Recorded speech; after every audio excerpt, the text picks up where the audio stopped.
to discover they were in the Three Crows. Ferragus would be pleased.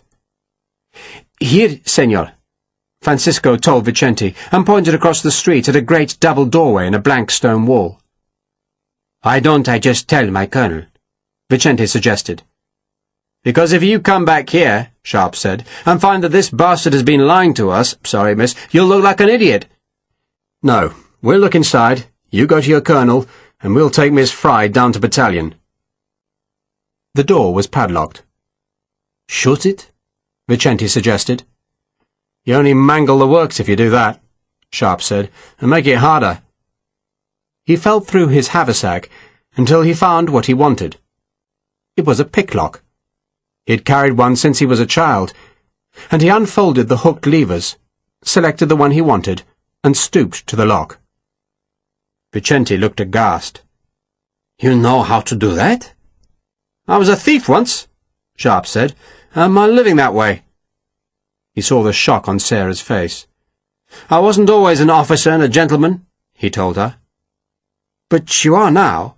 she asked anxiously. "He's an officer, miss," Harper said. "He's certainly an officer." He unslung the volley gun and cocked it. He glanced up and down the street, but there was no one taking any interest in them. A shopkeeper was stacking clothes on a handcart.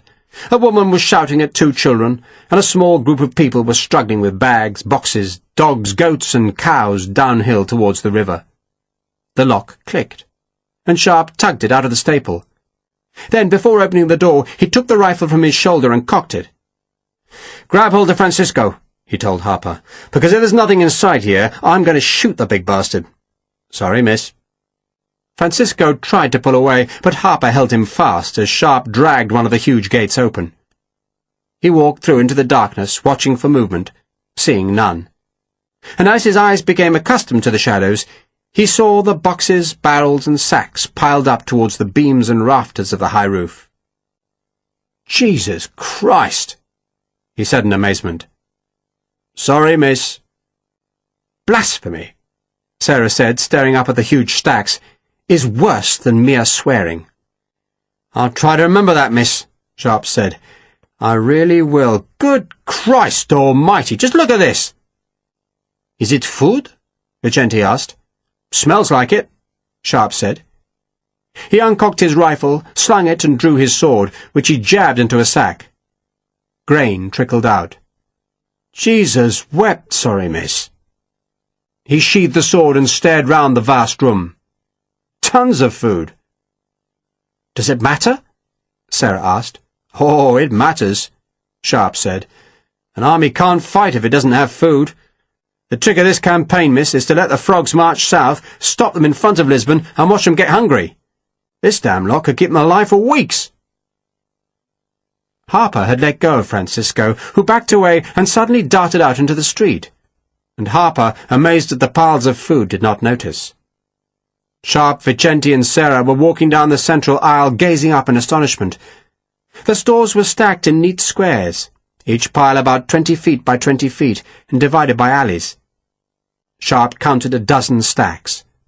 Some of the barrels were stamped with the British government's broad arrow, meaning they had been stolen. Harper was following the other three, then remembered Francisco and turned to see men coming from the house across the street. There were half a dozen of them, and they were filling the warehouse's wide entrance, and he saw, too, that they carried pistols in their hands. "Trouble!" he shouted. Sharpe turned, saw the shadows in the entrance, knew instinctively that Francisco had betrayed them, and knew, too, that he was in trouble. "Back here, Pat!" he shouted, and at the same time he shoved Sarah hard, pushing her into one of the alleys between the sacks. The warehouse's open door was being tugged shut, darkening the huge room, and Sharpe was unslinging his rifle as the first shots came from the closing door.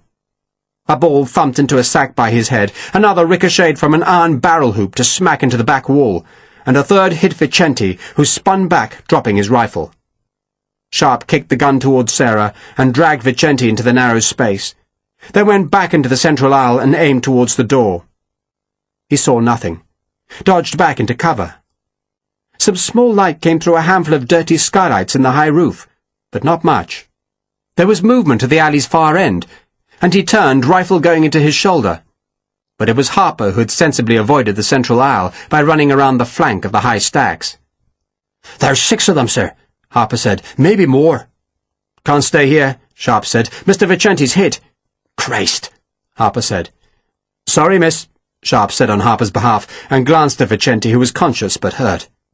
He'd fallen when the ball struck him, but that had been shock as much as anything else, and he was on his feet now, leaning against some boxes. "It's bleeding," he said. "Where?" "Left shoulder." "Are you spitting blood?" "No." "You'll live," Sharpe said, and gave Vicenti's rifle to Harpe.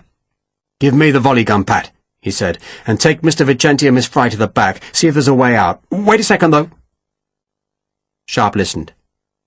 He could hear small sounds, but they could have been rats or cats. "Use the side wall," he whispered to Harpe, and he went there first and peered round the edge. A shadow in a shadow. Sharpe moved out into the open, and the shadow sparked fire, and a bullet scored along the wall beside him, and he raised the rifle and saw the shadow vanish. "Now, Pat!" Harpe shepherded Vicenti and Sarah to the back of the warehouse. Pray God there was a door there, Sharpe thought. And he slung the rifle on his left shoulder, put the volley gun on his right, and climbed the nearest stack. He scrambled up, jamming his boots into the spaces between the grain sacks, not caring about the noise he made. He almost lost his footing once, but anger drove him up, and he rolled onto the top of the great pile where he took the volley gun from his shoulder. He cocked it, hoping that no one beneath would hear the click. A big cat hissed at him, its back arched and tail up, but then decided not to contest the lumpy plateau on top of the sacks, and stalked away. Sharpe edged across the sacks. He crawled on his belly, listening to a faint muttering of voices, and he knew there were men in the alley beyond the sacks, and knew they were planning how best to finish what they had started. He knew they'd be fearful of the rifles, but they would also be confident. But evidently not too confident. They wanted to avoid a fight if they could. For Ferragus suddenly shouted, "Captain Sharpe!" No answer. Claws scratched at the far side of the warehouse, and wheels clattered on the street cobbles outside. "Captain Sharpe!" Still no answer. "Come out!" Ferragus called. "Apologize to me, and you can go. That's all I want. An apology." Like hell, Sharpe thought. Ferragus wanted this food preserved until the French arrived, and the moment Sharpe or his companions appeared in the open, they would be shot down. So it was time to spring an ambush on the ambushers. He crept forward to the stack's edge, and very slowly peered over. There was a knot of men down there, 6 perhaps, and none was looking up. None had thought to check the high ground, but they should have known they were up against soldiers, and soldiers always sought the high ground. Sharpe brought the volley gun forward. The 7 half-inch balls had been rammed down on wadding and powder, but there was always a chance, a good chance, that some would roll out of the barrels the moment he pointed the gun downwards. There was no time to ram more wadding on top of the balls, so the trick of this was to shoot fast, very fast, and that meant he could not aim. He edged back, stood up, then froze as another voice spoke. "Captain Sharpe." The speaker was not one of the men beneath Sharpe. His voice seemed to come from closer to the great doors. "Captain Sharpe. This is Major Ferreira." So that bastard was here. Sharpe cradled the volley gun, ready to move forward and fire, but then Ferreira spoke again. "You have my word as an officer. No harm will come to you. My brother wants an apology, nothing more." Ferreira paused, then spoke in Portuguese, presumably because he knew Jorge Vicenti was with Sharpe.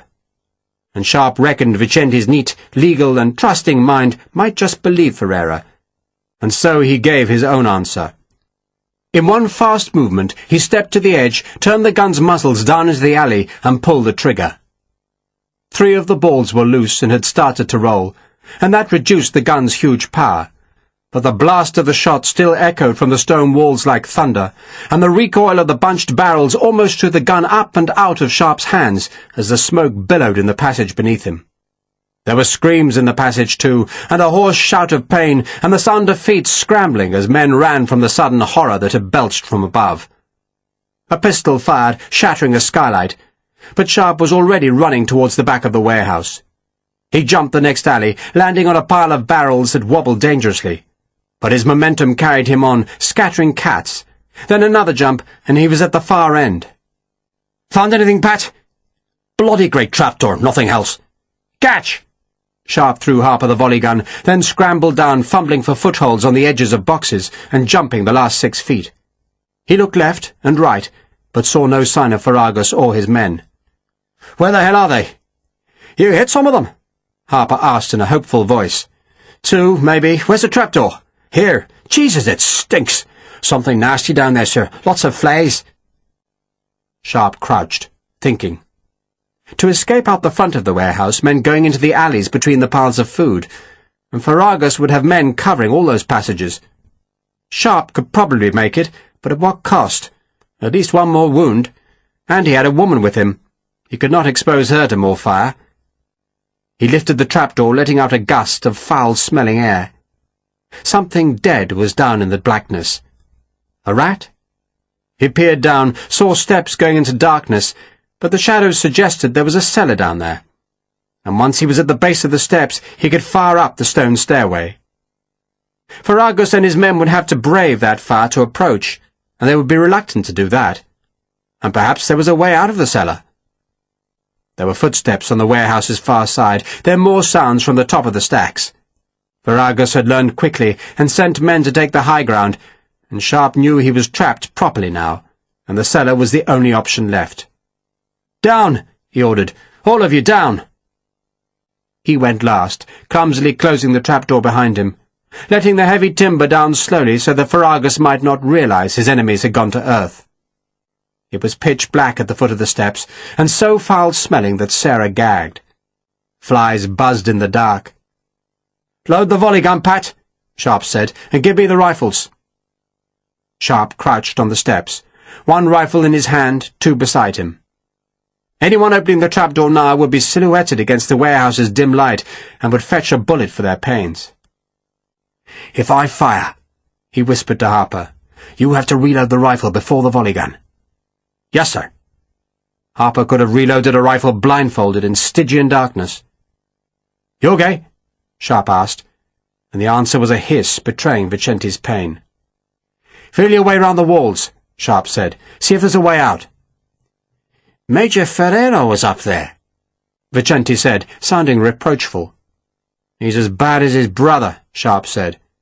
"He was planning to sell the frog some bloody flour, Yogi, only I stopped it, so then he set me up for a beating at Busaco." He had no proof of that, of course, but it seemed obvious. Ferreira had persuaded Hogan to invite Sharpe to supper at the monastery, and must have let his brother know that the rifleman would be alone on the dark path afterwards. "Just feel round the walls, Yogi. See if there's a door." "There are rats," Vicente said.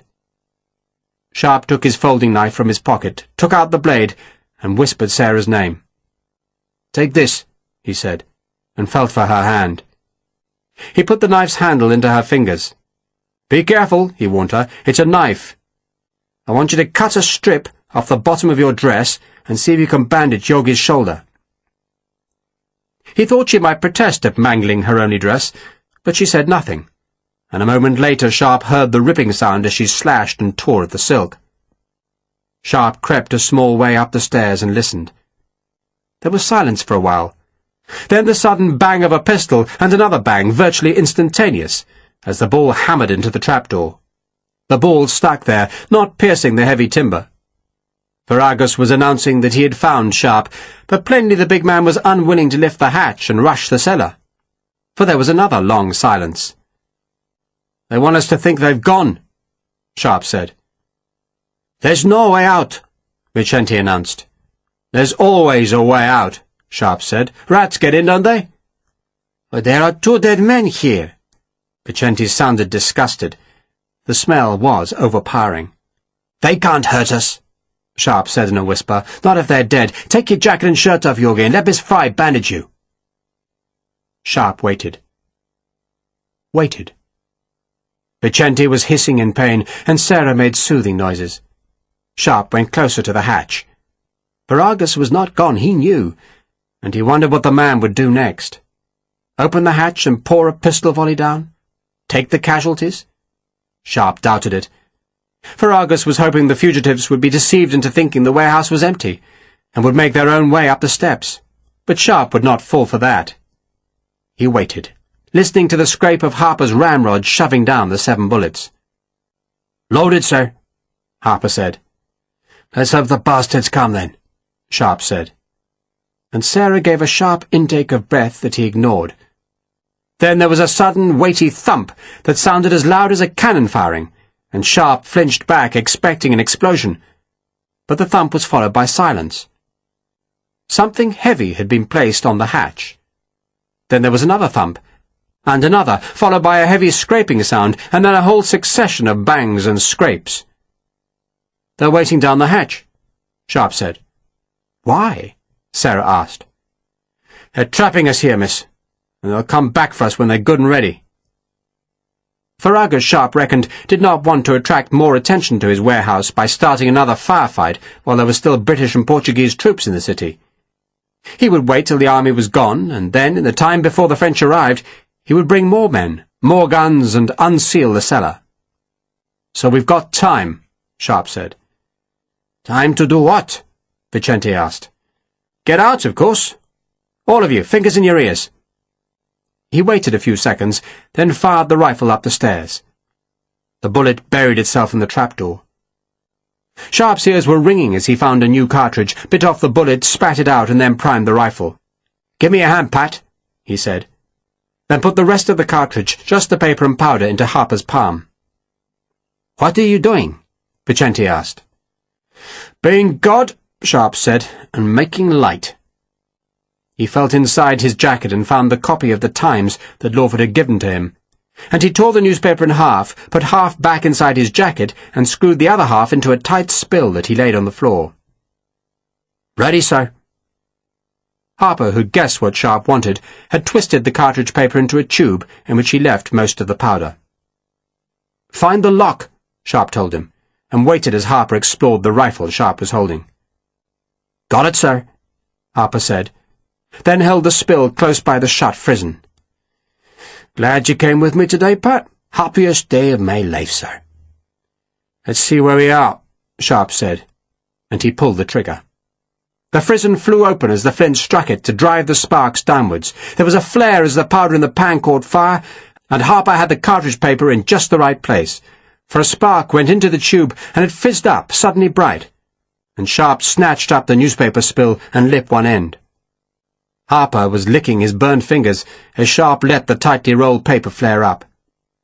He had about 1 minute now before the newspaper burned out, but there was little to see except the 2 bodies at the back of the cellar, and they were a foul sight, for the rats had been at the men, chewing their faces to the skulls and excavating their swollen bellies that were now crawling with maggots and thick with flies. Sarah twisted into a corner and vomited, while Sharpe examined the rest of the cellar, which was about 20 feet square and stone-floored. The ceiling was of stone and brick, supported by arches made with narrow bricks. "Roman work," Vicente said, looking at one of the arches. Sharpe looked up the stairwell, but its sides were of solid stone. The newspaper guttered, and he dropped it on the lowest step and looked around one more time as the flames flickered low. "We're trapped," Vicente said gloomily. He had torn open his shirt, and his left shoulder was now clumsily bandaged, but Sharpe could see blood on his skin and on the torn edges of the shirt. Then the flames went out, and the cellar returned to darkness. "There's no way out," Vicente said. "There's always a way out," Sharpe insisted. "I was trapped in a room in Copenhagen once, but I got out." "How?" Vicente asked. "Chimney," Sharpe said, and shuddered at the memory of that black, tight, lung-squeezing space up which he had fought, before turning in a soot-filled chamber to wriggle like an eel down another flue. "Pity the Romans didn't build a chimney here," Harper said. "We'll just have to wait and fight our way out," Vicente suggested. "Can't," Sharpe said brutally. "When Ferragus comes back, Yoga, he won't be taking chances. He'll open that trapdoor and have a score of men with muskets just waiting to kill us." "So what do we do?" Sarah, recovered slightly, asked in a small voice. "We destroy that food up there," Sharpe said, nodding in the dark towards the supplies in the warehouse above. "That's what Wellington wants, isn't it? That's our duty.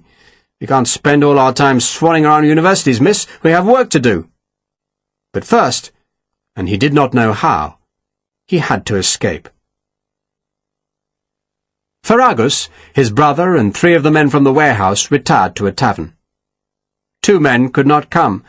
One had been hit in the skull by one of the 7-barrel gun's bullets, and though he lived, he was unable to speak, control his movements, or make sense, and so Ferragus ordered him taken to St. Clara's in hope that some of the nuns were still there. A second man, struck in the arm by the same volley, had gone to his home to let his woman splint his broken arm and bandage his wound. The wounding of the 2 men had angered Ferragus, who stared morosely into his wine. "I warned you," Ferragus said. "They're soldiers." "Dead soldiers," Ferragus said. That was his only consolation. The 4 were trapped, and they would have to stay in the cellar until Ferragus fetched them out, and he toyed with the idea of leaving them there. How long would it take them to die? Would they go mad in the stifling dark, shoot each other, become cannibals? Perhaps weeks from now he would open the trapdoor, and one survivor would crawl blinking into the light, and he would kick the bastard to death. No, he'd rather kick all 3 men to death, and teach Sarah Fry a different lesson. "We'll get them out tonight," he said. "The British will be in the city tonight," Pereira pointed out, "and there are troops billeted in the street behind the warehouse. They hear shots? They may not go as easily as those this afternoon." A Portuguese patrol had heard the shots in the warehouse and come to investigate, but Ferreira, who had not joined the fight, but had been standing by the door, had heard the boots on the cobbles and slipped outside to fend off the patrol, explaining that he had men inside killing goats. "No one will hear shots from that cellar," Ferragus said scornfully. "You want to risk that?" Ferreira asked. "With that big gun? It sounds like a cannon." "Tomorrow morning, then," Ferragus snarled. "Tomorrow morning the British will still be here," the Major pointed out patiently. "And in the afternoon you and I must ride north to meet the French." "You ride north to meet the French," Ferragus said, "and Miguel can go with you." He looked at the smaller man, who shrugged acceptance. "They are expecting to meet you," Ferreira pointed out. "So Miguel will say he's me," Ferragus snapped. "Will the damn French know the difference? And I stay here," he insisted, "and play my games the moment the British are gone. When will the French arrive?" "If they come tomorrow," Ferreira guessed. "In the morning, perhaps, say an hour or 2 after dawn." "That gives me time," Ferragus said. He only wanted enough time to hear the 3 men begging for mercy that would not come to them. "I'll meet you at the warehouse," he told Ferreira. "Bring the Frenchman to guard it, and I'll be inside waiting." Ferragus knew he was allowing himself to be distracted. His priority was to keep the food safe and sell it to the French, and the trapped foursome did not matter. But they mattered now. They had defied him, beaten him for the moment. So now, more than ever, it was an affair of pride, and a man could not back down from an affront to his pride. To do so was to be less than a man. Yet Ferragus knew there was no real problem left. Sharpe and his companions were doomed. He had piled more than 1/2 a ton of boxes and barrels on the trapdoor. There was no other way out of the cellar, and it was just a matter of time. So Ferragus had won, and that was a consolation. He had won. Most of the retreating British and Portuguese army had used a road to the east of Coimbra, and so crossed the Mondego at a ford, but enough had been ordered to use the main road to send a steady stream of troops, guns, caissons, and wagons across the Santa Clara Bridge, which led from Coimbra to its small suburb on the Mondego's southern bank, where the new convent of St. Clara stood. The soldiers were joined by an apparently unending stream of civilians, handcarts, goats, dogs, cows, sheep, and misery that shuffled over the bridge into the narrow streets around the convent, and then went south towards Lisbon. Progress was painfully slow. A child was almost run over by a cannon, and the driver only avoided her by slewing the gun into a wall, where the offside wheel broke. and that took nearly an hour to repair. A handcart collapsed on the bridge, spilling books and clothes, and a woman screamed when Portuguese troops threw the broken cart and its contents into the river, which was already thick with flotsam, as the troops on the quays shoved shattered barrels and slashed sacks into the water. Boxes of biscuits were jettisoned, and the biscuits, baked hard as rock, floated in their thousands downstream. Other troops had gathered timber and coal, and were making a huge fire onto which they tossed salt meat. Still other troops, all Portuguese, had been ordered to break all the bakers' ovens in town, while a company of the South Essex took sledgehammers and pickaxes to the tethered boats. Lieutenant Colonel Lawford returned to the quays in the early afternoon. He had slept well, and enjoyed a surprisingly good meal of chicken salad and white wine, while his red coat was being brushed and pressed. Then, mounted on Lightning, he rode down to the quayside where he discovered his battalion, hot, sweating, dishevelled, dirty, and tired. "The problem," Major Forrest told him, "is the salt meat. God knows it won't burn." "Didn't Sharpe say something about turpentine?" "Haven't seen him," Forrest said. "I was hoping he was here," Lawford said, looking around the smoke-wreathed quay that stank of spilled rum and scorched meat. "He rescued rather a pretty girl, an English girl of all things. I was a little abrupt with her, I fear, and thought I should pay my respects." "He isn't here," Forrest said bluntly. "He'll turn up," Lawford said. "He always does." Captain Slingsby marched across the quay, stamped to a halt, and offered Lawford a cracking salute. "Man gone missing, Colonel." Lawford touched the heel of his riding crop to the forehead tip of his cocked hat in acknowledgment of the salute. "How are things going, Cornelius? All well, I hope?" "Boats destroyed, sir. Every last one." "Splendid. But Sergeant Harper's missing, sir. Absent without permission." "I gave him permission, Cornelius." Slingsby bristled. "I wasn't asked, sir." "An oversight, I'm sure," Lawford said, "and I'm equally sure Sergeant Harper will be back soon. He's with Mr. Sharpe." "That's another thing," Slingsby said darkly. "Yes?" Lawford ventured cautiously. "Mr. Sharpe had more words with me this morning." "You and Sharpe must patch things up," Lawford said hastily. "And he has no right, sir, no right whatsoever, to take Sergeant Harper away from his proper duties. It only encourages him." "Encourages him?" Lawford was slightly confused. "To impertinence, sir. He is very Irish." Lawford stared at Slingsby, wondering if he detected the smell of rum on his brother-in-law's breath. "I suppose he would be Irish," the Colonel finally said, "coming as he does from Ireland, just like lightning." He leaned forward and fondled the horse's ears. "Not everything Irish is to be disparaged, Cornelius." "Sergeant Harper, sir, does not show sufficient respect for His Majesty's commission," Slingsby said. "Sergeant Harper," Forrest put in, "helped capture the Eagle at Talavera, Captain, before you joined us." "I don't doubt he can fight, sir," Slingsby said. "It's in their blood, isn't it?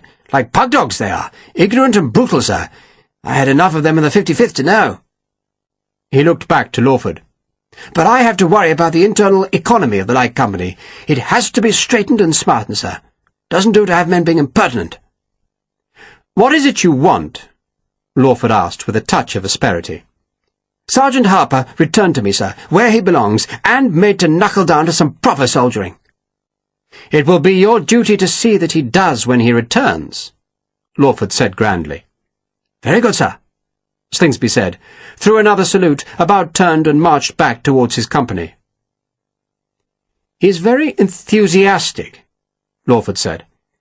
"I had never noticed," Forrest said, "any lack of enthusiasm or indeed absence of efficiency in our light company." "Oh, they're fine fellows," Lawford said. "Fine fellows indeed, but the best hounds sometimes hunt better with a change of master. New ways, Forrest, dig out old habits, don't you agree? Perhaps you'll take supper with me tonight." "That would be kind, sir." "And it's an early start in the morning. Farewell to Coimbra, eh? And may the French have mercy on it." 20 miles to the north, the first French troops reached the main road. They had brushed aside the Portuguese militia who had blocked the track looping north around Busaco's ridge, and now their cavalry patrols galloped into undefended and deserted farmland. The army turned south. Coimbra was next, then Lisbon, and with that would come victory, because the eagles were marching south. Chapter 8. The first idea was to break through the trapdoor and then work on whatever had been piled above. "Go through the edge of the hatch," Vicente suggested. "Then perhaps we can break through the box above. Take everything out of the box, then wriggle through."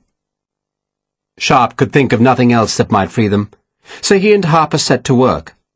They tried raising the trapdoor first, crouching beneath it and heaving up, but the wood did not move a fraction of an inch, and so they started to carve away at the timbers. Vicente, with his wounded shoulder, could not help, so he and Sarah sat in the cellar as far from the two decaying bodies as they could, and listened as Sharpe and Harper attacked the trapdoor. Harper used his sword bayonet, and because that was a shorter blade than Sharpe's sword, worked further up the steps. Sharpe took off his jacket, stripped off his shirt, and wrapped the linen round the blade so he could grip the edge without being cut. He told Harper what he was doing, and suggested he might want to protect his own hands. "Pity, though," Sharpe said. "This is a new shirt." "A present from a certain seamstress in Lisbon?" Harper asked. "It was, yes." Harper chuckled, then stabbed the blade upwards. Sharpe did the same with his sword, and they worked in silence mostly, gouging in the dark, splintering and levering out scraps of tough, ancient wood. Once in a while a blade would encounter a nail, and they would swear. "It's a real language lesson," Sarah said after a while. "I'm sorry, miss," Sharpe said. "You sort of don't notice when you're in the army," Harper explained. "Do all soldiers swear?" "All of them," Sharpe said. "All of the time. Except for Daddy Hill." "General Hill, miss," Harper explained, "who's noted for his very clean mouth." "And Sergeant Reed," Sharpe added. "He never swears. He's a Methodist, miss." "I've heard him swear," Harper said, "when bloody Barton stole 8 pages from his Bible to use as—" He stopped suddenly, deciding Sarah did not want to know what use Barton had made of the Book of Deuteronomy, then gave a grunt as a great splinter cracked away.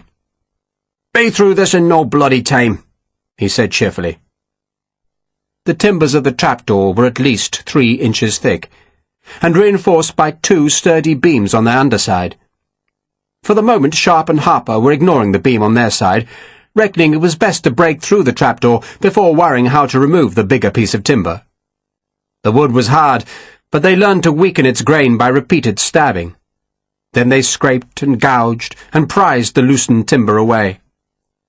The broken wood came in thimblefuls, in dust, scrap by scrap, and the cramped area under the steps gave them little space.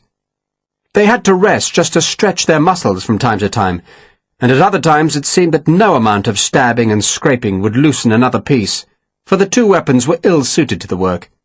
The steel was too slender, so it could not be used for brutal leverage for fear the blades would snap. Sharpe used his knife for a time, the sawdust sifting down into his eyes. Then he rammed the sword up again, his linen-wrapped hand near the tip to brace the steel. And even when they broke through, he thought they would only have a small hole. God knows how they were to enlarge it, but all battles had to be fought one step at a time. No point in worrying about the future if there was to be no future. So he and Harper worked patiently away. Sweat poured down Sharpe's naked chest. Flies crawled on him, the dust was thick in his mouth, and his ribs were hurting. Time meant nothing in the dark. They could have worked an hour or 10 hours. Sharpe did not know, though he sensed that night must have fallen outside in the world that now seemed so far away. He worked doggedly, trying not to think about the passing time, and slowly he chipped and gouged, rammed and scraped, until at last he thrust the sword hard up, and the blow jarred down his arm because the tip had hit something more solid than wood. He did it again, then swore viciously. "Sorry, miss." "What is it?" Vicente asked. He had been asleep and sounded alarmed. Sharpe did not answer.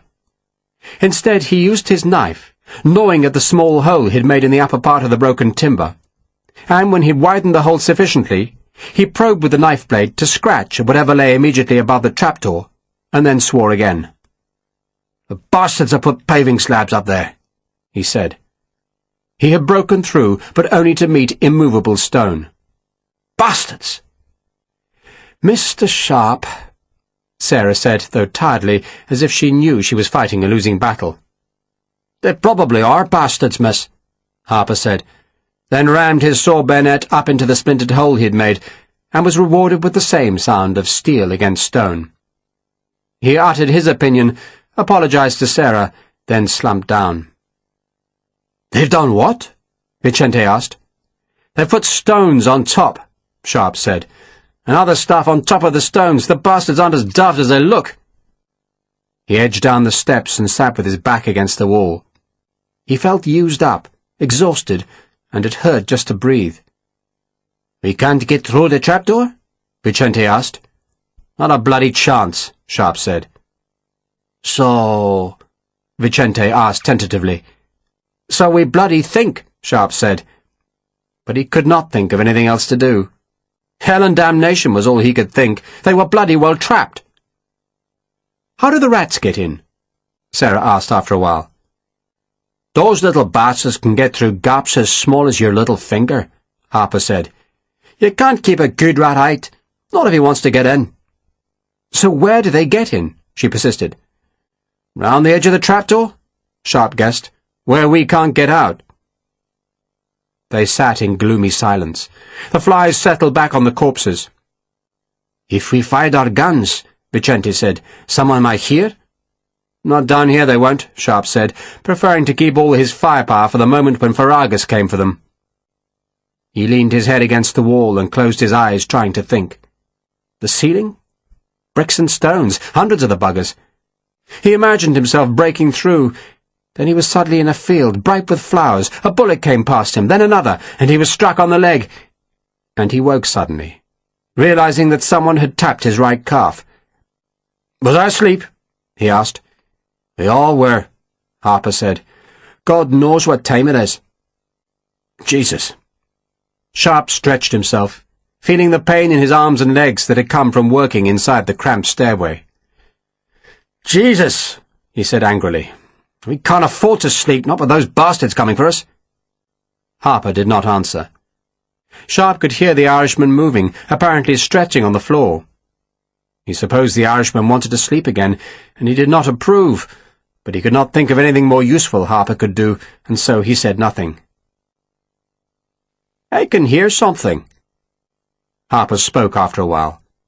His voice came from the centre of the cellar, from the floor. "Where?" Sharpe asked. "Put your ear on the stone, sir." Sharpe stretched out and put his right ear against the floor.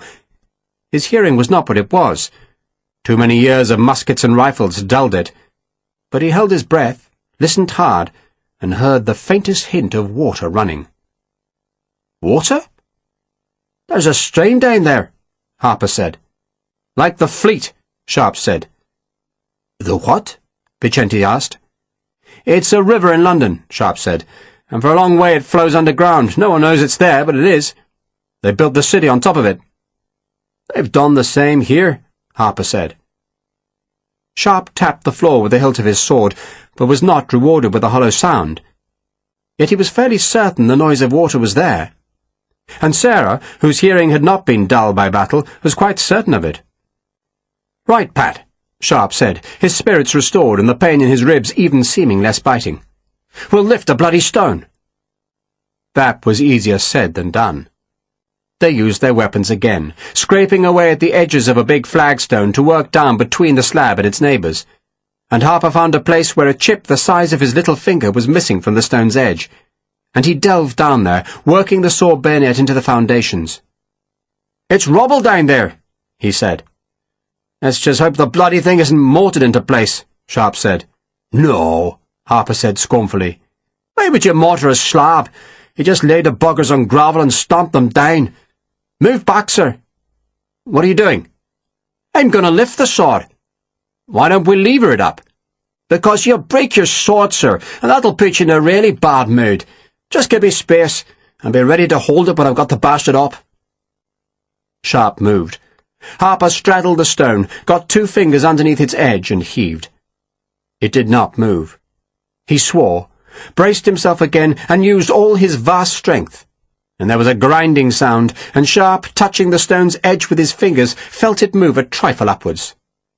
Harper grunted, managed to get a third finger underneath, and gave another giant pull. And suddenly the stone was lifted, and Sharpe rammed the muzzle of his rifle under the exposed edge to hold it up. "You can let go now." "God save Ireland," Harper said, straightening. The stone was resting on the rifle muzzle, and they left it there while Harper caught his breath. "We can both do it now, sir," the Irishman said. "You on the other side. We'll just turn the bugger over. Sorry, miss." "I'm getting used to it," Sarah said in a resigned voice. Sharpe got his hands under the edge. "Ready?" "Nay, sir." They heaved, and the stone came up, and kept going to turn on its end, so that it fell smack on the nearer corpse with a wet, squashing sound that released a gust of noxious vapour along with an unseen cloud of flies. Sarah gave a noise of disgust. Sharpe and Harper were laughing. Now they could feel a square patch of rubble, a space of broken bricks, stones and sand, and they used their hands to scoop it out, sometimes loosening the packed rubble first with a blade. Vicente used his right hand to help, and Sarah pushed the excavated material aside.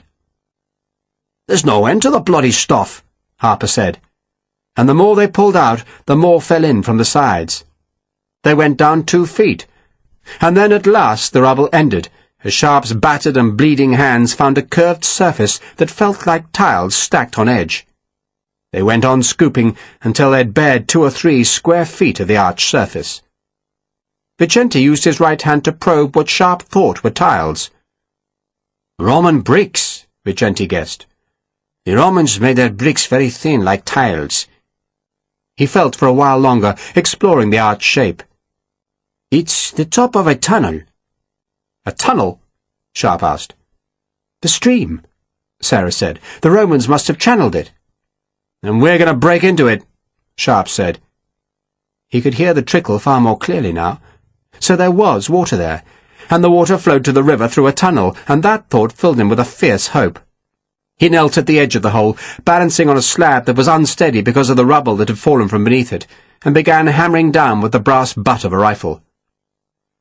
"What you're doing," Vicente said, judging what was happening by the dull sound of the stock striking the bricks, "is hitting at the top of the arch. That will only wedge the bricks tighter." "What I'm doing," Sharpe said, "is breaking the bugger." He thought Vicente was probably right, but he was too frustrated to work patiently on the old bricks. "And I hope I'm doing it with your rifle," he added. The butt hammered down again. Then Harper joined in from the other side, and the 2 rifles cracked and banged on the bricks, and Sharpe could hear scraps dropping into the water. Then Harper gave an almighty blow, and a whole chunk of the ancient brickwork fell away. And suddenly, if it was possible, the cellar was filled with an even worse smell, a stink from the foulest depths of hell. "Oh, shit!" Harper said, recoiling. "That's what it is," Vicente said in a faint voice. The smell was so bad that it was hard to breathe. "A sewer?" Sharpe asked in disbelief. "Jesus Christ!" Harper said, after trying to fill his lungs. Sarah sighed. "It comes from the upper town," Vicente explained. "Most of the lower town just use pits in their cellars. It's a Roman sewer. They called it a cloaca." "I call it our way out," Sharpe said, and hammered the rifle down again, and the bricks fell more easily now, and he could feel the hole widening. "It's time to see again," he said. He retrieved the discarded half of Lawford's copy of the Times, and found his own rifle, distinguishing it by the chip missing from the cheek rest on the left side of the butt, where a French musket ball had snicked out a splinter. He needed his own rifle because he knew it was still unloaded, and now he primed it while Harper twisted the newspaper into a spill.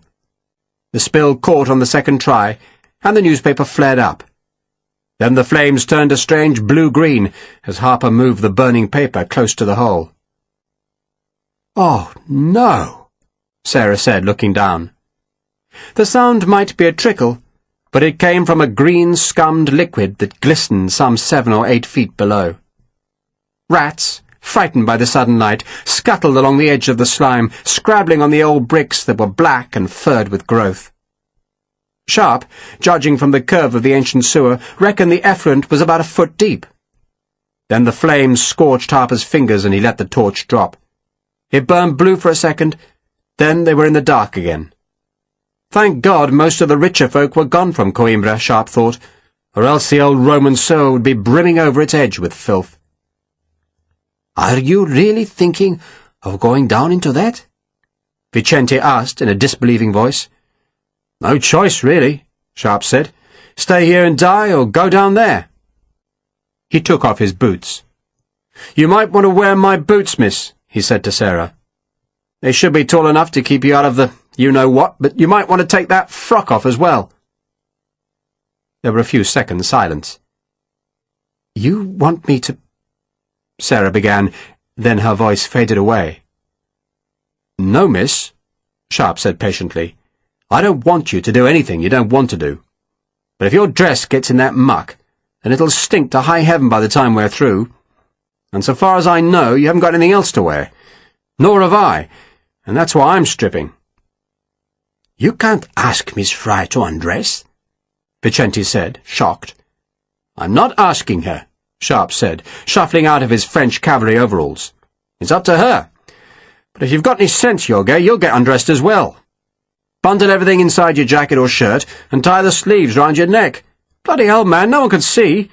It's dark as Hades down there. Here, miss, my boots." He pushed them over the floor. "You want me to go into a sewer, Mr. Sharpe?" Sarah asked in a small voice. "No, miss, I don't," Sharpe said. "I want you to be in green fields and happy, with enough money to last you the rest of your life, but to get you there, I have to go through a sewer. If you like, you can wait here, and Pat and I will go through and come back for you, but I can't promise that Ferragus won't come back first. So all in all, miss, it's your choice." "Mr. Sharpe!" Sarah sounded indignant, but was evidently not. "You're right. I apologize." For a moment there was only the rustle of clothes. Then all four rolled whatever they had stripped off into bundles. Sharpe was wearing his drawers, nothing else, and he wrapped his other clothes inside his overalls, then strapped the bundle tight with the shoulder straps. He laid the clothes beside the hole with his sword belt, which held his ammunition pouch, scabbard, and haversack. "I'll go first," he said. "Miss, you follow me and keep your hand on my back so you know where I am. Jorge, you come next, and Pat will be rearguard." Sharpe sat on the edge of the hole. Then Harper gripped his wrists and lured him through the hole. Pieces of rubble and masonry splashed into the filth. Then Sharpe's feet were in the liquid, and Harper was grunting with the effort. "Just another 2 inches, Pat," Sharpe said. And then his wrist slid from Harper's grip, and he fell those last inches and almost lost his balance because the bottom of the sewer was so treacherously slick. "Jesus!" he said, filled with disgust and almost choking because of the noxious air. "Someone hand down my sword belt, they're my clothes." He hung the buckled sword belt round his neck.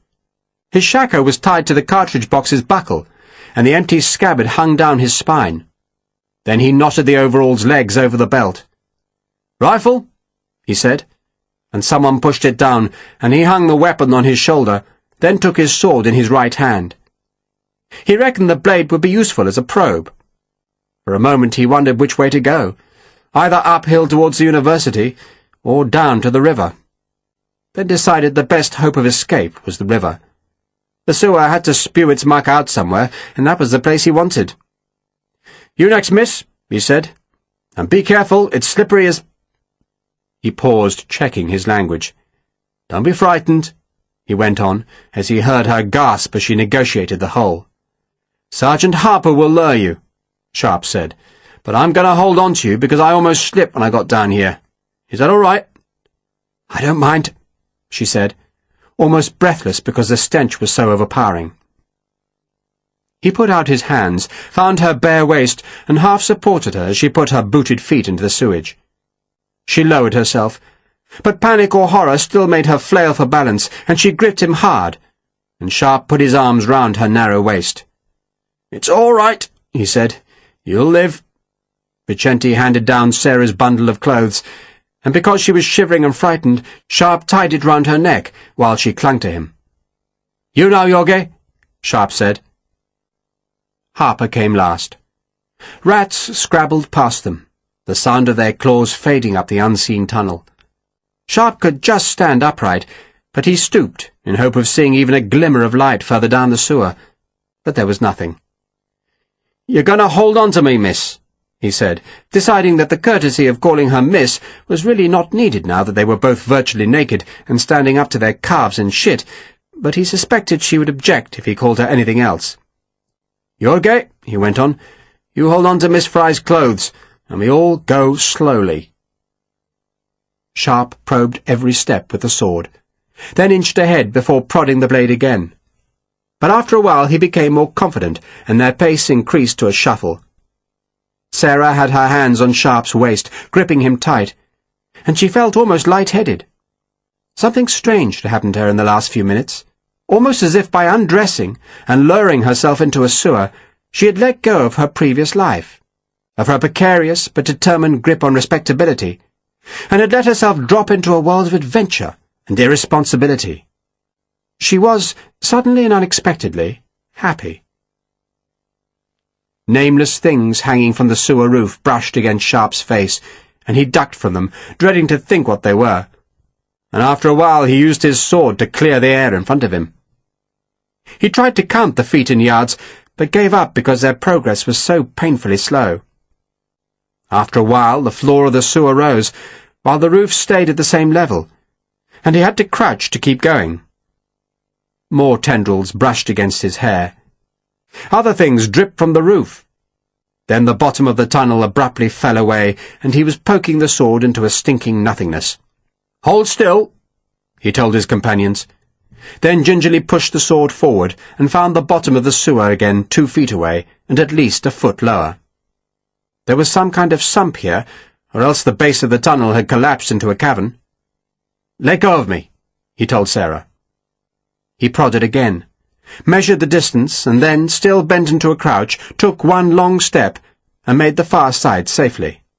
But his foot slipped as he landed, and he fell heavily against the sewer's side. He used the efficacious word. "Sorry, miss," he said, his voice echoing in the tunnel. He'd managed to keep his clothes out of the muck, but the slip had scared him, and his ribs were hurting again, so that it was painful to draw breath. He straightened slowly and discovered he could stand up straight because the roof had risen again. He turned to face Sarah. "In front of you," he told her, "there's a hole in the floor. It's only a good pace wide. Find the edge of it with one of your feet." "I found it." "You're going to take a long step," Sharpe told her. 2 feet forward and 1 foot down, but take my hands first." He propped the sword against the wall, reached out and found her hands. "Are you ready?" "Yes." She sounded nervous. "Slide your hands forward," he told her. "Hold on to my forearms and hold hard." She did as he ordered, and Sharpe gripped her arms close to her elbows. "I've got you now," he said, "and you're going to take one long step. Be careful. It's slippery as shit?" Sarah asked, and laughed at herself for daring to say the word aloud. Then she took a deep breath of the fetid air, launched herself forward. But her back foot slipped, and she fell, crying aloud in fear, only to find herself being hauled to safety. Sharpe had half expected her to slip, and now he pulled her hard into his body, and she came easily, no weight on her at all, and she clung to him so that he felt her naked breasts against his skin. She was gasping. "It's all right, miss," he said. "Well done." "Is she all right?" Vicente asked anxiously. "She's never been better," Sharpe said. "There are some soldiers I wouldn't bring down here, because they'd fall to pieces, but Miss Fry's doing well." She was holding on to him, shaking slightly, her hands cold on his bare skin. "You know what I like about you, miss?" "What?" "You haven't complained once. Well, about our swearing, of course, but you'll get over that. But you haven't once complained about what's happened. Not many women I could take down a sewer without getting an earful." He stepped back, trying to disentangle himself from her, but Sarah insisted on holding him. "You must give Jorge some room," he told her, and led her a pace down the sewer, where she kept her arm round his waist. "If I didn't think it was a daft idea," Sharpe went on, "I'd guess you're enjoying yourself." "I am," Sarah said, then giggled. She was still holding him, and her face was against his chest, so Sharpe, without really thinking about it, bent his head and kissed her forehead. For a second she went very still. Then she put her other arm round him and lifted her face to press her cheek against his. Bloody hell, Sharpe thought. In a sewer? There was a splashing sound, and someone bashed into Sharpe, and Sarah then clutched at both of them. "You safe, Jorge?" Sharpe asked. "I'm safe." "Oh, I'm sorry, miss," Vicente said, deciding his hand had inadvertently groped something inappropriate. Harper came last, and Sharpe turned around and led on, conscious of Sarah's hands on his waist. He shuddered as he passed another sewer that came from the right-hand side. A dribble of something flopped from its outfall and splashed up his thigh. He sensed that their sewer was running more steeply downhill now. The filth was shallower here, for much of the sewage was stopped up behind the place where the floor had buckled upwards. But what there was ran faster, and he tried not to think what might be bumping against his ankles. He was going in tiny steps, fearful of the slippery stones beneath him, though for much of the time his toes were squelching in jelly-like muck. He began using the sword as a support as much as a probe, and now he was sure that the fall was steepening. Where did it come out? The river? The sewer began to tilt downwards, and Sharpe stopped, suspecting they could go no further without falling and sliding into whatever horror lay below. He could hear the turgid stream splashing far beneath, but into what? A pool of muck? Another sewer? And how long was the drop? "What is it?" Sarah asked, worried that Sharpe had stopped. "Trouble," he said, then listened again and detected a new sound, a background noise, unstopping and faint, and realized it had to be the river. The sewer fell away, then ran to its outfall in the Mondego, but how far it fell, or how steeply, he could not tell. He felt with his right foot for a loose stone or fragment of brick, and when he found something, edged it up the curve of the sewer's side until it was out of the liquid. He tossed it ahead of him, heard it rattle against the sides of the sewer as it dropped. Then came a splash. "The sewer turns down," he explained, "and it falls into some kind of pool." "Not some kind of pool," Harper said helpfully. "A pool of piss and shit." "Thank you, Sergeant," Sharpe said. "We have to go back," Vicente suggested. "To the cellar?" Sarah asked, alarmed. "God, no," Sharpe said. He wondered about lowering himself down, dangling on the rifle slings, but then remembered the terror of thinking himself trapped in the Copenhagen chimney. Anything was better than going through that again. "Pat, turn round, go back slowly, and tap the walls. We'll follow you." They turned in the dark. Sarah insisted on going behind Sharpe, keeping her hands on his waist. Harper used the hilt of his sword bayonet, the dull clang echoing forlorn in the fetid blackness. Sharpe was hoping against hope that they'd find some place where the sewer ran by a cellar, somewhere that was not blanketed by feet of earth and gravel, and if they could not find it, then they would have to go back past the warehouse cellar and find some place that the sewer opened to the surface. It would be a long night, he thought, if it was still night-time, and then, not 10 paces up the sewer, the sound changed. Harper tapped again, and was again rewarded with a hollow noise. "Is that what you're looking for?" he asked. "We'll break the bloody wall down," Sharpe said. "Jorge, you'll have to hold Sergeant Harper's clothes. Miss Fry, you hold mine, and keep the ammunition out of the sludge." They tapped the wall some more, finding that the hollow spot was about 10 feet long on the upper curve of the sewer. "If there's anybody up there," Harper said, "we're going to give them one hell of a surprise." "What if it falls in on us?" Sarah asked. "Then we get crushed," Sharpe said. "So if you believe in a God, miss, pray now." "You don't?" "I believe in the Baker rifle," Sharpe said, "and in the 1796 Patton heavy cavalry sword, so long as you grind down the back blade so that the point don't slide off a frog's ribs. If you don't grind down the back blade, miss, then you might as well just beat the bastards to death with it." "I'll remember that," Sarah said. "You ready, Pat?" "Ready," Harper said, hefting his rifle. "And let's give this bastard a walloping." They did. The last British and Portuguese troops left Coimbra at dawn on Monday morning. As far as they knew, every scrap of food in the city had been destroyed or burned or tossed into the river, and all the bakers' ovens had been demolished. The place was supposed to be empty, but more than half of the city's 40,000 inhabitants had refused to leave because they reckoned flight was futile, and that if the French did not overtake them here, then they'd catch them in Lisbon. Some, like Ferragus, stayed to protect their possessions. Others were too old or too sick or too despairing to attempt escape. Let the French come, those who stayed thought, for they would endure and the world would go on. The South Essex were the last battalion across the bridge.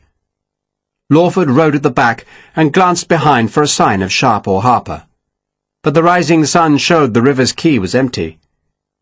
"It isn't like Sharpe," he complained. "It's very like Sharpe," Major Leroy observed. "He has an independent street colonel. The man's a rebel. He's truculent. Very admirable trait in a skirmisher, don't you think?" Lawford suspected he was being mocked, but was honest enough to realize that he was being mocked by the truth. "He wouldn't just have deserted." "Not Sharpe," Leroy said. "He's got caught up in a mess.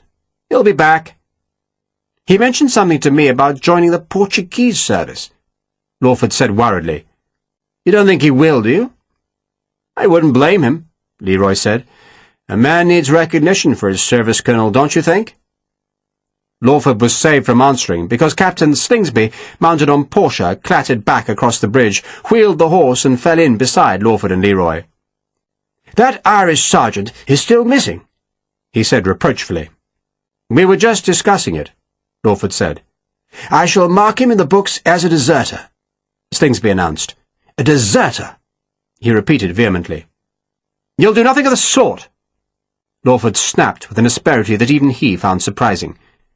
Yet even as he spoke, he realized that he had begun to find Slingsby annoying. The man was like a yapping dog, always at your heels, always demanding attention, and Lawford had begun to suspect that the new commander of his light company was a touch too fond of drink. "Sergeant Harper," he explained in a calmer tone, "is on detached service with an officer of this battalion. A respected officer, Mr. Slingsby, and you will not question the propriety of that service."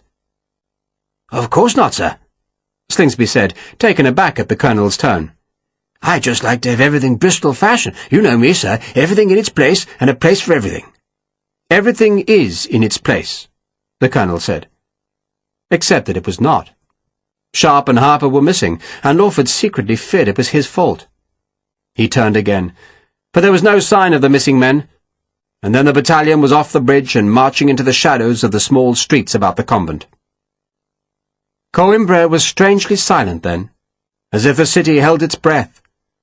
Some folk went to the ancient city gates that pierced the medieval wall and stared nervously down the roads, hoping against hope that the French would not come. Ferragus did not worry about the French, not yet. He had his own sweet revenge to take first, and he led 7 men to the warehouse, where, before he uncovered the trapdoor, he lit 2 braziers of coal. It took time for the coal to catch fire from its kindling, and he used the minutes to make barricades from barrels of salt beef, so that if the 3 men came charging up the steps, they would be trapped between the barriers, behind which his men would be sheltered. Once the coal was billowing foul smoke, he ordered his men to uncover the hatch. He listened for any sounds from beneath, but heard nothing. "They're asleep," Francisco, the biggest of Ferragus's men, said. "They'll be asleep forever soon," Ferragus said. 3 men held muskets, 4 took away the barrels and boxes, and when they were all removed, Ferragus ordered 2 of the 4 to get their muskets, and for the other 2 men to drag away the paving slabs that had covered the trapdoor. He chuckled when he saw the holes in the wood. "They tried, eh?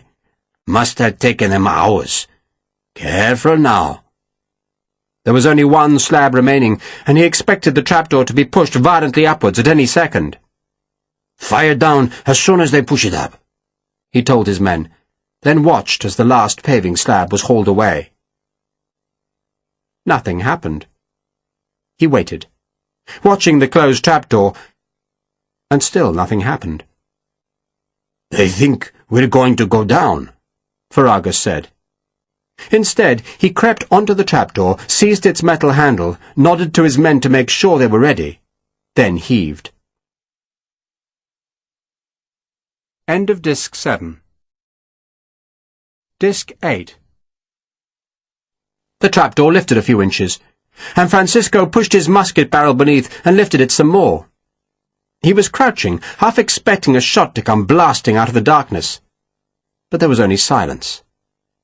Ferragus stepped to the trapdoor and hauled it all the way back, so that it crashed against the warehouse's rear wall. "Now," he said, and two men pushed the braziers over so that the burning coals cascaded down the steps to fill the cellar with a thick and choking smoke. "They won't last long now," Ferragus said, and drew a pistol. Kill the men first, he thought, and save the woman for later. He waited to hear coughing, but no sound came from the darkness.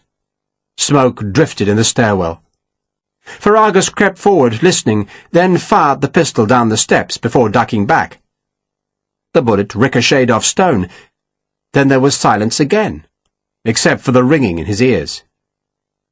"Use your musket, Francisco," he ordered, and Francisco stepped to the edge, fired down and skipped back. Still nothing. "Maybe they died," Francisco suggested. "That stench would kill an ox," another man said, and indeed the smell coming from the cellar was thick and foul. Ferragus was tempted to go down, but he had learned not to underestimate Captain Sharpe. In all likelihood, he thought, Sharpe was waiting, hidden to the left or right of the stairwell, just waiting for curiosity to bring one of his enemies down the steps. "More flames," Ferragus ordered, and two of the men broke up some old crates, and the fragments were set alight and tossed down into the cellar to thicken the smoke. More wood was hauled down, until the floor at the foot of the steps seemed to be a mass of flame. Yet still no one moved down there. No one even coughed. "They had to be dead," Francisco said. No one could survive that turmoil of smoke. Ferragus took a musket from one of the men, and very slowly, trying to make no noise, he crept down the stairs. The flames were hot on his face, the smoke was fierce, but at last he could see into the cellar, and he stared, not believing what he saw. For in the very centre, edged with glowing coals and smouldering wood, was a hole just like a grave. He stared, not comprehending for a moment, and then suddenly and rarely he felt afraid. The bastards were gone. Ferragus stayed on the bottom step. Francisco, curious, went past him, waited a moment for the worst of the smoke to subside, then kicked aside the flames to peer down the hole. He made the sign of the cross. "What's down there?" Ferragus asked. "Sewer? Maybe they drowned." "No," Ferragus said, then shuddered because a hammering sound was coming from the fetid hole. The noise seemed to come from far away, but it was a hard-edged noise, threatening, and Ferragus remembered a sermon he had once endured from a Dominican friar who had warned the people of Coimbra about the hell that waited for them if they did not mend their ways. The friar had described the fires, the instruments of torture, the thirst, the agony, the eternity of hopeless weeping, and in the echoing noise Ferragus thought he heard the implements of hell clanging, and he instinctively turned and fled up the stairs. The sermon had been so powerful that for 2 days afterwards Ferragus had tried to reform himself. He had not even visited any of the brothels he owned in the town. And now, faced with that noise and the sight of the fire-edged hole, the terror of the sinner came back to him. He was overcome with a fear that Sharpe was now the hunter, and he the quarry. "Up here!" he ordered Francisco. "That noise!" Francisco was reluctant to leave the cellar. "It's him," Ferragus said. "You want to go down and find him?" Francisco glanced down the hole, then fled back up the steps where he closed the trapdoor, and Ferragus ordered the boxes piled back on top, as if that could stop Sharpe erupting from the stinking underworld. Then another hammering sounded, This one on the warehouse doors, and Ferragus whipped round and raised his gun. The new hammering came again, and Ferragus suppressed his fear and walked towards the sound. "Who's there?" he shouted. "Senor! Senor, it's me, Miguel!" Ferragus dragged open one of the warehouse doors, and at least one thing was right with the world. For Miguel and Major Ferreira had returned. Ferreira sensibly had abandoned his uniform and was wearing a black suit. And with him was a French officer and a squadron of hard-looking cavalrymen armed with swords and short muskets. And Ferragus was aware of noises in the streets again. A scream somewhere, the clatter of hooves and the sound of boots. He was in the daylight. Hell had been shut up, and the French had arrived. And he was safe. The rifle butts hammered the sewer wall, and Sharpe was instantly rewarded by the grating sound of bricks shifting. "Richard!" Vicente called warningly, and Sharpe looked round and saw tiny glimmers of light sparking in the far recesses of the sewer. The glints flared, flashed, and faded, reflecting their eerie light from things that glistened on the sides of the brick tunnel. "Ferragus," Sharpe said, "trucking far into the cellar. Is your rifle loaded, Yogi?" "Of course. Just watch that way, but I doubt the buggers will come." "Why wouldn't they?" "Because they don't want to fight us down here," Sharpe said. "Because they don't want to wade through shit. Because they're frightened." He smashed the rifle into the old brickwork, hitting again and again in a kind of frenzy, and Harper worked beside him, timing his blows to strike at the same time as Sharpe's. And suddenly the ancient masonry collapsed. Some of the bricks cascaded down to Sharpe's feet, splashing his legs with sewage, but most fell into whatever space was beyond the wall. The good news was that they fell with a dry clatter, not with a splash that would announce they had only managed to break into one of the many cesspits dug beneath the houses of the lower town. "Can you get through, Pat?" Sharpe asked. Harper did not answer, but just clambered through the black space. Sharpe turned again to watch the tiny sparks of falling fire that he reckoned were no more than 100 paces away. The journey through the sewer had seemed much longer. A larger scrap fell, flared blue-green, and splashed into oblivion, but not before its sheen of light had flickered off the walls to show that the tunnel was empty. "That's another damn cellar," Harper said, his voice echoing in the dark. "Take these," Sharpe said, and pushed his rifle and sword through the gap. Harper took the weapons. Then Sharpe climbed up, scratching his belly on the rough edge of the shattered brickwork, then wriggling over onto a stone floor. The air was suddenly fresh. The stench was still there, of course, but less concentrated, and he breathed deep before helping Harper lift the bundles of clothes through the hole. "Miss Fry, give me your hands," Sharpe said, and he lifted her through the gap, stepped back, and she fell against him so that her hair was against his face. "You all right?" "I'm all right," she said. She smiled. "You're right, Mr. Sharpe, and for some reason I am enjoying myself." Harper was helping Vicente through the hole. Sharpe lifted Sarah gently. "You must get dressed, miss." "I was thinking my life must change," she said, "but I wasn't expecting this."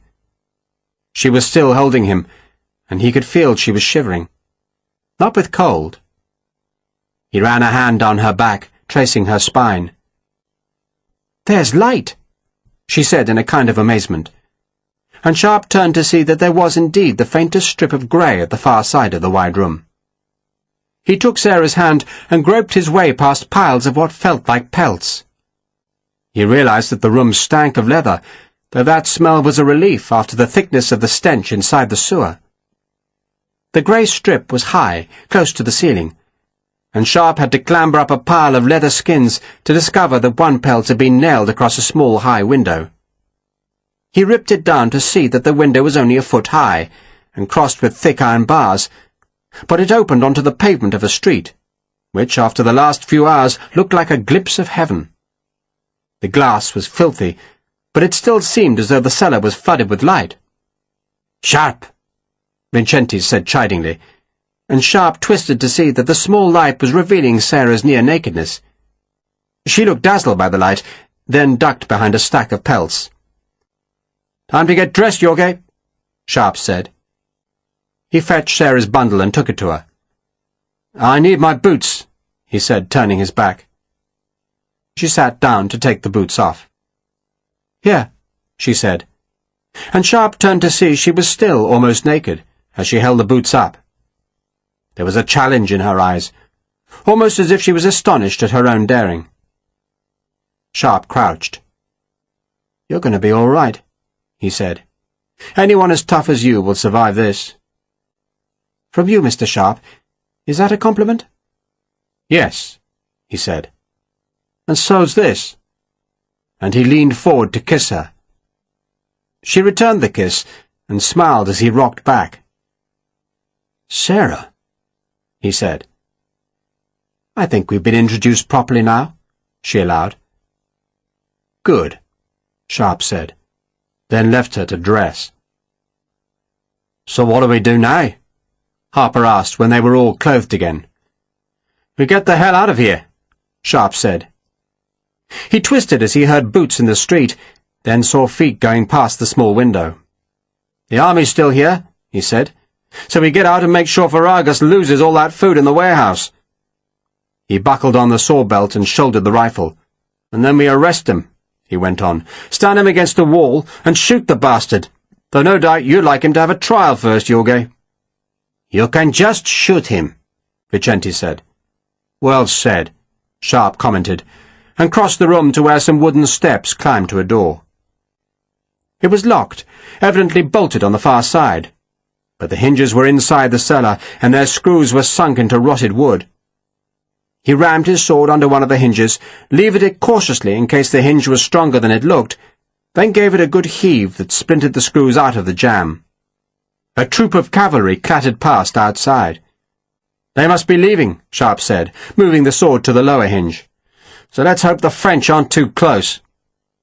The second hinge tore out of the frame, and Sharpe pulled on it to force the door inwards. It tilted on the bolt, but opened far enough for him to see down a passageway that had a heavy door at its far end. And, just as Sharpe was about to step through the half-blocked opening, someone began thumping that far door. He could see it shaking, could see the dust jarring off its timbers, and he held up a hand to caution his companions to silence as he backed away. "What day is it?" he asked. Vicente thought for a second. "Monday?" he guessed. "October the 1st? "Jesus," Sharpe said, wondering whether the horses in the street had been French and not British.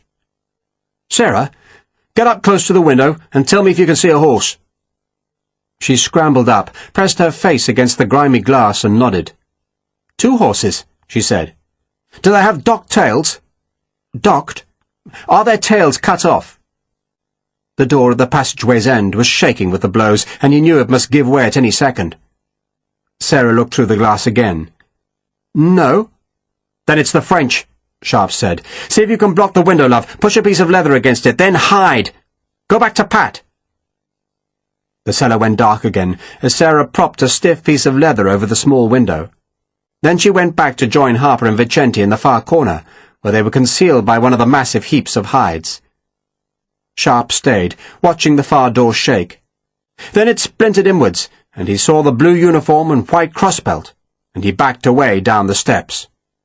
"Frogs," he said grimly, and crossed the cellar and crouched with the others. There was a cheer as the French broke into the house. Footsteps were loud on the floorboards above. Then someone kicked at the half-broken cellar door, and Sharpe could hear voices. French voices, and not happy voices. The men evidently paused at the cellar door, and one made a sound of disgust, presumably at the stench of sewage. "Merde," one of the voices said. "C'est un puisard," another spoke. "He says it's a cesspit," Sarah whispered in Sharpe's ear. Then there was a splashing sound as one of the soldiers urinated down the steps. There was a burst of laughter, then the Frenchman went away. Sharpe, crouching close beside Sarah in the cellar's darkest corner, heard the distant sounds of boots and hooves, voices and screaming. A shot sounded, then another. It was not the sound of battle, for that was many shots melding together to make an unending crackle, but single shots, as men blew off padlocks, or just fired for the hell of it. "The French are here?" Harper asked in disbelief. "The whole damn army," Sharpe said. He loaded his rifle, shoved the ramrod back in its hoops, then waited. He heard boots clattering down the stairs in the house above. More boots in the passageway, and then there was silence, and he decided the French had gone to find a wealthier place to plunder. "We're going up," he said, "to the attic." Perhaps it was because he'd been underground too long, or perhaps it was just an instinct to get high, but he knew they could not stay here. Eventually some Frenchmen would search the whole cellar, and so he led them through the stacked hides and up the steps. The outer door was open, showing sunlight in the streets, but there was no one in sight. So he ran down the passage, saw stairs to his right, and took them 2 at a time. The house was empty. The French had searched it, and found nothing except some heavy tables, stools, and beds. So they'd gone to look for richer pickings. At the top of the second flight of stairs was a broken door, its padlock split away, and above it was a narrow staircase that climbed to a set of attic rooms that seemed to extend across 3 or 4 houses. The largest room, long, low, and narrow, had a dozen low wooden beds. "Student quarters," Vicente said. There were screams from nearby houses, the sound of shots, then voices down below, and Sharpe reckoned more troops had come to the house. "The window," he said, and pushed the closest one open, and climbed through to find himself in a gutter that ran just behind a low stone parapet. The others followed Sharpe, who found a refuge at the northern gable end that was not overlooked by any of the attic windows. He peered over the parapet into a narrow, shadowed alley. A French cavalryman, a woman across his pommel, rode beneath Sharpe. The woman screamed and the man slapped her rump, then hauled up her black dress and slapped it again. "They're having fun and games," Sharpe said sourly. He could hear the French in the attic rooms, but none came out onto the roof, and Sharpe sat back on the tiles and stared uphill.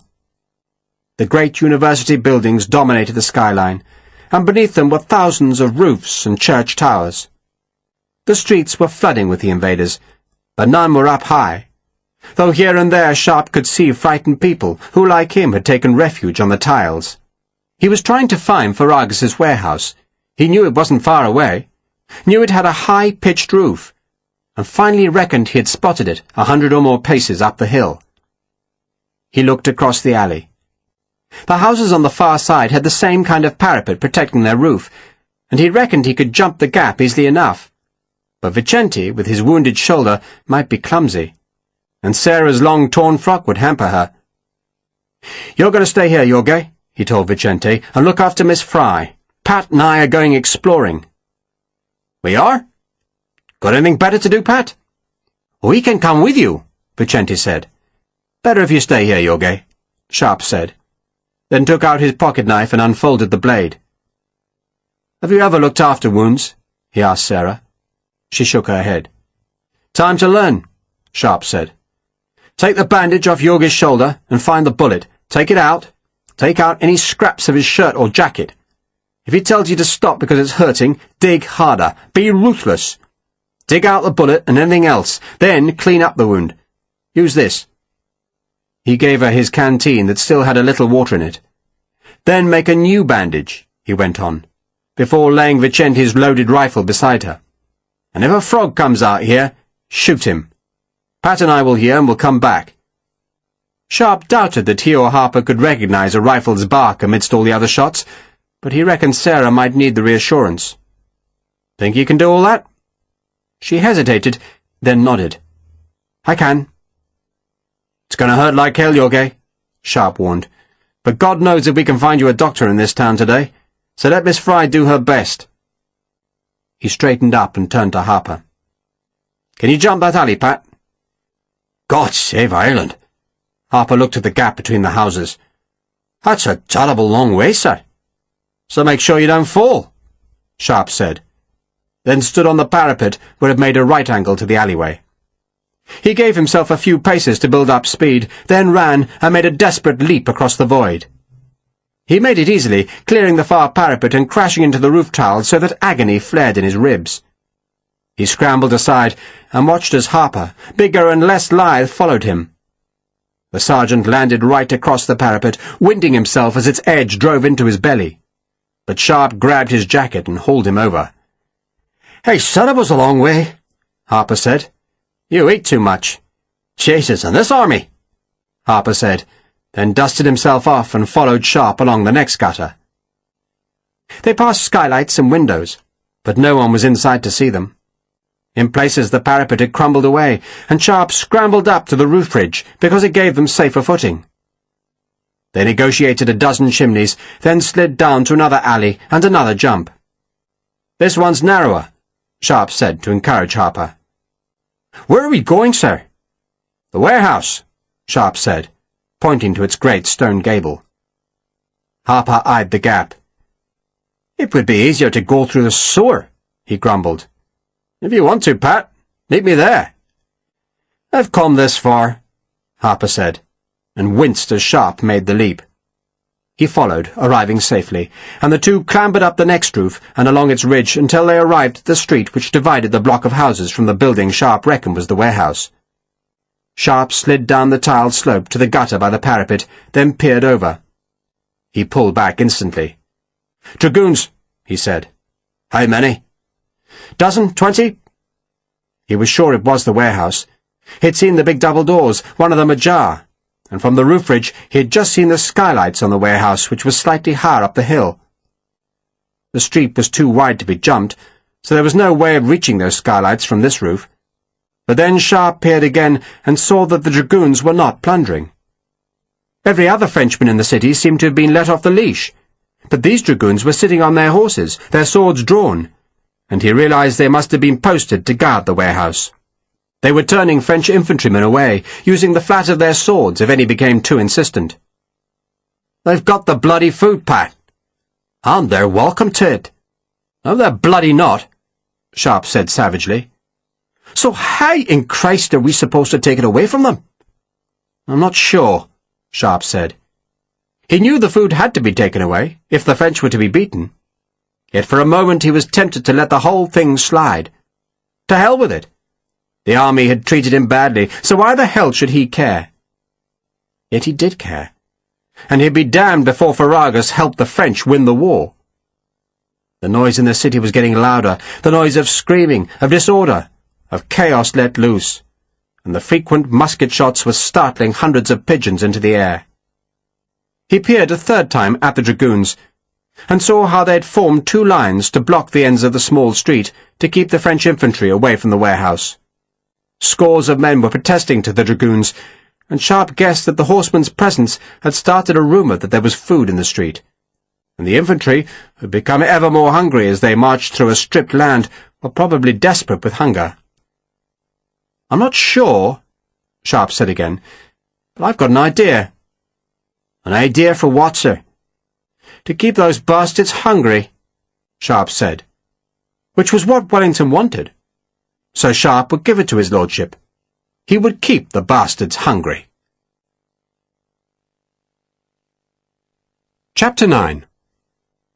A chief commissary came to inspect the food. He was a small man named Laurent Poquelin, short, stocky, and bald as an egg, but with long moustaches that he twisted nervously whenever he was worried. And he had been much worried in the last few weeks, for l'Armée de Portugal had found itself in a land emptied of food, and he was responsible for feeding 65,000 men, 17,000 cavalry horses, and another 3,000 assorted horses and mules. It could not be done in a wasted land, in a place where every orchard had been stripped of fruit, where the larders had been emptied, the storehouses despoiled, the wells poisoned, the livestock driven away, the mills disassembled, and the ovens broken. The Emperor himself could not do it. All the forces of heaven could not do it.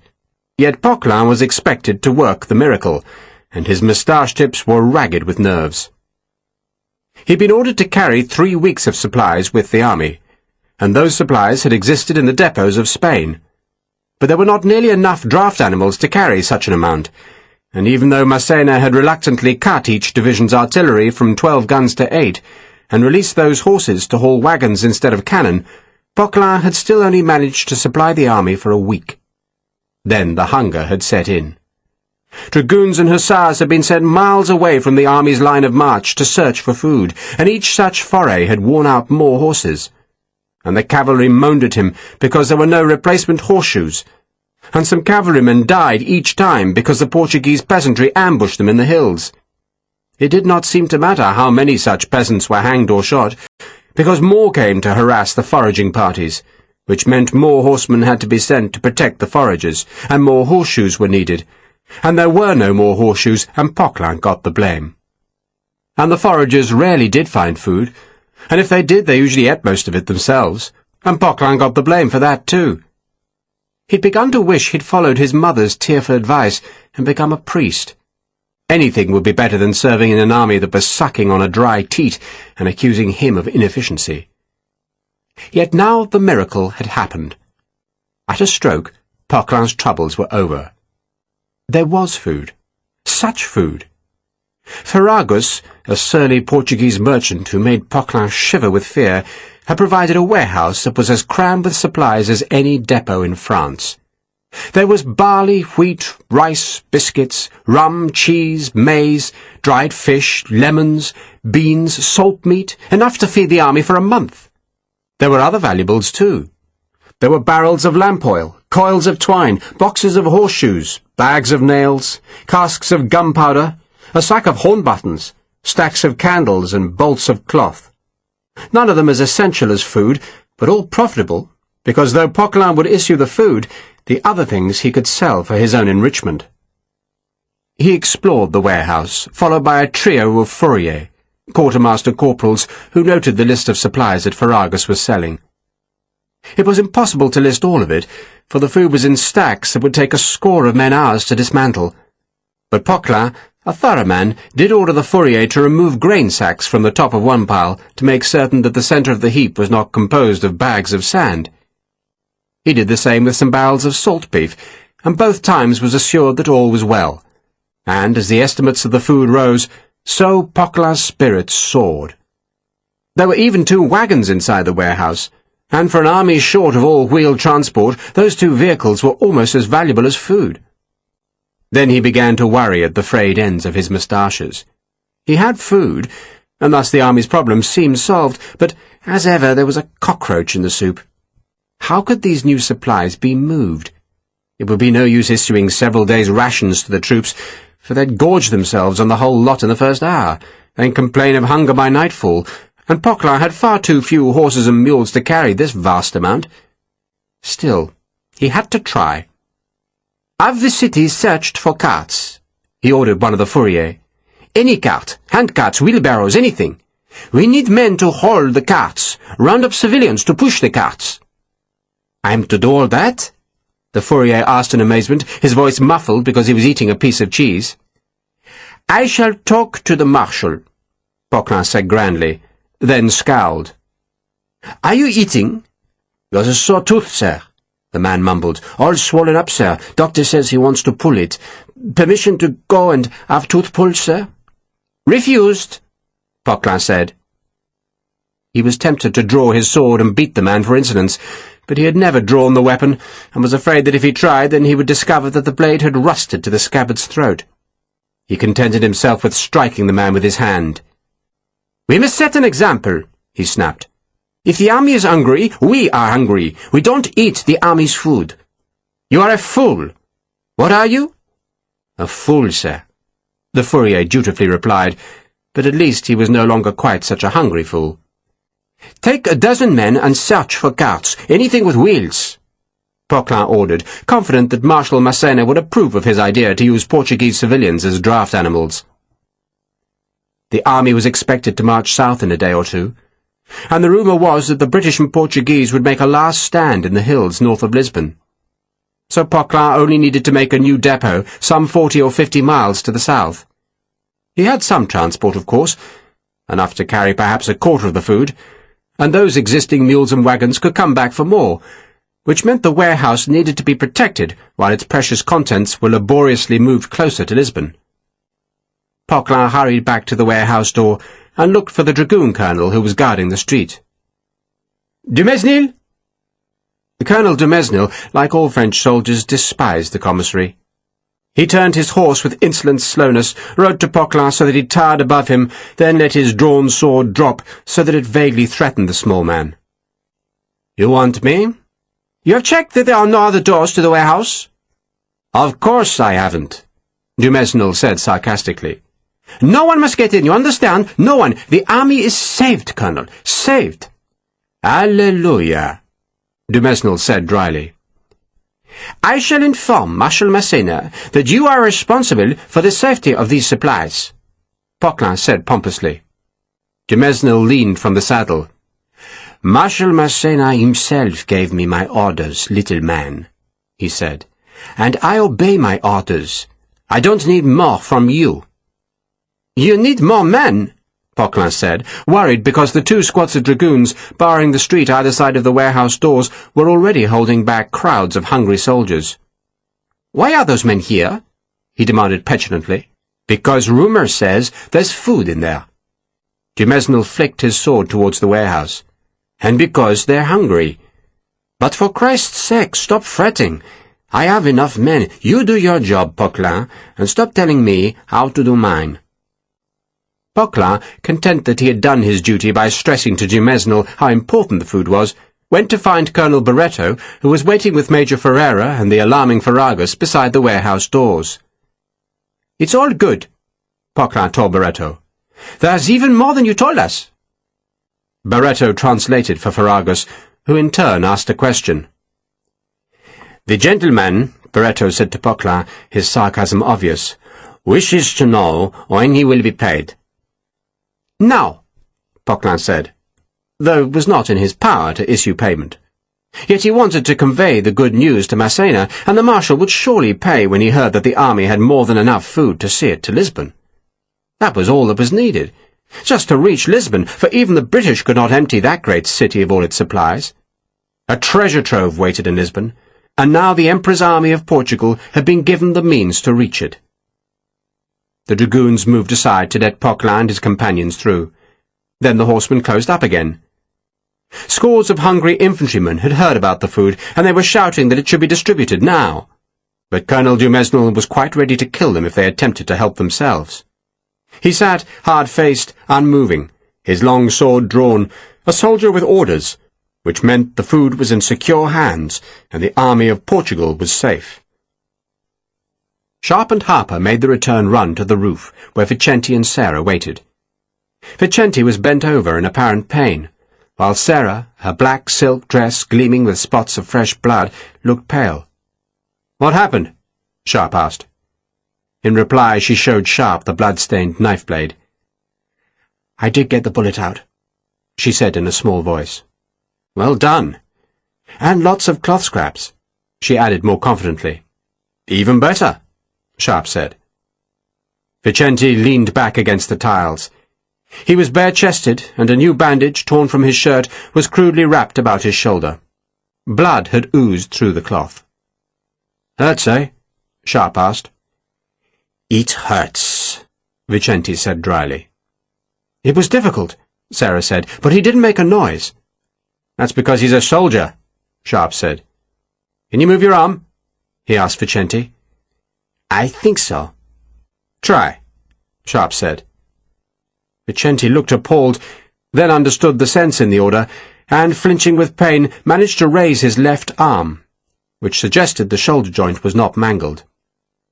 "You're going to be right as rain, Jorge," Sharpe said, "so long as we keep that wound clean."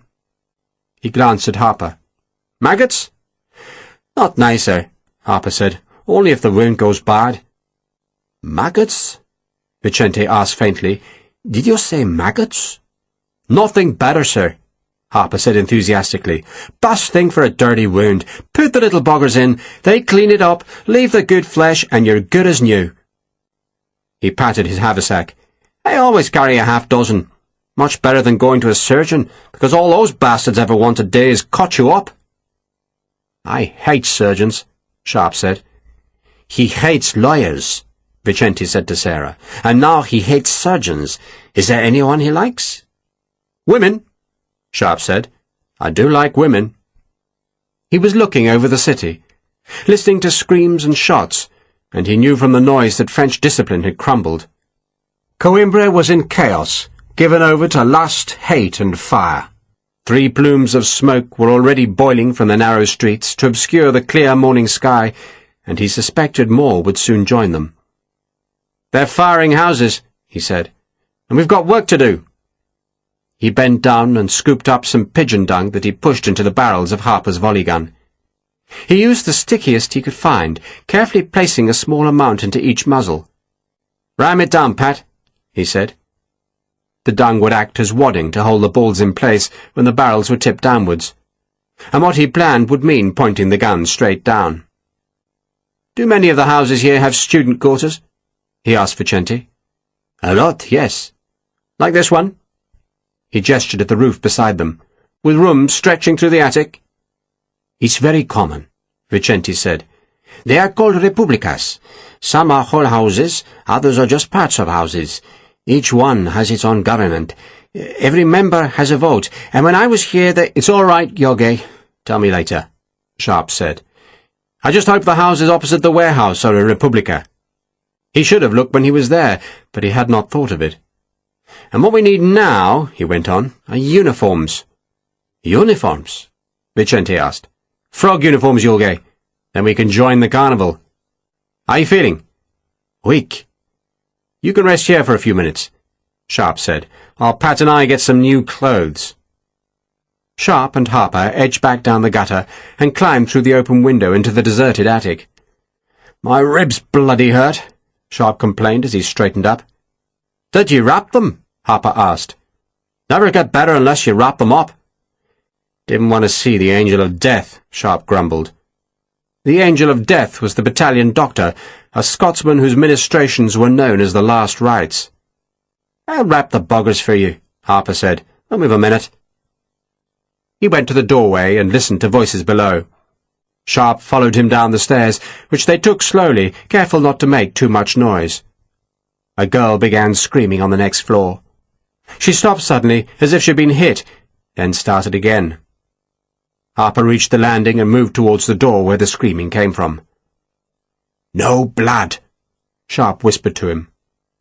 A uniform jacket sheeted with new blood would make them too distinctive. Men's voices came from the lower floor, but they were taking no interest in the girl above. "Make it fast," Sharpe said, edging past the Irishman, "and brutal as you like." Sharpe pushed the door open and kept moving, seeing 3 men in the room.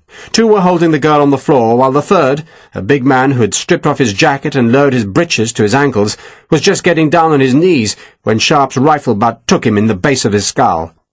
It was a vicious blow, hard enough to throw the man forward onto the girl's naked belly. Sharpe reckoned the man had to be out of the fight, drew the rifle back and hit the left-hand man on the jaw, and he heard the bone crack and saw the whole jaw twist awry. He sensed the third man going down to Harper's blow and finished off the man with a broken jaw by another slam of the brass-sheathed butt to the side of his skull. By the feel of the blow, he'd fractured the man's skull. Then he was gripped round the legs by the first man, who had somehow survived the initial assault. The man, hampered by his lowered breeches, clawed at Sharpe's groin, unbalancing him. Then the heavy butt of the volley gun slammed into the back of his skull, and he slid down groaning. Harper gave him a last tap as a keepsake.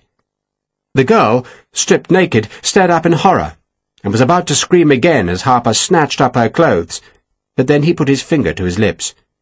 She held her breath, gazing up at him, and Harper smiled at her, then gave her the clothes. "Get dressed, sweetheart," he said. "English?" she asked, pulling the torn dress over her head. Harper looked horrified. "I'm Irish, darling," he said. "For God's sake, lover boy," Sharpe said, "get the hell up the stairs and fetch the other 2 down." "Yes, sir," Harper said, and went to the door. The girl, seeing him go, gave a small cry of alarm. The Irishman looked back at her, winked at her, and the girl snatched up the rest of her clothes and followed him, leaving Sharpe with the 3 men. The big man, who had taken such a beating, showed signs of recovery, lifting his head and scrabbling on the floor with a calloused hand. So Sharpe drew the man's own bayonet and slid it up between his ribs. There was very little blood. The man gave a heave, opened his eyes once to look at Sharpe, then there was a rattling noise in his throat, and his head dropped. He lay still. The other 2 men, both very young, were unconscious. Sharpe reckoned the one whose jaw he'd broken and dislocated would probably die from the blow on the skull. He was white-faced and blood was trickling from his ear, and he gave no sign of consciousness as Sharpe stripped off his clothes. The second, whom Harper had hit, groaned as he was stripped, and Sharpe thumped him into silence. Then he peeled off his own jacket and pulled on a blue one. It fitted him well enough. It buttoned to one side of the broad white facing that blazoned the front, and which ended at his waist, though a pair of tails hung down behind. The tails had white turnbacks decorated with pairs of red flaming grenades, which meant the jacket's true owner was from a grenadier company. The high stiff collar was red, and the shoulders had brief red epaulets. He pulled on the soldier's white crossbelt that was fastened at the left shoulder by the epaulet strap, and from which hung the bayonet. He decided against taking the man's white trousers. He already wore the overalls of a French cavalry officer, and though the mix of coat and overalls was unusual, few soldiers were uniformed properly after they'd been on campaign for a few weeks. He strapped his own sword belt beneath the coat-tails, and knew that was a risk, for no ordinary soldier would carry a sword, but he assumed men would think he'd plundered the weapon. He hung his rifle on his shoulder, knowing that to any casual glance the weapon resembled a musket. He emptied the man's ox-hide pack, and put in his own jacket and shako, then pulled on the soldier's shako, a confection of red and black blazoned on the front with a brass plate, showing an eagle above the number 19, making Sharpe a new recruit to the 19th Infantry of the line. The cartridge box, which hung beneath the bayonet at the end of the crossbelt, had a brass badge of a grenade mounted on its lid. Harper came back and looked startled for a second to the sight of Sharpe in enemy blue. Then he grinned. "Suits you, sir." Vicente and the two girls followed. Sharpe saw that the Portuguese girl was young, perhaps 15, with bright eyes and long dark hair. She saw the trace of blood on the shirt of the man who'd been about to rape her, then spat on him, and before anyone could stop her, she snatched up a bayonet and stabbed the neck of one of the other two, making blood spurt high up the wall. Vicente opened his mouth to protest, then fell silent. 18 months before, when Sharpe had first met him, Vicente's legal mind had balked at such summary punishment of rapists. Now he said nothing as the girl spat on the man she'd killed, then went to the second, who was lying on his back and breathing with a hoarse sound from his broken jaw. She stood over him, poising the bayonet above his twisted mouth. "I never did like rapists," Sharpe said mildly. "Scum," Harper agreed. "Pure bloody scum." Sarah watched, not wanting to watch, but unable to take her eyes off the bayonet that the girl held two-handed.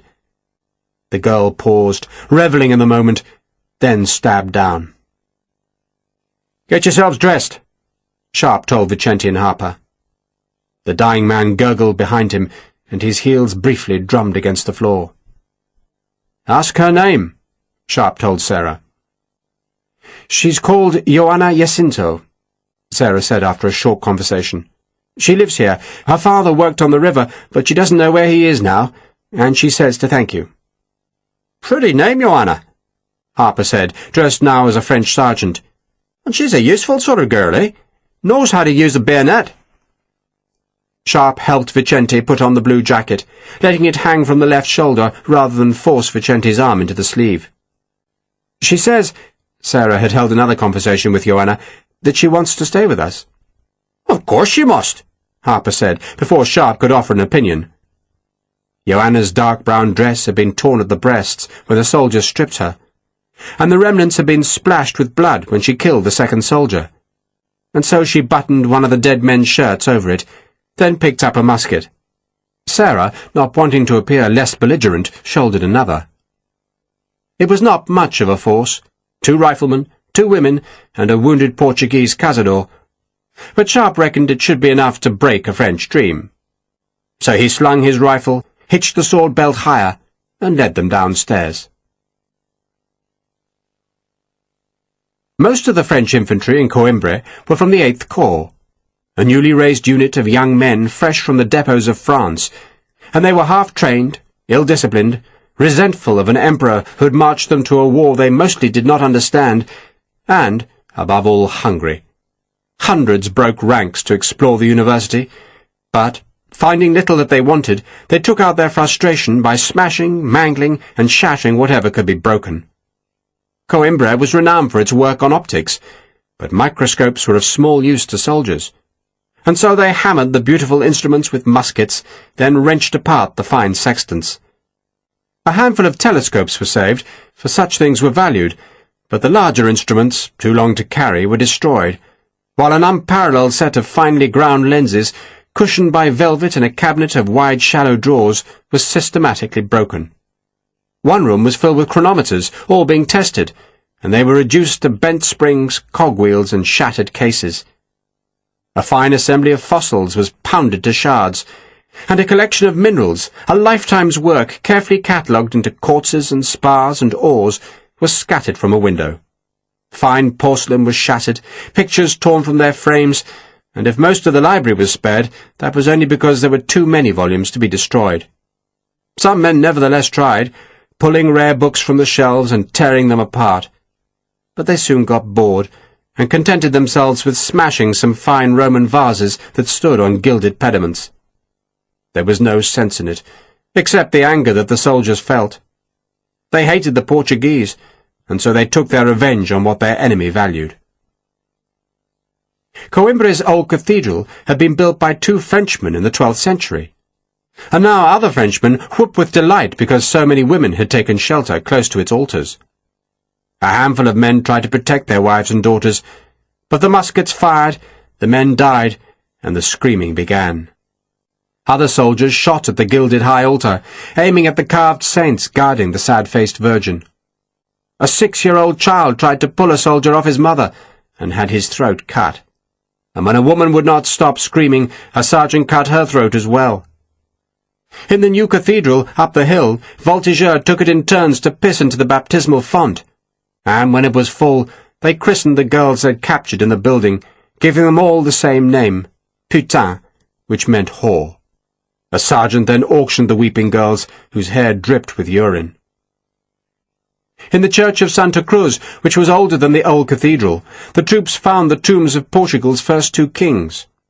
The beautifully sculptured sepulchres were wrenched apart, the coffins shattered, and the bones of Afonso the Conqueror, who had liberated Lisbon from the Muslims in the 12th century, were hauled from their winding cloth and thrown across the floor. His son, Sancho I, had been buried in a white linen shift edged with cloth of gold, and an artilleryman ripped the shroud away and draped it about his shoulders before dancing on the remnants of the corpse. There was a gold cross studded with jewels in Sancho's tomb, and 3 soldiers fought over it. One died, and the other 2 hacked the cross apart and shared it. There were more women in Santa Cruz, and they suffered as the other women were suffering, while their men were taken into the cloisters of silence and shot. Mostly the soldiers wanted food. They broke into houses, kicked open cellars, and searched for anything they could eat. There was plenty, for the city had never been properly stripped of foodstuffs, but there were too many soldiers, and anger grew when some men ate and others stayed hungry. And the anger turned into fury when it was fueled by the lavish supplies of wine discovered in the taverns. A rumour spread that there was a great stock of food in a warehouse in the lower town, and hundreds of men converged on it, only to find the hoard guarded by dragoons. Some stayed, hoping the dragoons would go away, while others went to find women or plunder. A few men tried to prevent the destruction. An officer attempted to pull 2 artillerymen off a woman, and was kicked to the ground, then stabbed with a sword. A pious sergeant, offended at what went on in the old cathedral, was shot. Most officers, knowing it was hopeless to try and stop the orgy of destruction, barricaded themselves in houses and waited for the madness to subside, while others simply joined in. Marshal Massena, escorted by hussars and accompanied by his aides and by his mistress, who was fetchingly dressed in a sky-blue hussar's uniform, found a billet in the Archbishop's palace. 2 infantry colonels came to the palace and complained of the troops' behaviour, but they got small sympathy from the marshal. "They deserve a little respite," he said. "It's been a hard march, and they're like horses. They go better if you ease the curb rein from time to time. So let them play, gentlemen, let them play." He made certain Henrietta was comfortable in the Archbishop's bedroom. She disliked the crucifixes hanging on the walls, so Massena jettisoned them through the window, then asked what she would like to eat. "Grapes and wine," she said, and Massena ordered one of his servants to ransack the palace kitchens and find both. "And if there are none, sir?" the servant asked. "Of course there are grapes and wine," Massena snapped. "Good Christ almighty, can nothing be done without questions in this army? Find the damned grapes, find the damned wine, and take them to Mademoiselle." He went back to the palace's dining room, where maps had been spread on the archbishop's table. They were poor maps, inspired more by imagination than by topography. But one of Massena's aides thought better ones might exist in the university. And he was right, though by the time he found them, they had been reduced to ashes. The army's generals assembled in the dining room, where Massena planned the next stage of the campaign. He'd been rebuffed at Busaco, but that defeat had not prevented him turning the enemy's left flank, and thus chasing the British and Portuguese out of central Portugal. Massena's army was now on the Mondego, and the enemy was retreating towards Lisbon. But that still left the Marshal with other enemies. Hunger assailed his troops, as did the Portuguese irregulars, who closed behind his forces like wolves following a flock of sheep. General Junot suggested it was time for a pause. "The British are taking to their ships," he said, "so let them go. Then send a corps to retake the roads back to Almeida." Almeida was the Portuguese frontier fortress where the invasion had begun, and it lay over 100 miles eastwards at the end of the monstrously difficult roads across which the French army had struggled. "To what end?" Massena asked. "So supplies can get through," Junot declared. "Supplies and reinforcements." "What reinforcements?" The question was sarcastic. "Drouet's corps?" Junot suggested. "They won't move," Massena said sourly.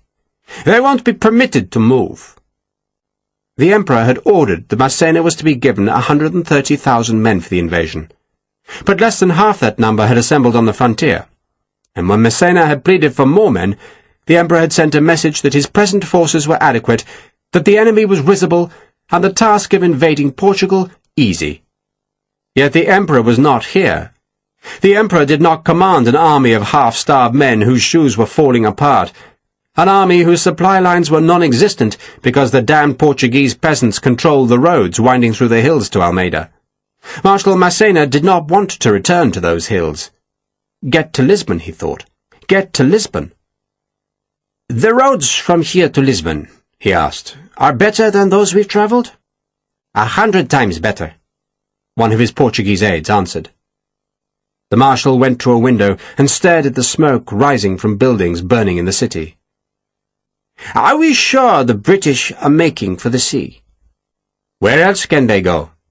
a general retorted. "Lisbon?" "Can't be defended," the Portuguese aide observed. "To the north?" Massena turned back to the table and stabbed a finger onto the hatch marks of a map. "These hills?"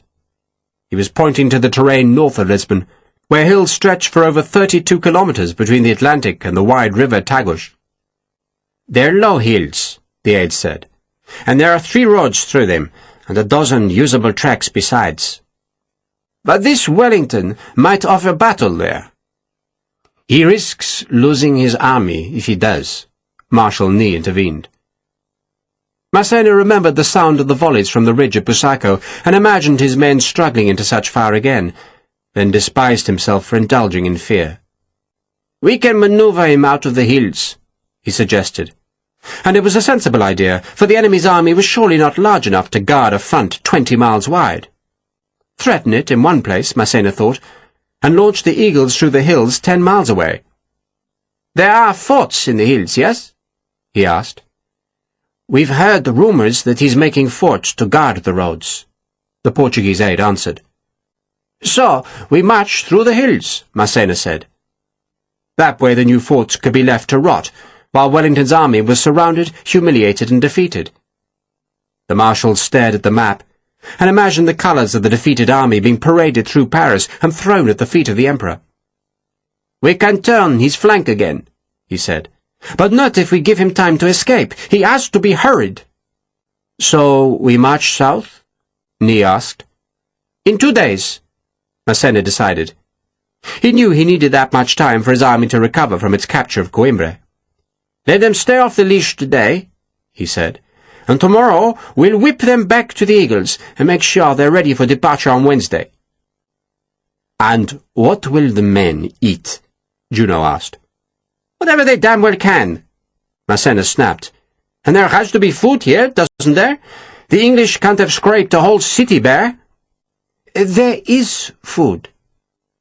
A new voice spoke, and the generals, resplendent in blue, red, and gold, turned from their maps to see Chief Commissary Poquelin looking unusually pleased with himself. "How much food?" Massena asked caustically. "Enough to see us to Lisbon, sir," Poquelin said. "More than enough."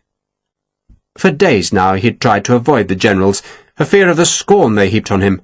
But Poquelin's hour had come. This was his triumph. The commissary had done its work.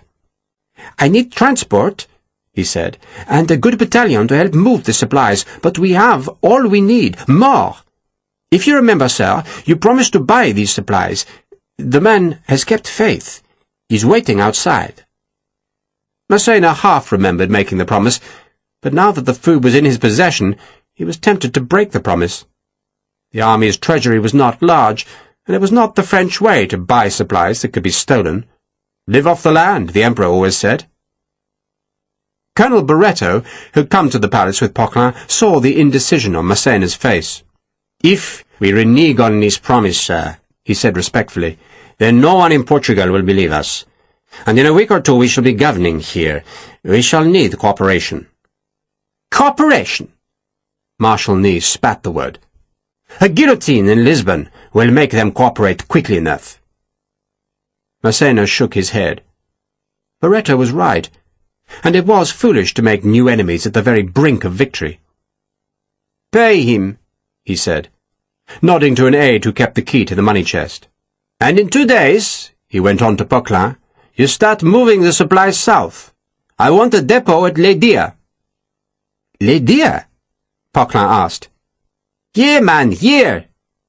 Massena stabbed a map with his forefinger, and Poquelin nervously edged through the generals to look for the town, which he discovered lay some 40 miles south of Coimbra on the Lisbon road. "I need wagons," Poquelin said. "You will have every wagon and mule we possess," Massena promised grandly. "There aren't enough horses," Juno said sourly. "There are never enough horses," Massena snapped.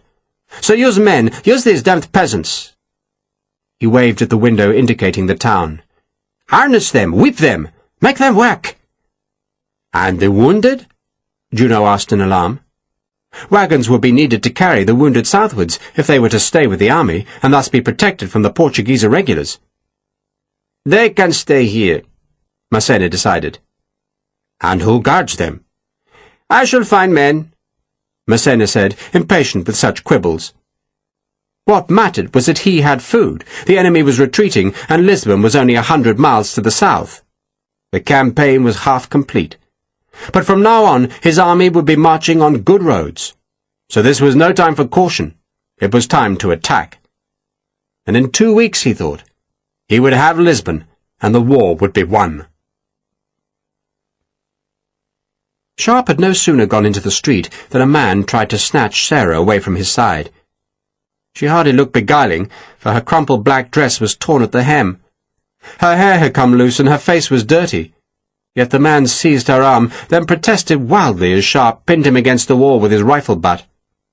Sarah spat at the man and added a couple of words which she hoped were rude enough to shock him. "You speak French?" Sharpe asked Sarah, careless that the French soldier could overhear him. "French, Portuguese, and Spanish," she said. Sharpe thumped the man in the groin for a remembrance, then led his companions past the bodies of 2 men, both Portuguese, who lay on the cobbles. One had been eviscerated, and his blood trickled 10 feet down the gutter from his corpse, which was being sniffed by a 3-legged dog. A window broke above them, showering them with glittering shards. A woman screamed, and the bells in one of the churches began a terrible cacophony. None of the French soldiers took any notice of them, other than to ask if they had finished with the 2 girls, and only Sarah and Vicente understood those questions. The street became more crowded as they went uphill, and got closer to where, rumour said, there was food enough for a multitude. Sharpe and Harper used their size to bully past soldiers. Then, reaching the houses that stood opposite Ferragus's warehouse, Sharpe went into the first door and climbed the stairs. A woman, blood on her face and clutching a baby, shrank from them on the landing. Then Sharpe was up the last flight of stairs and discovered to his relief that the attic here was like the first, a long room that overlaid the separate houses beneath. There had been a score of students living up here. Now their beds were overturned, all except one on which a French soldier slept. He woke as their footsteps sounded loud on the boards, and seeing the two women, rolled off the bed. Sharpe was opening a window onto the roof, and turned as the man held out his hands to Sarah, who smiled at him, and then with surprising force rammed the muzzle of her French musket into his belly. The man let out his breath in a gasp, bent over, and Joanna hit him with the stock of her musket, swinging it in a haymaker's blow to crack the butt onto his forehead, and the man without a sound collapsed backwards. Sarah grinned, discovering abilities she had not suspected. "Stay here with the women," Sharpe told Vicente, "and be ready to run like hell." He was going to attack the dragoons from above, and he reckoned the cavalrymen would come after their assailants by using the stairs closest to the warehouse, ignorant that the attic gave access to 4 separate stairwells in the 4 houses. Sharpe planned to go back the way he'd come, and by the time the dragoons reached the attic, he would be long gone. "Come on, Pat." They clambered out onto the roof, the same roof that they had reconnoitred earlier, and by following the gutter behind the parapet, they reached the gable end, from which, leaning over, Sharpe could again see the horseman 3 floors below him. He took the volley gun from Harper. "There's an officer down there, Pat," he said. "He's on the left, mounted on a grey horse. When I give the word, shoot him." Harper put some pigeon dung into his rifle's barrel and rammed it down to hold the bullet in place. Then he edged forward and peered down into the street. There were dragoons at either end of the short roadway, using their horses' weight and the threat of their long swords to hold the hungry infantry at bay. The officer was just behind the left-hand group, easily distinguished because of the fur-lined pelisse that hung from his left shoulder, and because his green saddlecloth had no pouch attached. None of the dragoons looked upwards. Why should they? Their job was to guard the street, not watch the rooftops, and Harper aimed the rifle downwards and pulled back the cock. Sharpe stood beside him with the volley gun. "Ready?" "Aim ready." "You fire first," Sharpe said. Harper had to be sure of his aim, but there was no need for Sharpe to aim the volley gun, for it had no accuracy. It was just a slaughtering machine, its 7 bullets spreading like canister from the clustered barrels. Harper lined the sights on the officer's brass helmet, which had a brown plume trailing from its crest. The grey horse stirred and the Frenchman calmed it, then looked behind him, and just then Harper fired. The bullet cracked open the helmet, so that a jet of blood sprayed briefly upwards. Then more blood flooded from beneath the helmet's rim, as the officer toppled slowly sideways. And just then Sharpe fired into the other dragoons, the noise of the volley gun sounding like a cannon shot as it echoed from the warehouse's facade. Smoke filled the air. A horse screamed. "Run!" Sharpe said. They went back the way they'd come, through the window and down the far stairs, with Vicente and the women following. Sharpe could hear uproar at the other end of the house. Men were shouting in alarm, horses' hoofs were loud on cobbles.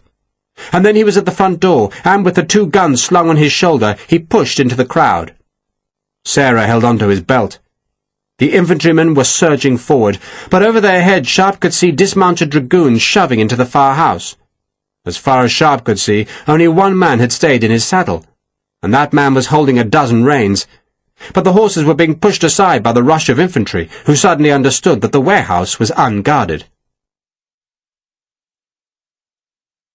End of Disc 8. Disc 9. The dragoons had done exactly what Sharpe had wanted, what he thought they would do. Their officer was dead, others of them were wounded, and, lacking leadership, their only thought was to take revenge on the men who'd attacked them. And so they swarmed into the house and left the warehouse unguarded except for a handful of dragoons who were powerless to stem the surge of men who charged at the doors. A dragoon sergeant tried to stop them by swinging the flat of his sword at the leading men, but he was hauled from the saddle, his horse was shoved aside, and the great doors were dragged open. A huge cheer sounded. The remaining dragoons let the men run past, intent only on saving themselves and their horses. "It's going to be chaos in there," Sharpe said to Harper. "I'm going in alone." "To do what?" "What I have to do," Sharpe said. "You and Captain Vicente look after the girls." He pushed them into a doorway. "I'll join you here." Sharpe would have preferred to take Harper with him, for the Irishman's size and strength would be huge assets in the crowded warehouse, but the biggest danger would be that the five of them would be separated in the dark, confused interior, and it was better that Sharpe worked alone. "Wait for me," Sharpe said. Then gave Harper his pack and his rifle, and, armed only with his sword and the unloaded volley gun, he bullied and shoved his way up the street, past the dead officer's frightened horse, and so at last into the warehouse. The entrance was crammed, and once inside he found men hauling down boxes, sacks, and barrels, making it hard to get through. But Sharpe used the butt of the volley gun, savagely clearing the way. An artilleryman tried to stop him, throwing a wild punch, and Sharpe drove the man's teeth in with the brass-bound stock. Then he scrambled across a sprawling mound of sacks pulled down from one of the great heaps, and found himself in a relatively uncrowded area. From here he could work his way to the edge of the warehouse, where he remembered seeing the supplies piled on the two carts parked beside the great timber wall that divided this warehouse from the next. Few men were back here, for the French were interested in food, not candles and buttons, and nails and horseshoes. One man was already at one of the wagons, sorting through the goods on its bed, and Sharpe saw he already had a full sack, presumably stuffed with food, and so he clouted the man on the back of the neck with the volley gun, kicked him when he was down, stamped on his face when he tried to move, then looked inside the sack. Biscuits, salt beef, and cheese. He would take that, for all of them were hungry, and so he put the sack aside, then drew his sword and used the blade to break open 2 barrels of lamp oil. It was whale oil, and it gave off a rank stench as it spilled from the broken staves and dripped down to the wagon bed. There were some bolts of cloth at the far end of the wagon, and he climbed up to discover what they were made of, and discovered, as he had hoped, that they were linen. He shook 2 of the bolts out, letting the cloth lie loosely across the wagon's load. He jumped down, sheathed the sword, then broke open a cartridge to make a paper spill filled with gunpowder. He primed the unloaded volley gun, then glanced around the warehouse, where men were dragging at supplies like fiends. A stack of rum barrels collapsed, crushing a man, who screamed as his legs were broken by a full barrel that split apart to flood rum across the floor. A Frenchman beat at another barrel with an axe, then dipped a tin cup into the rum. A dozen others went to join him, and no one took any notice of Sharpe as he cocked the unloaded volley gun. He pulled the trigger. The priming flared, and the spill caught. It fizzed angrily. He let the flame grow until the spill was burning well. Then he tossed it down into the oil on the wagon bed. For a second the paper burned on its own. Then a sheet of flame spread across the wagon, and Sharpe snatched up the sack of food and ran. For a few steps he was unimpeded. The men around the rum barrels ignored him as he edged past, but then the linen caught the fire, and there was a sudden flare of light. A man shouted a warning, smoke began to spread, and the panic began. A dozen dragoons were fighting their way into the warehouse, ordered to the hopeless task of ejecting the men stealing the precious food. And now a wave of terrified soldiers struck the dragoons, 2 of whom fell, and there was screaming and snarling, the sound of a shot, and then the smoke thickened with appalling rapidity as the wagon caught fire. The cartridges in the pouch of the man whose food Sharpe had stolen began to explode, and a burning scrap of paper fell into the rum, and sudden blue flames rippled across the floor. Sharpe ripped men away from his path, stamped on them, kicked them, then drew his sword because he reckoned it was the only thing that would clear the way. He stabbed men with the blade, and they twisted aside, protesting, then shrank from the anger on his face. And behind him a small barrel of gunpowder exploded, and the fire sprayed across the warehouse as Sharpe fought his way through the crush. Except there was no way through. Scores of terrified men were blocking the gaps between the heaps. So Sharpe sheathed his sword, threw his sack of food up to the top of a stack of boxes, and clambered up the side. He ran across the top. Cats fled from him. Smoke billowed in the rafters. He jumped to a half-collapsed heap of flour sacks, crossed them towards the doorway, then slid down the far side. He put his head down and ran, trampling fallen men, using his strength to escape the smoke, and burst out of the doors into the street, where, gripping the sack of food to keep it safe, he worked his way back down to the house where he'd left Harper. God save Ireland! Harper was standing in the doorway watching the chaos. Smoke was tumbling out of the great doors, and more was spewing up from the broken skylight. Soldiers, scorched and coughing, were staggering out of the door. Screams sounded inside the warehouse, and then there was another explosion as the rum barrels cracked apart. There was a glow like a giant furnace in the doors now, and the sound of the fire was like the roaring of a huge river going through a ravine. "You did that?" Harper asked. "I did that," Sharpe said. He felt tired suddenly, tired and ravenously hungry, and he went into the house where Vicente and the girls were waiting in a small room decorated with a picture of a saint holding a shepherd's crook. He looked at Vicente. "Take us somewhere safe, Yogi?" "Where's safe on a day like this?" Vicente asked. "Somewhere a long way from this street," Sharpe said. And the five of them went out of the back door, and looking back, Sharpe saw that the warehouse next to Ferragus's had caught the fire, and its roof was now burning. More dragoons were evidently coming, because Sharpe could hear the hooves loud in the narrow streets, but it was too late. They went down one alley, up another, crossed the street and went through a courtyard where a dozen French soldiers were lying dead drunk. Vicente led them. "We'll go uphill," he said, not because he thought the upper town was any safer than the lower town, but because it had been his home. No one accosted them.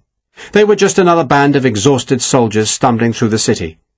Behind them was fire, smoke, and anger. "What do we say if they challenge us?" Sarah asked Sharpe. "Tell them we're Dutch." "Dutch? They have Dutch soldiers," Sharpe said. The upper town was quieter. It was mostly cavalrymen quartered here, and some of them told the interloping infantrymen to go away. But Vicente led them down an alley, through a courtyard, down some steps and into the garden of a big house. At the side of the garden was a cottage. "The house belongs to a professor of theology," Vicente explained, "and his servants live here." The cottage was tiny, but so far no French had found it. Sharpe, on his way uphill, had seen how some houses had a uniform code hung in the doorway to denote that soldiers had taken up residence, and that the place was not to be plundered. And so he took off his blue jacket and hung it from a nail above the cottage door. Maybe it would keep the enemy away, maybe not. They ate, all of them ravenous, tearing at the salt beef and hard biscuit, and Sharpe wished he could lie down and sleep for the rest of the day, but he knew the others must be feeling the same. "Get some sleep," he told them. "What about you?" Vicente asked. "Someone has to stand guard," Sharpe said. The cottage had one small bedroom, little more than a cupboard, and Vicente was given that because he was an officer, while Harper went into the kitchen where he made a bed from curtains, blankets, and a greatcoat. Joanna followed him, and the kitchen door was firmly shut behind her. Sarah collapsed in an old, broken armchair from which tufts of horsehair protruded. "I'll stay awake with you," she told Sharpe, and a moment later she was fast asleep. Sharpe loaded his rifle. He dared not sit, for he knew he'd never stay awake, and so he stood in the doorway, the loaded rifle beside him, and he listened to the distant screams, and he saw the great plume of smoke smearing the cloudless sky, and he knew he had done his duty. Now all he had to do was get back to the army.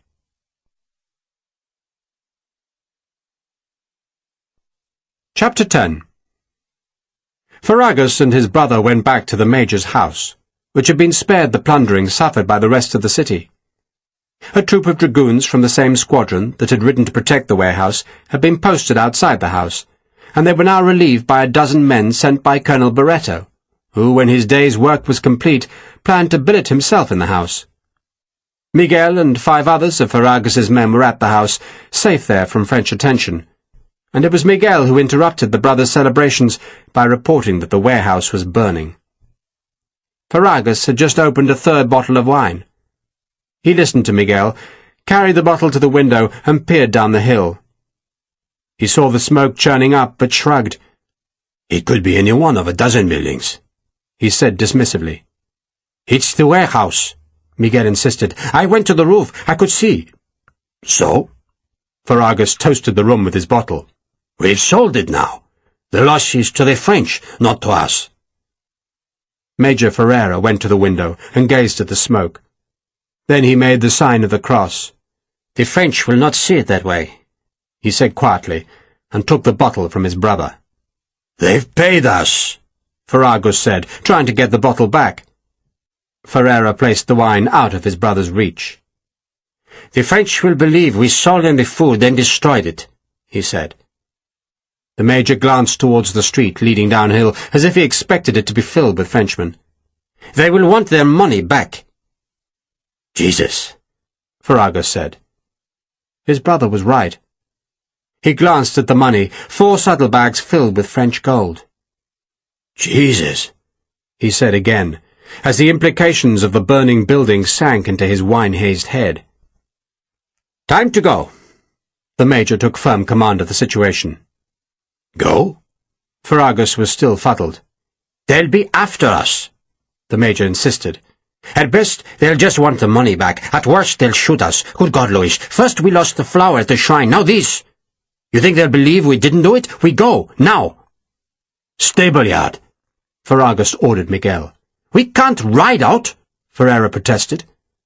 The French were confiscating every horse they discovered, and Ferreira's contacts with Colonel Barreto and the French would avail him nothing if he was seen on horseback.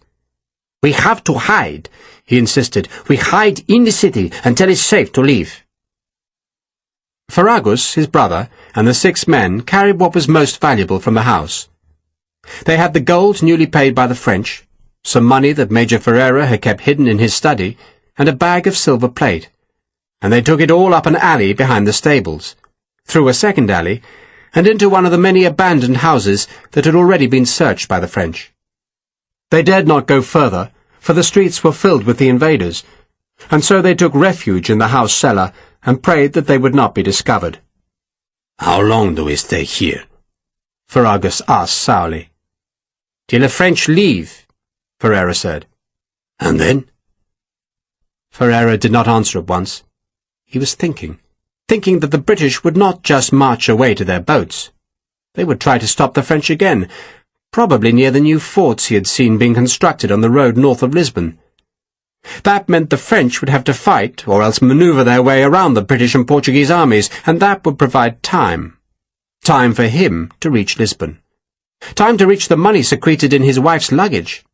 Time to find his wife and children. Portugal was about to collapse, and the brothers would need money, much money. They could go to the Azores, or even to Brazil, then wait the storm out in comfort, and return home when it had passed. And if the French were defeated, then they would still need money, and the only obstacle was Captain Sharpe, who knew of Ferreira's treachery. The wretched man had escaped from the cellar, but was he still alive? It seemed more probable that the French would have killed him, for Ferreira could not imagine the French taking prisoners in their orgy of killing and destruction. But the thought that the rifleman lived was worrying. "If Sharpe is alive," he wondered aloud, "what will he do?" Ferragus spat to show his opinion of Sharpe. "He will go back to his army," Ferreira answered his own question. "And say you are a traitor?" "Then it will be his word against mine," Ferreira said. "If I am there, then his word will not carry much weight." Ferragus stared up at the cellar roof. "We could say the food was poisoned," he suggested. "Say it was a trap for the French." Ferreira nodded, acknowledging the usefulness of the suggestion. "What is important," he said, "is for us to reach Lisbon. Beatrice and the children are there. My money is there." He thought about going north and hiding, but the longer he was absent from the army, the greater would be the suspicions about that absence. Better to go back, bluff it out, and reclaim his possessions. Then, with money, he could survive whatever happened. Besides, he missed his family. "But how do we reach Lisbon?" "Go east," one of the men suggested. Go east to the Tagus and float down." Ferreira stared at the man, thinking, though in truth there was nothing really to think about. He could not go directly south, for the French would be there. But if he and his brother struck east across the mountains, travelling through the high lands where the French would not dare go for fear of the partisans, they would eventually reach the Tagus, and the money they carried would be more than sufficient to buy a boat. Then in 2 days they could be in Lisbon. "I have friends in the mountains," Ferreira said. "Friends?"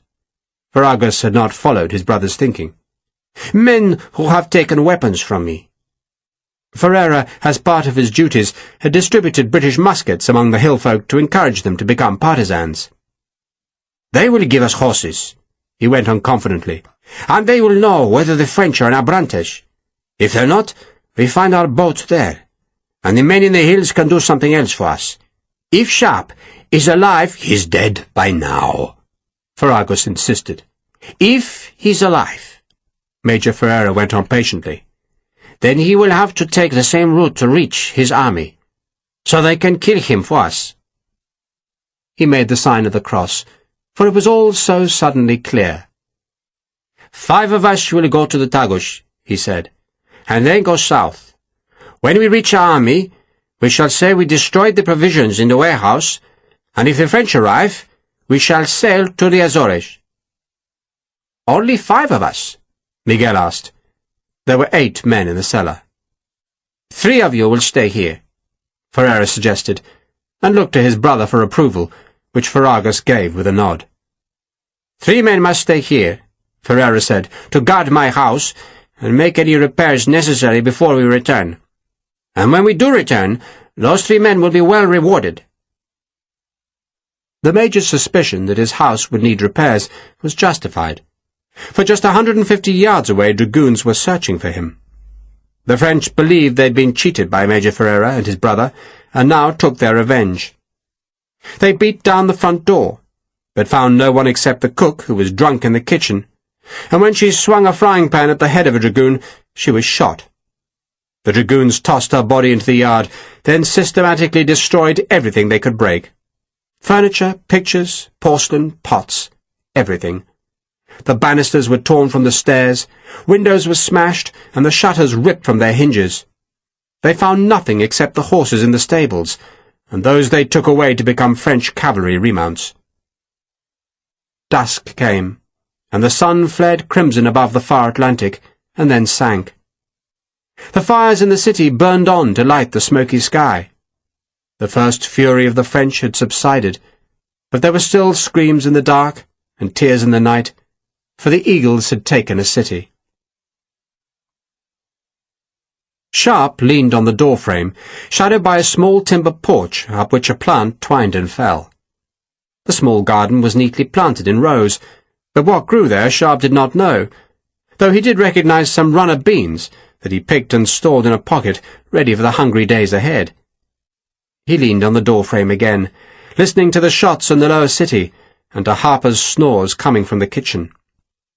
He dozed, unaware of it until a cat rubbed against his ankles and startled him awake. Shots still sounded in the city, and still the smoke churned overhead. He petted the cat, stamped his boots, tried to stay awake, but again fell asleep on his feet, and woke to see a French officer sitting in the entrance to the garden with a sketch-pad. The man was drawing Sharpe, and when he saw his subject had woken, he held up a hand as if to say Sharpe should not be alarmed. He drew on, his pencil making quick, confident strokes. He spoke to Sharpe, his voice relaxed and friendly, and Sharpe grunted back, and the officer did not seem to mind that his subject made no sense. It was dusk when the officer finished, and he stood and brought the picture to Sharpe and asked his opinion. The Frenchman was smiling, pleased with his work, and Sharpe gazed at the drawing of a villainous-looking man, scarred and frightening, leaning in shirt-sleeves against the doorway with a rifle propped at his side and a sword hanging from his waist. Had the fool not seen they were British weapons? The officer, who was young, fair-haired, and good-looking, prompted Sharpe for a response, and Sharpe shrugged, wondering if he would have to draw the sword and fillet the man. Then Sarah appeared, and said something in fluent French, and the officer snatched off his forage cap bowed and showed the picture to Sarah, who must have expressed delight, for the man tore it from his big book and gave it to her with another bow. They spoke for a few more minutes, or rather the officer spoke, and Sarah seemed to agree with everything he said, adding very few words of her own. And then at last the officer kissed her hand, nodded amicably to Sharpe, and disappeared up the steps through the far archway. "What was that all about?" Sharpe asked. "I told him we were Dutch.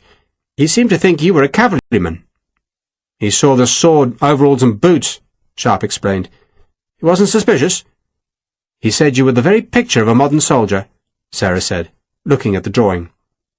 "That's me," Sharpe said. "A work of art." "He actually said that you were the image of a people's fury released on an old and corrupt world." "Bloody hell," Sharpe said. "And he said it was a shame what was being done in the city, but that it was unavoidable." "What's wrong with discipline?" "Unavoidable," Sarah ignored Sharpe's question, "because Coimbra represents the old world of superstition and privilege."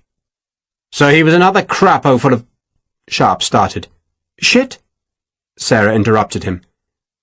Sharpe looked at her. "You're a strange one, love." "Good," she said. "Did you sleep?" Sharpe asked her.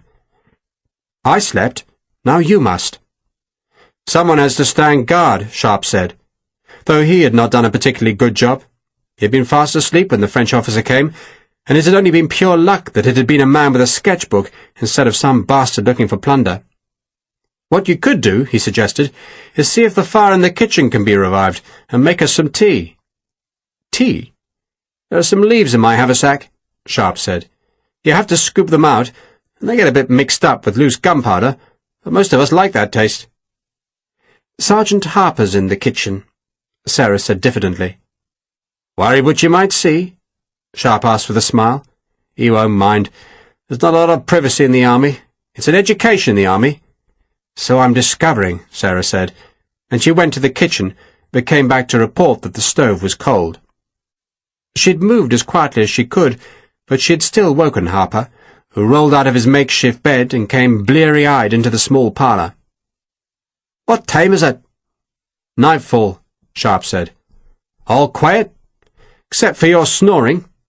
And we had a visit from a frog, who chatted with Sarah about the state of the world." "That's in a terrible state, Sodas," Harper said.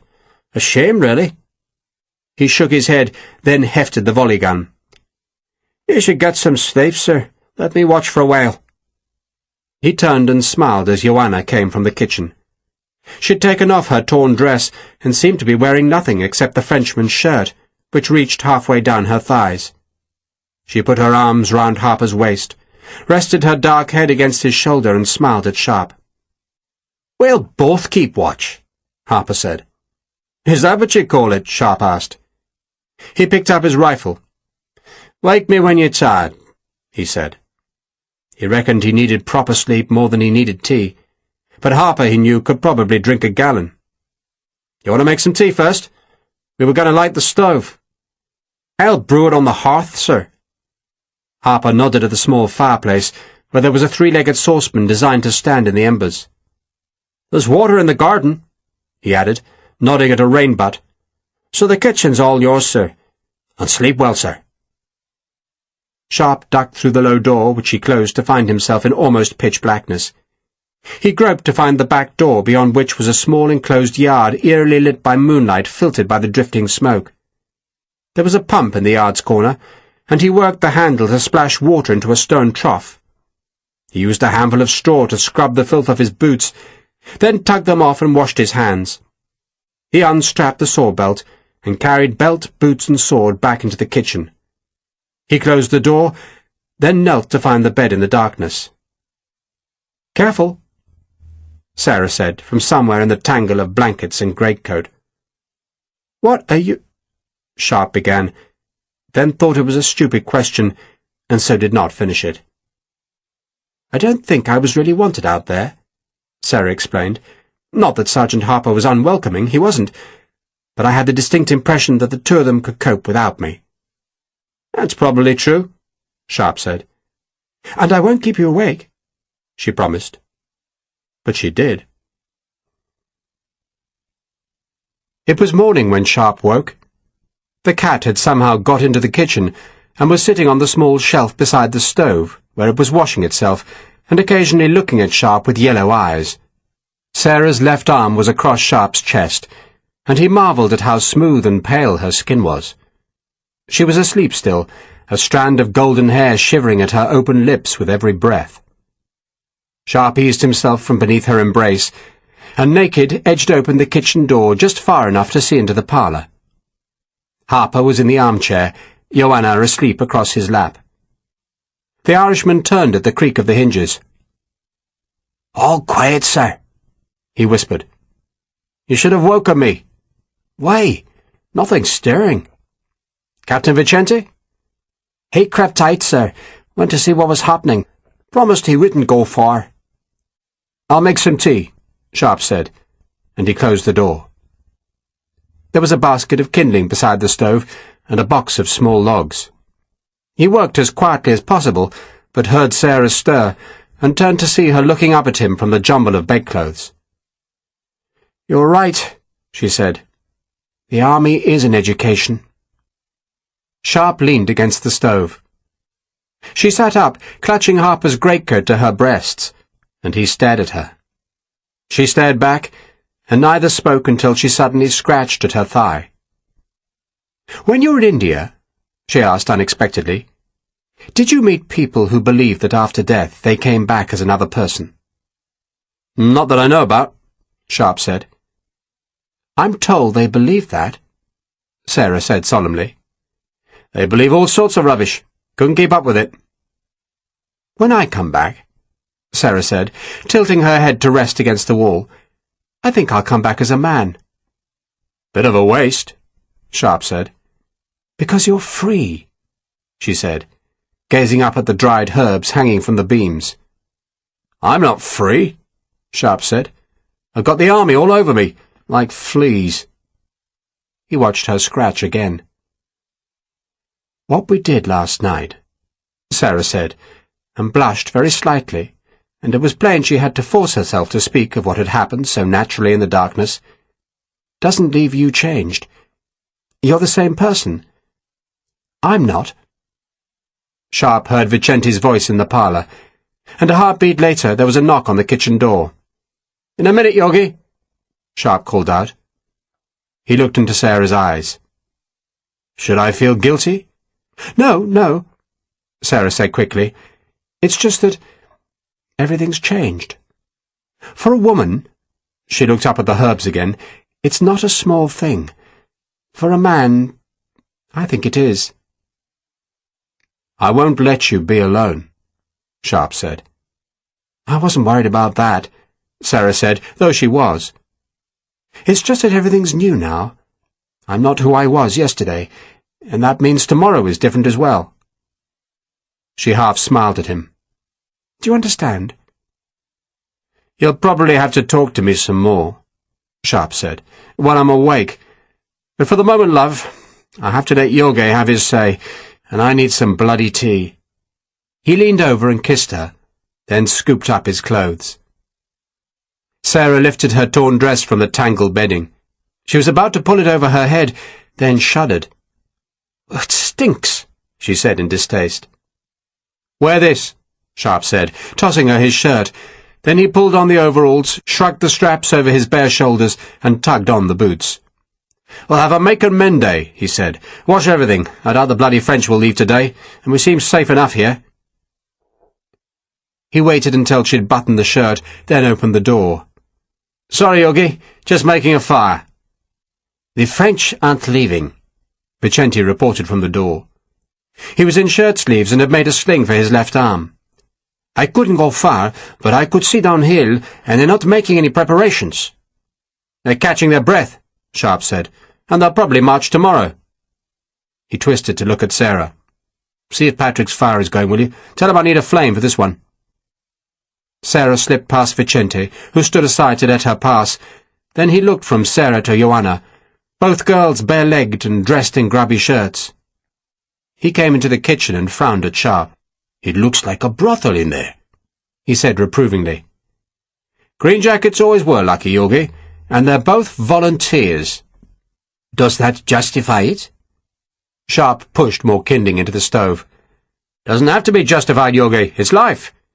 Which is why we have religion, Vicente said, to raise us above life. I was always lucky, Sharpe said, in escaping law and religion. Vicente looked miserable with that reply, but then saw the pencil portrait of Sharpe that Sarah had propped on a shelf, and his face brightened. That's good. It's just like you. It's a picture, Yogi, of a people's anger let loose on a corrupt world. It is? That's what the fellow who drew it said. Something like that. Miss Fry didn't do it? It was a frog officer, Yogi. Did it last night while you were sleeping. Step aside, fire coming. He and Vicente made way for Sarah, who was carrying a burning scrap of wood that she pushed into the stove, then watched to make sure the fire caught. What we're going to do, Sharpe said as Sarah blew on the small flames, is boil up some water, wash our clothes, and pick off the fleas. Fleas? Sarah sounded alarmed. Why do you think you're scratching, darling? You've probably got worse than fleas. But we've got all day to clean up. We'll wait for the crappos to go, which will be tomorrow at the earliest. They won't go today? Sarah asked. That drunken lot. Their officers will never get them in march order today. Tomorrow if they're lucky. And tonight we'll have a look at the streets. But I doubt we can get out tonight. They're bound to have patrols. Best to wait till they've gone, then cross the bridge and head south. Sarah thought for a second, then frowned as she scratched at her waist. You just follow the French? She asked. How'd you get past them? The safest way, Vicente said, would be to head for the Tagus. We must cross some high hills to reach the river, but once there we might find a boat, something to take us downstream to Lisbon. But before that, Sharpe said, there's another job to do. Look for Ferragus. Vicente frowned. Why? Because he owes us, Yogi, Sharpe said. Or at least he owes Sarah. He stole her money, the bastard, so we have to get it back. Vicente was plainly unhappy at the idea of prolonging the feud with Ferragus, but he did not voice any objections. And what if a patrol comes here today? He asked instead. They'll be searching the town for their own troops, won't they? You speak frog? Not well, but I speak some. So tell them you're an Italian, a Dutchman, anything you like, and promise we'll rejoin our unit, which we will if we can get out of here. They made tea, shared a breakfast of biscuits, salt beef and cheese. Then Sharpe and Vicente stood guard while Sharpe helped the two women do the laundry. They boiled the clothes to get the stench of the sewer out of the cloth, and, when everything was dry, which took most of the day, Sharpe used a heated poker to kill the lice in the seams. Harper had torn down some curtains from the bedroom, washed them, torn them into long strips, and now insisted on bandaging Sharpe's ribs that were still bruised and painful. Sarah saw the scars on his back. "What happened?" she asked. "I was flogged," Sharpe explained. "For what?" "Something I didn't do," Sharpe said. "It must have hurt." "Life hurts," Sharpe said. "Wrap it tight, Pat." His ribs were still painful, but he could take a deep breath without wincing, which surely meant things were mending. They were mending in the city, too, for Coimbra was quieter today, though the plume of smoke, thinner now, still drifted up from the warehouse. Sharpe suspected the French would have rescued some supplies from the blaze, but not nearly enough to release them from the hunger that Lord Wellington had deployed to defeat their invasion. At midday, Sharpe crept to the end of the tortuous alley, and saw, as he had suspected, patrols of French soldiers rooting men out of houses, and he and Harper then filled the alley with garden rubbish to suggest that it was not worth exploring. And the ruse must have worked, for no patrol bothered to explore the narrow passage. At nightfall, there were the sounds of hooves and iron-rimmed wheels on the nearby streets, and when it was fully dark, Sharpe negotiated the obstacles in the alley and saw that 2 batteries of artillery were parked in the street. A half-dozen sentries guarded the vehicles, and one more alert than the others saw Sharpe's shadow in the alley's entrance and shouted a challenge. Sharpe crouched. The man called again, and receiving no answer, shot into the blackness. The ball ricocheted above Sharpe's head as he crept backwards. "Un chien!" another sentry called. The first man peered down the alley, saw nothing, and agreed it must have been a dog in the night. Sharpe stood guard for the second half of the night. Sarah stayed with him, staring into the moonlit garden. She spoke of growing up and of losing her parents. "I became a nuisance to my uncle," she said sadly. "So he got shot of you?" "As fast as he could." She was sitting in the armchair and reached out to run a finger down the zigzag leather reinforcements on the leg of Sharpe's overalls. "Will the British really stay in Lisbon?" "It'll take more than this pack of Frenchmen to get them out," Sharpe said scornfully. "Of course we're staying." "If I had £100, she said wistfully, "I'd find a small house in Lisbon and teach English. I like children." "I don't." "Of course you do." She slapped him lightly. "You wouldn't go back to England?" Sharpe asked her. "What can I do there? No one wants to learn Portuguese, but plenty of Portuguese want their children to know English. Besides, in England, I'm just another young woman with no prospects, no fortune and no future. Here I benefit from the intrigue of being different." "You intrigue me," Sharpe said, and got slapped again. "You could stay with me," he added. "And be a soldier's woman?" She laughed.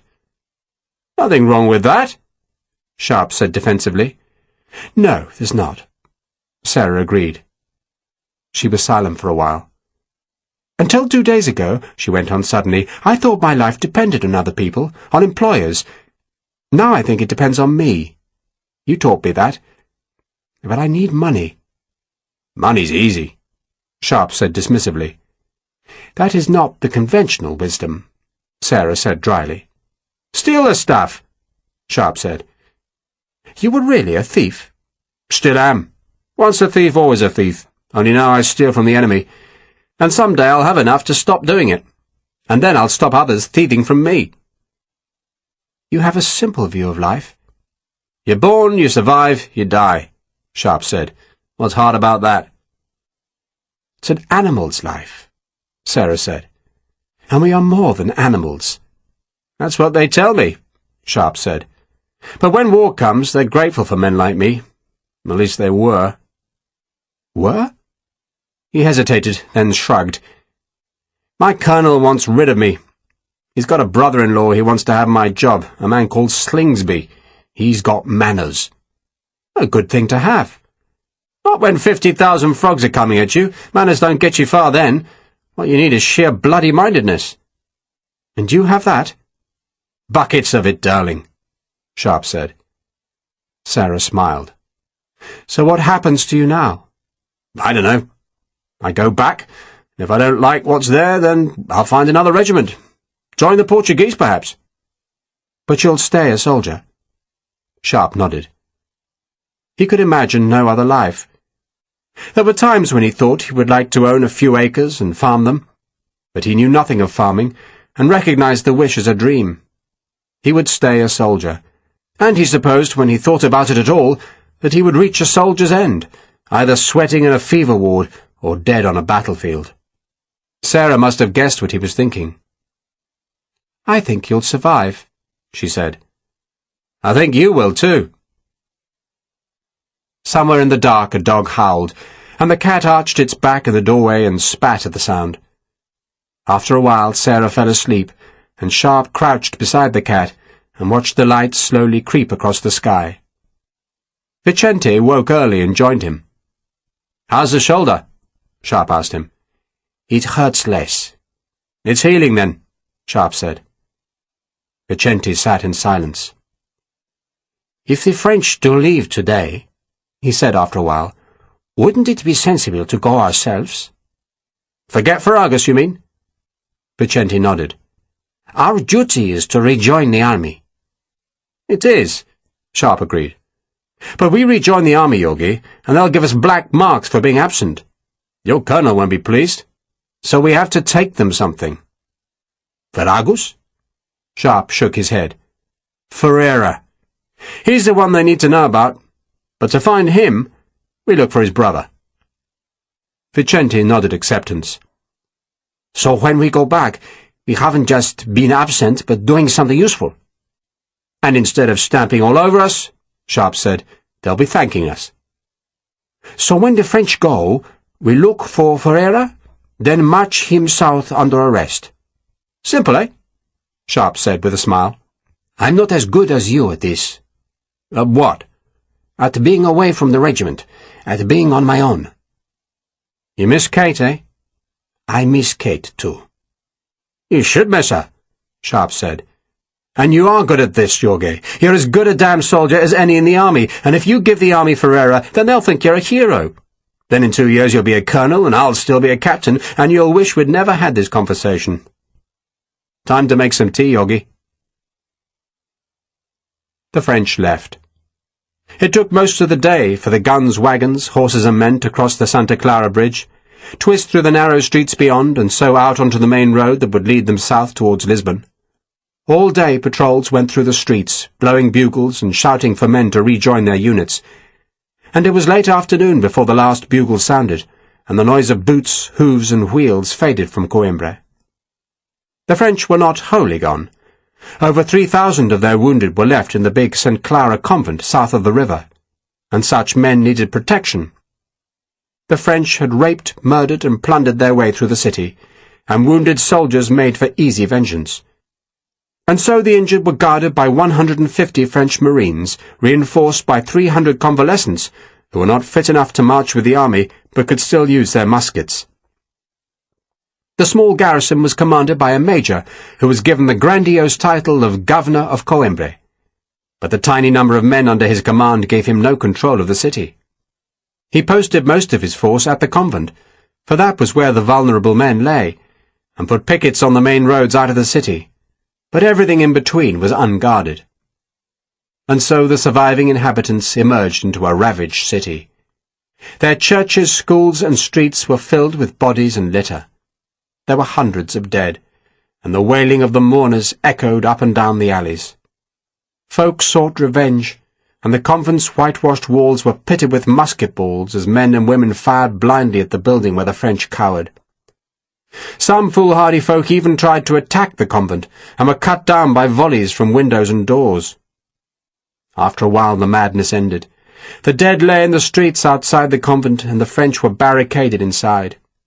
The small pickets on the outlying streets, none larger than 30 men, fortified themselves in houses, and waited for Marshal Massena to trounce the enemy and send reinforcements back to Coimbra.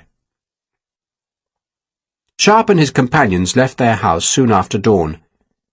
They wore their own uniforms again, but twice in the first 5 minutes they were cursed by angry women, and Sharpe realized that the people of the city did not recognize the green and brown jackets.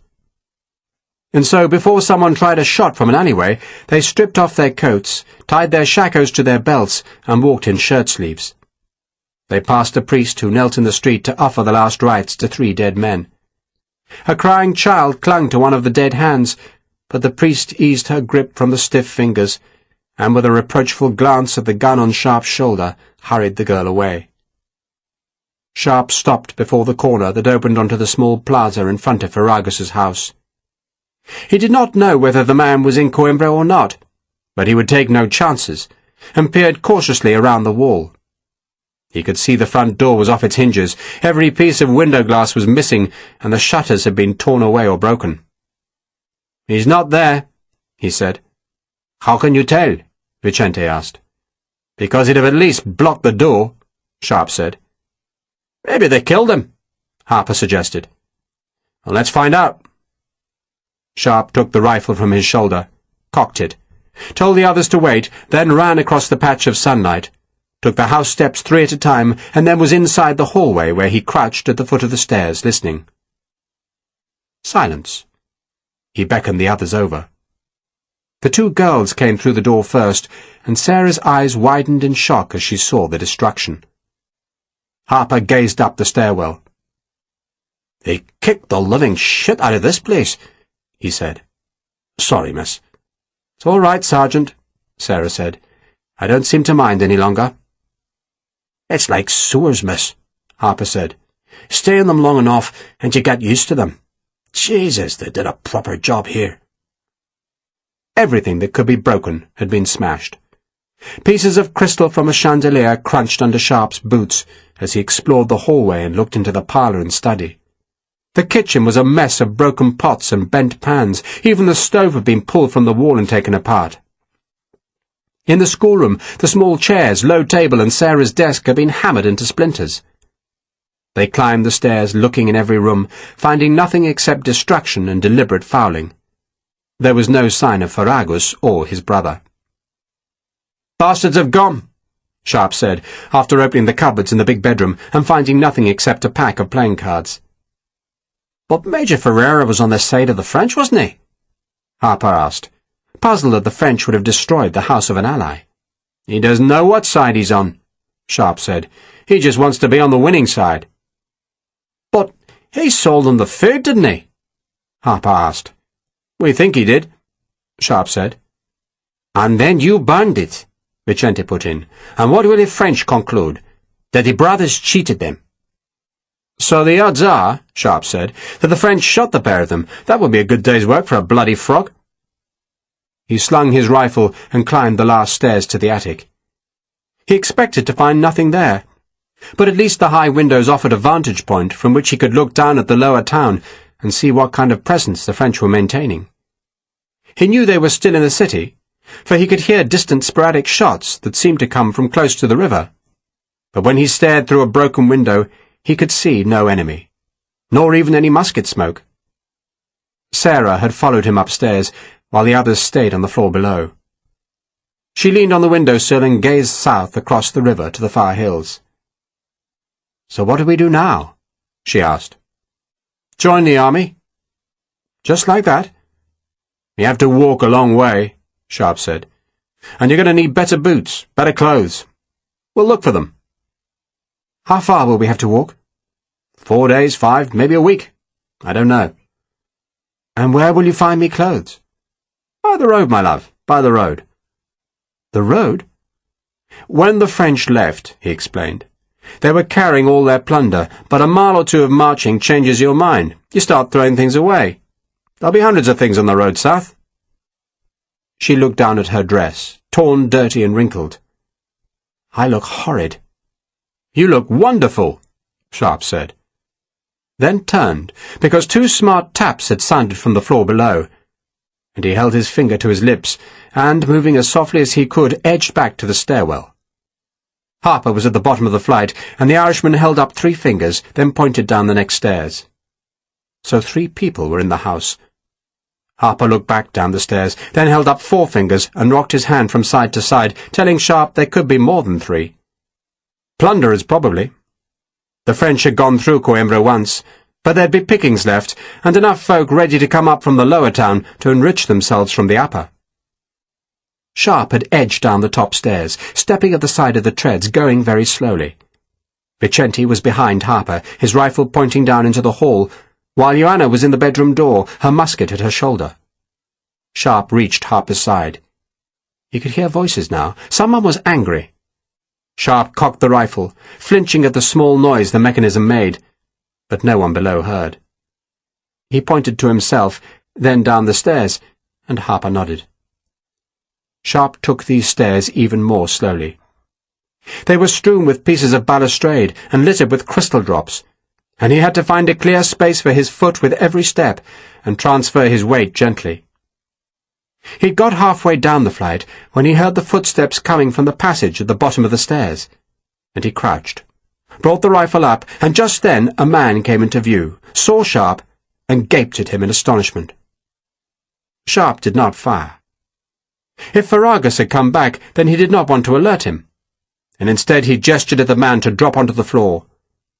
But instead the man twisted away, shouted a warning. Harper fired, the bullet blasting over Sharpe's shoulder to catch the man in the back and send him sprawling onto the hallway floor. Sharpe was moving now, taking the stairs 4 at a time. The wounded man was scrambling down the passage. Sharpe kicked him in the back, jumped over him, and a second man showed in the dark entrance to the kitchen. And Sharpe fired, the flame of the rifle flashing bright in the dim passageway before the smoke filled the space. Harper was downstairs now, the volley gun in his hand. Sharpe leapt down the few steps to the kitchen, found a body at the foot of the steps, ran to the back door, and threw himself backwards as a man fired at him from the yard. Harper ran to the back door, did not pause, but just raised his empty rifle, and the threat was enough to send whoever was there running. Sharpe was reloading.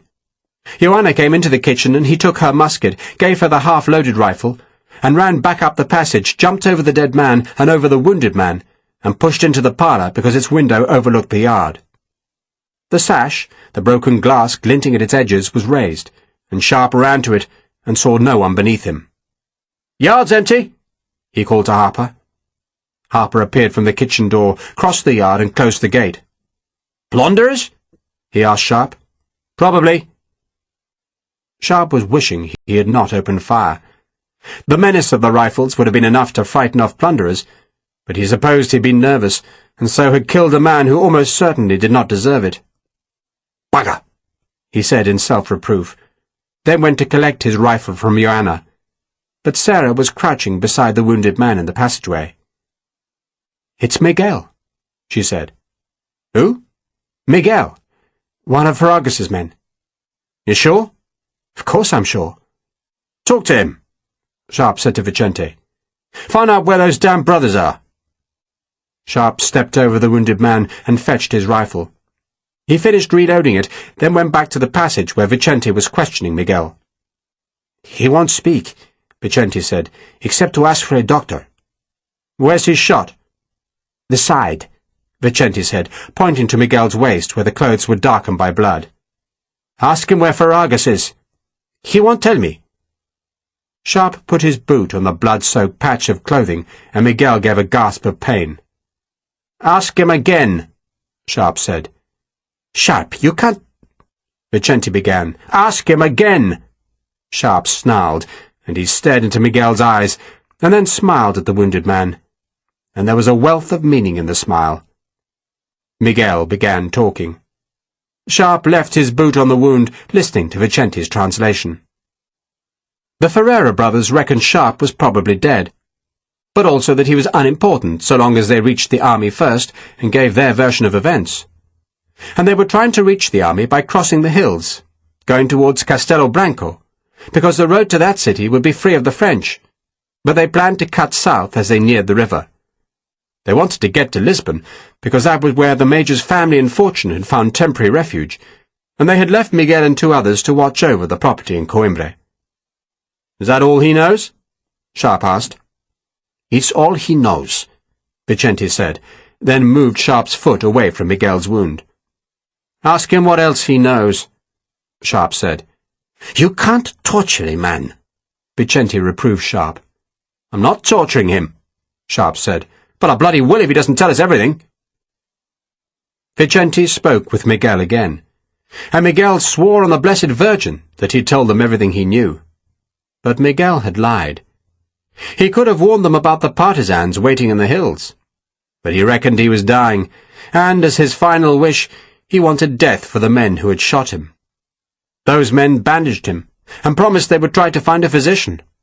But no physician came, and Miguel, abandoned in the house, slowly bled to death, as Sharpe and his companions left the city. The bridge was unguarded. That astonished Sharpe, but he sensed that the French garrison was tiny, which suggested the enemy had decided to throw all their troops into an assault on Lisbon, and risk leaving Coimbra barely protected. Folk on the street told them the convent of Santa Clara was full of troops, but it was easy enough to avoid, and by late morning they were well south of the town on the road to Lisbon. The verges were indeed strewn with discarded plunder, but scores of people were raking through the leavings, and Sharpe didn't have time to search for clothes and boots for the women. Nor could he stay on the road, for it would only lead to the French rearguard, and so when the sun was at its height, they struck eastwards across country. Sarah and Joanna, neither of whom had robust shoes, went barefoot. They climbed into steep hills.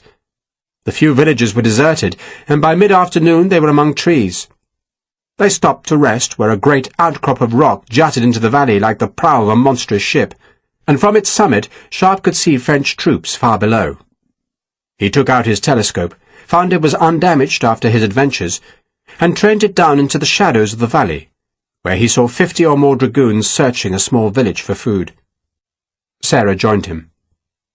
"May I?" she asked, reaching for the telescope. Sharpe gave it to her, and she stared down. "They're just pouring water onto the ground," she said after a while. "Looking for food, love." "How does that help?" "Peasants can't carry their whole harvest off to safety," Sharpe explained, "so sometimes they bury it. Dig a hole, put the grain in, cover it with soil, and put the turf back.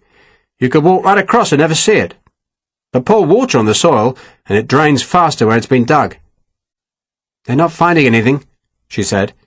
"Good," Sharpe said, and watched her, thinking what a fine face she had, and thinking, too, that she was a spirited creature. Like Teresa, he reflected, and wondered what the Spanish girl did, or whether she even lived. "They're going," Sarah reported, and collapsed the telescope, noticing the small brass plate attached to the biggest barrel. "In gratitude," she read aloud, "A.W. Who's A.W.? "Wellington." "Why was he grateful to you?" "It was a fight in India," Sharpe said, "and I helped him." "Just that?" "He'd come off his horse," Sharpe said. "He was in a bit of trouble, really. Still, he got out safe enough." Sarah handed him the glass. "Sergeant Harper says you're the best soldier in the army." "Pat's full of Irish wind," Sharpe said. "Mind you, he's a terror himself. No one better in a fight." "And Captain Vicente says you taught him everything he knows." "Full of Portuguese wind." "Yet you think your captaincy is at risk." "The army doesn't care if you're good, love." "I don't believe you." "I wish I didn't believe me," Sharpe said, then grinned. "I'll get by, love." Sarah was about to speak, but whatever she wanted to say went unspoken, because there was a crackle of gunfire from across the valley. Sharpe turned, saw nothing. The dragoons in the village were remounting their horses and were gazing southwards, but they could evidently see nothing either, for they did not move in that direction. The musketry went on, a distant splintering sound, then slowly died away. "There," Sharpe said, and he pointed across the wide valley to where more French horsemen were spilling out of a high saddle in the hills. Sarah gazed and could see nothing, until Sharpe gave her back the glass and told her where to look. "They've been ambushed, probably," he said. "I thought no one was supposed to be here. Weren't they ordered to Lisbon?" "Folk had a choice," Sharpe explained. "They could either go to Lisbon or climb into high ground. My guess is these hills are full of people. We just have to hope they're friendly." "Why shouldn't they be?" "How would you feel about an army that says you must leave home? Which tears down your mills, destroys your harvest, and breaks your ovens? They hate the French, but they've not much love for us either." They slept under the trees. Sharpe did not light a fire, for he had no idea who was in these hills, or how they regarded soldiers. They woke early, cold, and damp, and set off uphill in the grey first light. Vicente led, following a path that climbed steadily eastwards towards a range of rocky peaks, the highest of which was crowned with the stump of an ancient tower. "An atalaya," Vicente said. "A what?" "Atalaya.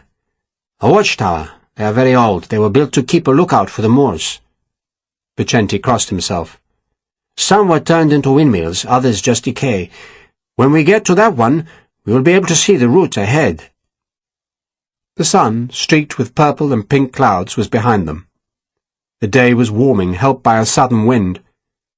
Off to the south, far away, a ragged smear of smoke rose from a valley. Evidence that the French were searching the countryside. But Sharpe was confident no horseman would climb this high. There was nothing up here to steal, except heather, gorse, and rock. Both girls were suffering. The path was stony, and Sarah's bare feet were too tender for the high going, so Sharpe made her wear his boots, first wrapping her feet in strips of cloth that he tore from the ragged hem of what was left of her dress. "You'll still get blisters," he warned her, but for a time she made better progress. Joanna, more used to hardship, kept going, though the soles of her feet were bleeding. And still they climbed, sometimes losing sight of the watchtower as the path twisted through gullies. "Goat paths," Vicente guessed. "Nothing else could live up here." They dropped into a small high valley where a tiny stream trickled between mossy rocks, and Sharpe filled their canteens, then distributed the last of the food he had taken from Ferragus's warehouse. Joanna was massaging her feet, and Sarah was trying not to show the pain of her newly forming blisters. Sharpe jerked his head to Harper. "You and me," he said, "up that hill." Harper looked at the hill looming to their left. It lay north of them, off their path, and his face showed puzzlement as to why Sharpe should want to climb it. "Give them a rest," Sharpe said, and he took his boots back from Sarah, who gratefully put her feet into the water. "You can see a long way from that peak," Sharpe said. Perhaps not as far as they would from the watchtower, but going up the hill was an excuse to give the girls some time to recover. They climbed. "How are your feet?" Harper asked. "Cut to bloody pieces," Sharpe said. "I was thinking I should give my boots to Joanna." "She'd probably think she was wearing a boat on each foot," Sharpe said. "She's managing, though. A tough one, that. Needs to be if she's going to enjoy you, Pat. Soft as lights with women, I am." They climbed straight up through the tangling heather, the slope every bit as steep as the one the French had assailed at Busaco, and both stopped talking long before they reached the summit. They were saving their breath. Sweat was pouring down Sharpe's face as he neared the peak, which was crowned with a scatter of rocks, and he kept looking up, willing the rocks to get closer. And it was on his fourth or fifth glance that he saw the small movement, saw the foreshortened barrel moving, and he threw himself sideways. "Down, Pat!" Sharpe was pushing the rifle forward when the musket fired. The puff of smoke blossomed among the rocks, and the bullet ripped through the heather between him and Harper. And Sharpe immediately stood, and, his tiredness forgotten, ran diagonally up the hill, daring anyone else on the summit to take a shot at him. But no shot sounded. Instead, he could hear the clatter of a ramrod on a barrel, and he knew whoever had fired was reloading, and he swerved uphill, always watching the rocks for the sight of another barrel. And then he saw the man, a young man, just rising from behind a boulder, and Sharpe stopped and brought the rifle up.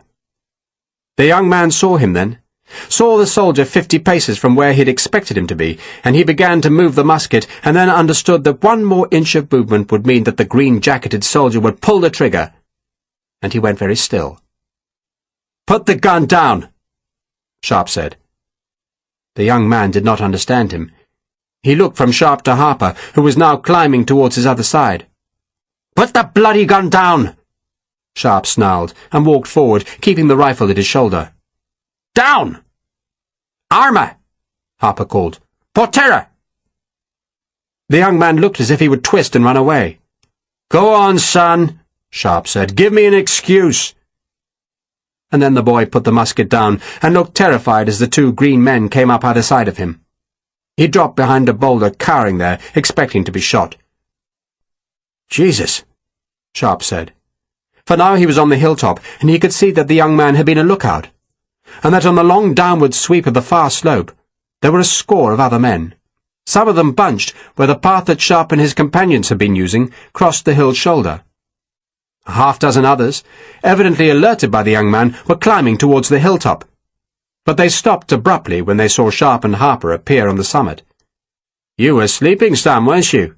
Sharpe said. "Didn't see us till it was too late." The young man did not understand, and just looked helplessly from Sharpe to Harper. "That was good, Pat," Sharpe said, picking up the young man's musket and tossing it to one side. "You learned Portuguese quickly." "Picked up a word or two, sir." Sharpe laughed. "So what do these buggers want, eh?" He turned and gazed at the 6 closest men, who were staring up the long slope. They were all civilians, refugees, or possibly partisans. They were 200 paces away, and one had a dog, almost a wolf, on a rope leash. The dog was barking and trying to get away from his master to attack up the hill. All the men had muskets. Sharpe turned away and looked down to where Vicente was gazing up the slope, and Sharpe beckoned him. He waited, then saw Vicente and the 2 women begin to climb. "Best if we're all in the same place," he explained to Harper, then turned back because one of the 6 men had fired his musket. The men down the hill could not see their companion, who was hidden by the boulder, and perhaps they assumed he had escaped, and so one of them opened fire.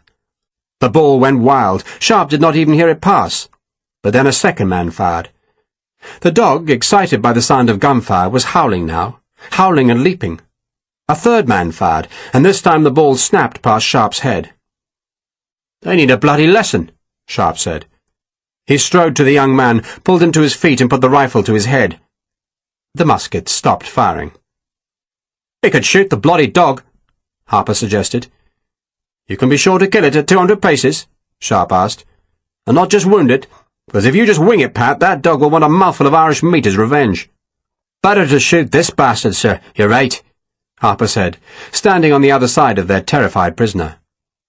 The 6 men were now arguing amongst each other, while the rest, those who looked as if they'd been waiting in ambush where the path crossed the lower crest, began to climb to the summit. "There's almost 30 of them," Harper said. "It'll be hard pit to deal with 30. 15 each?" Sharpe suggested flippantly, then shook his head. "It won't come to that." He hoped it would not. But first he needed Vicente on the hilltop so that he could talk with the men, who began to spread out so that Sharpe could not get past them.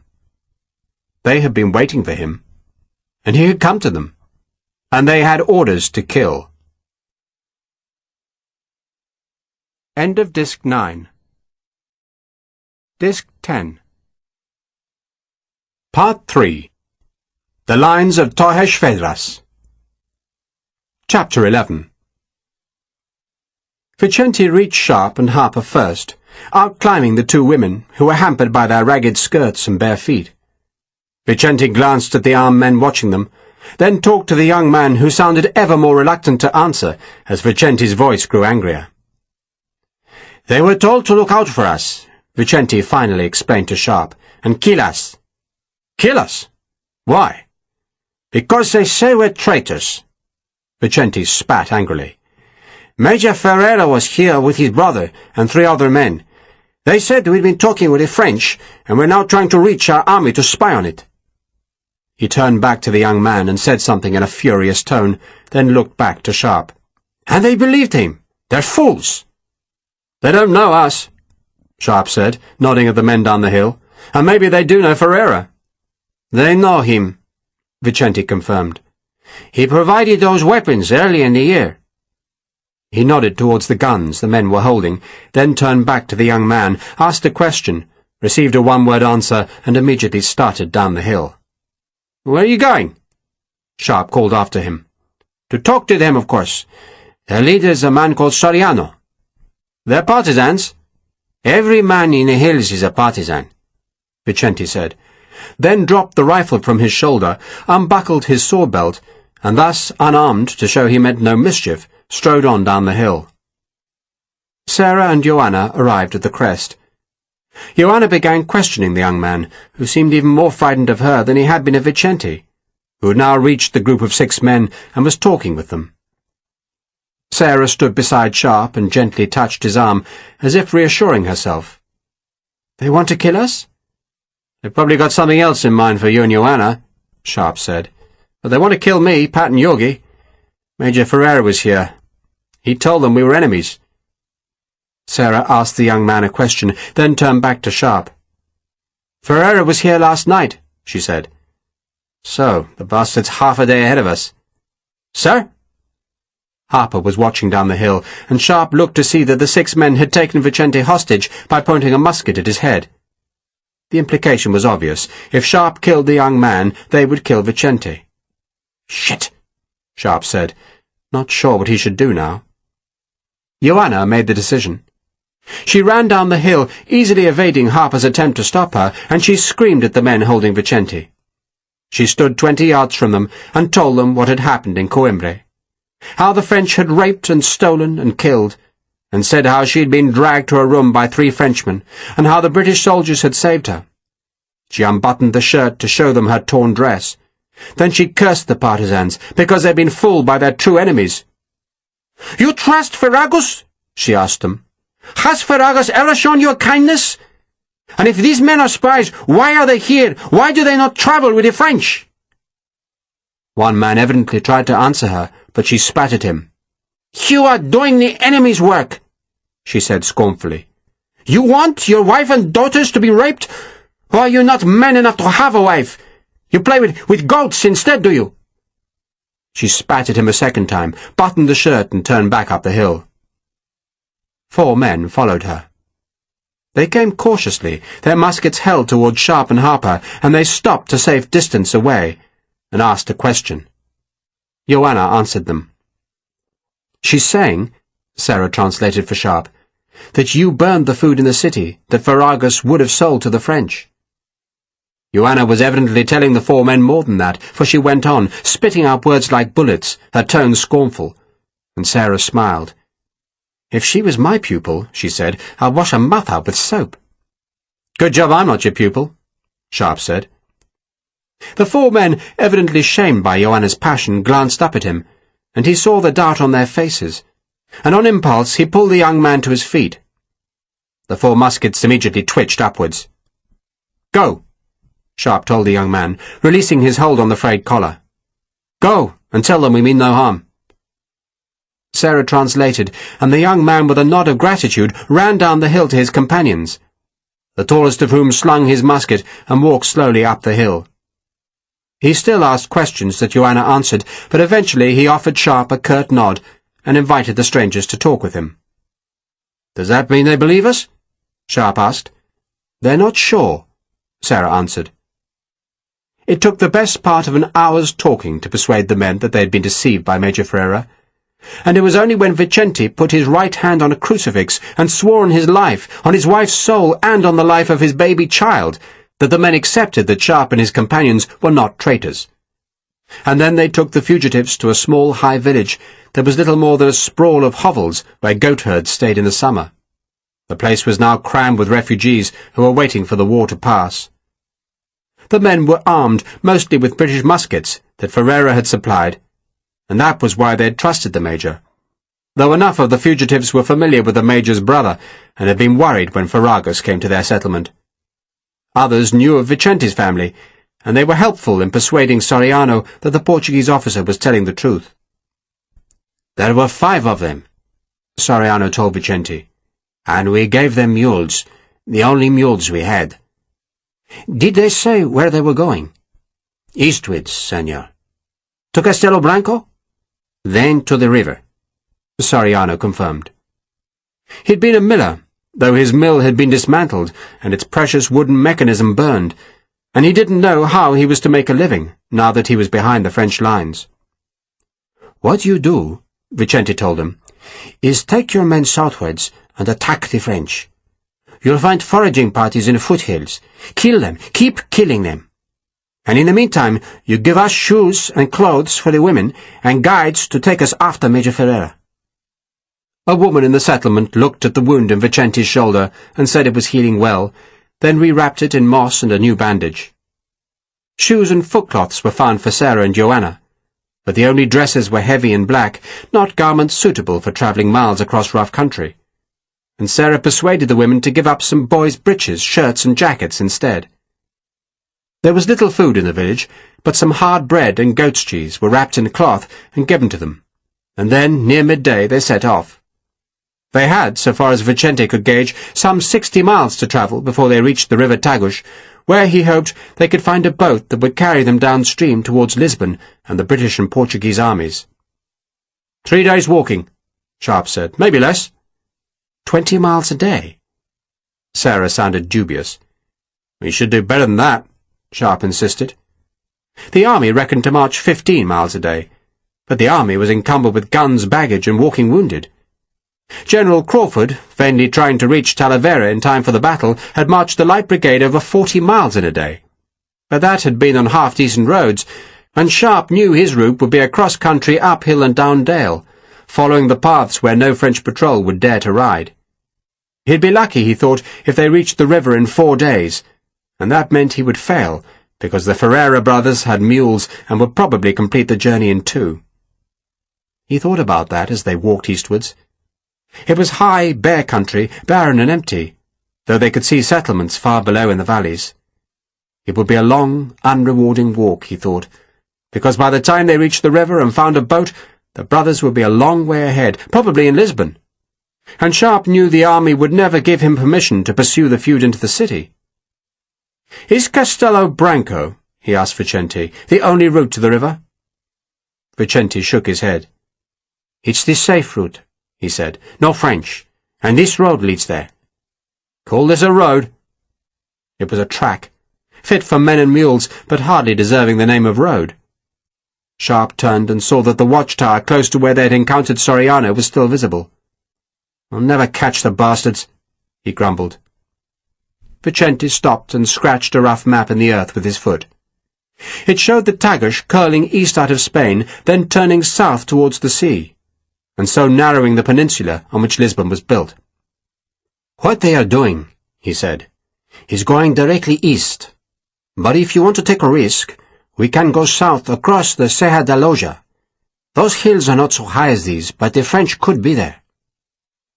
Sharpe looked at the crude map. "But we'll reach the river further south." "We'll reach the Zezere." Vicente scratched another river, this one a tributary of the Tagus. "And if we follow the Zezere, then it will come to the Tagus well south of where they're going." "Save a day?"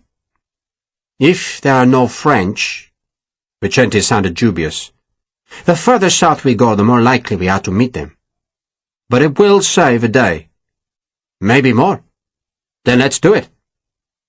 So they turned south and saw no dragoons, no Frenchmen, and few Portuguese. On the second day after their encounter with Soriano's men, it began to rain. A grey Atlantic drizzle that soaked them all to the bone and left them chilled and sore. But it was downhill now, going from the bare hilltops into pastureland and vineyards and small walled fields.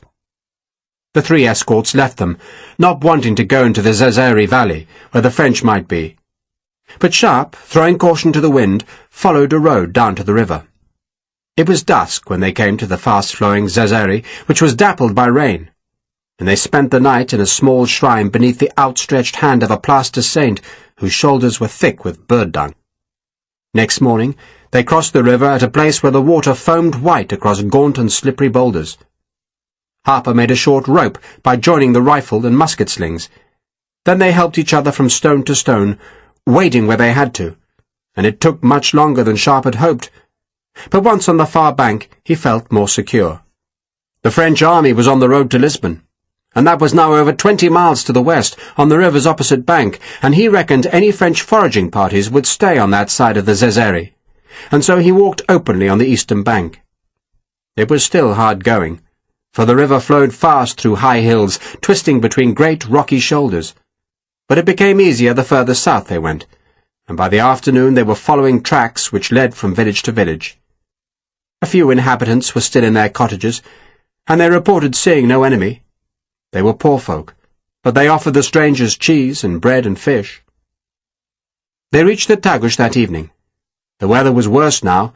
The rain was coming out of the west in great grey swathes that lashed the trees and turned small rivulets into streams. The Tagus was wide, a great flood of water being beaten by the seething rain, and Sharpe crouched at its edge and looked for any sign that there were boats, and saw none. The Portuguese government had scoured the river, taking away any craft to prevent the French from using boats to circumvent the new defences at Torres Vedras. But without a boat, Sharpe was trapped, and by crossing the Zezere, he had put that river between himself and Lisbon, and to recross it, in order to follow the Tagus's right bank down towards the army, he would have to go back upstream to find a place where the smaller river could be forded. "There'll be a boat," he said. "There was at Oporto, remember?" "We were lucky there," Vicente said. "It isn't luck, Yogi," Sharpe said.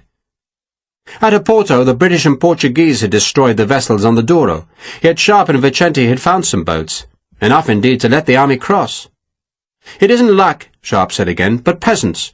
They can't afford new boats, so they'll have given the government their old wreck boats and hidden the good ones. So we just have to find one." Ferreira and his brother, Sharpe thought sourly, would find it easier to secure a boat. They carried money, and he stared upriver, praying that he had got ahead of them. They spent the night in a shed that leaked like a sieve, and next morning, cold and damp and tired, they walked upstream, coming to a village where a group of men, all armed, some of them with ancient matchlocks, met them at the end of the street. Vicente talked with them, but it was plain the men were in no mood to be friendly. These river settlements had been harrowed by the Portuguese army to make certain no boats were left for the enemy, and Vicente was unable to persuade them to reveal any that might be hidden. And the men's guns, old as most of them were, convinced Sharpe that they were wasting their time.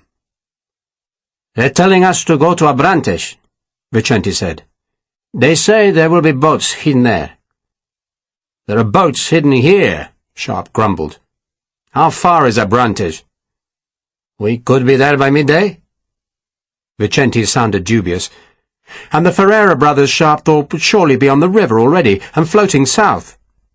He was fairly confident that by following the Zezere he had managed to get ahead of them, but at any moment he half expected to see them float past and so escape him.